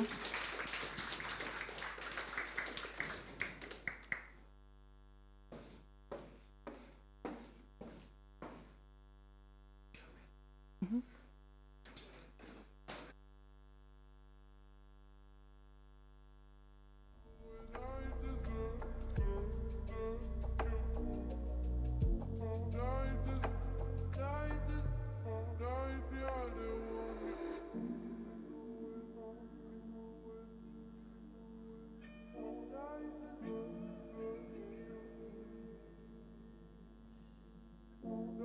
Thank you.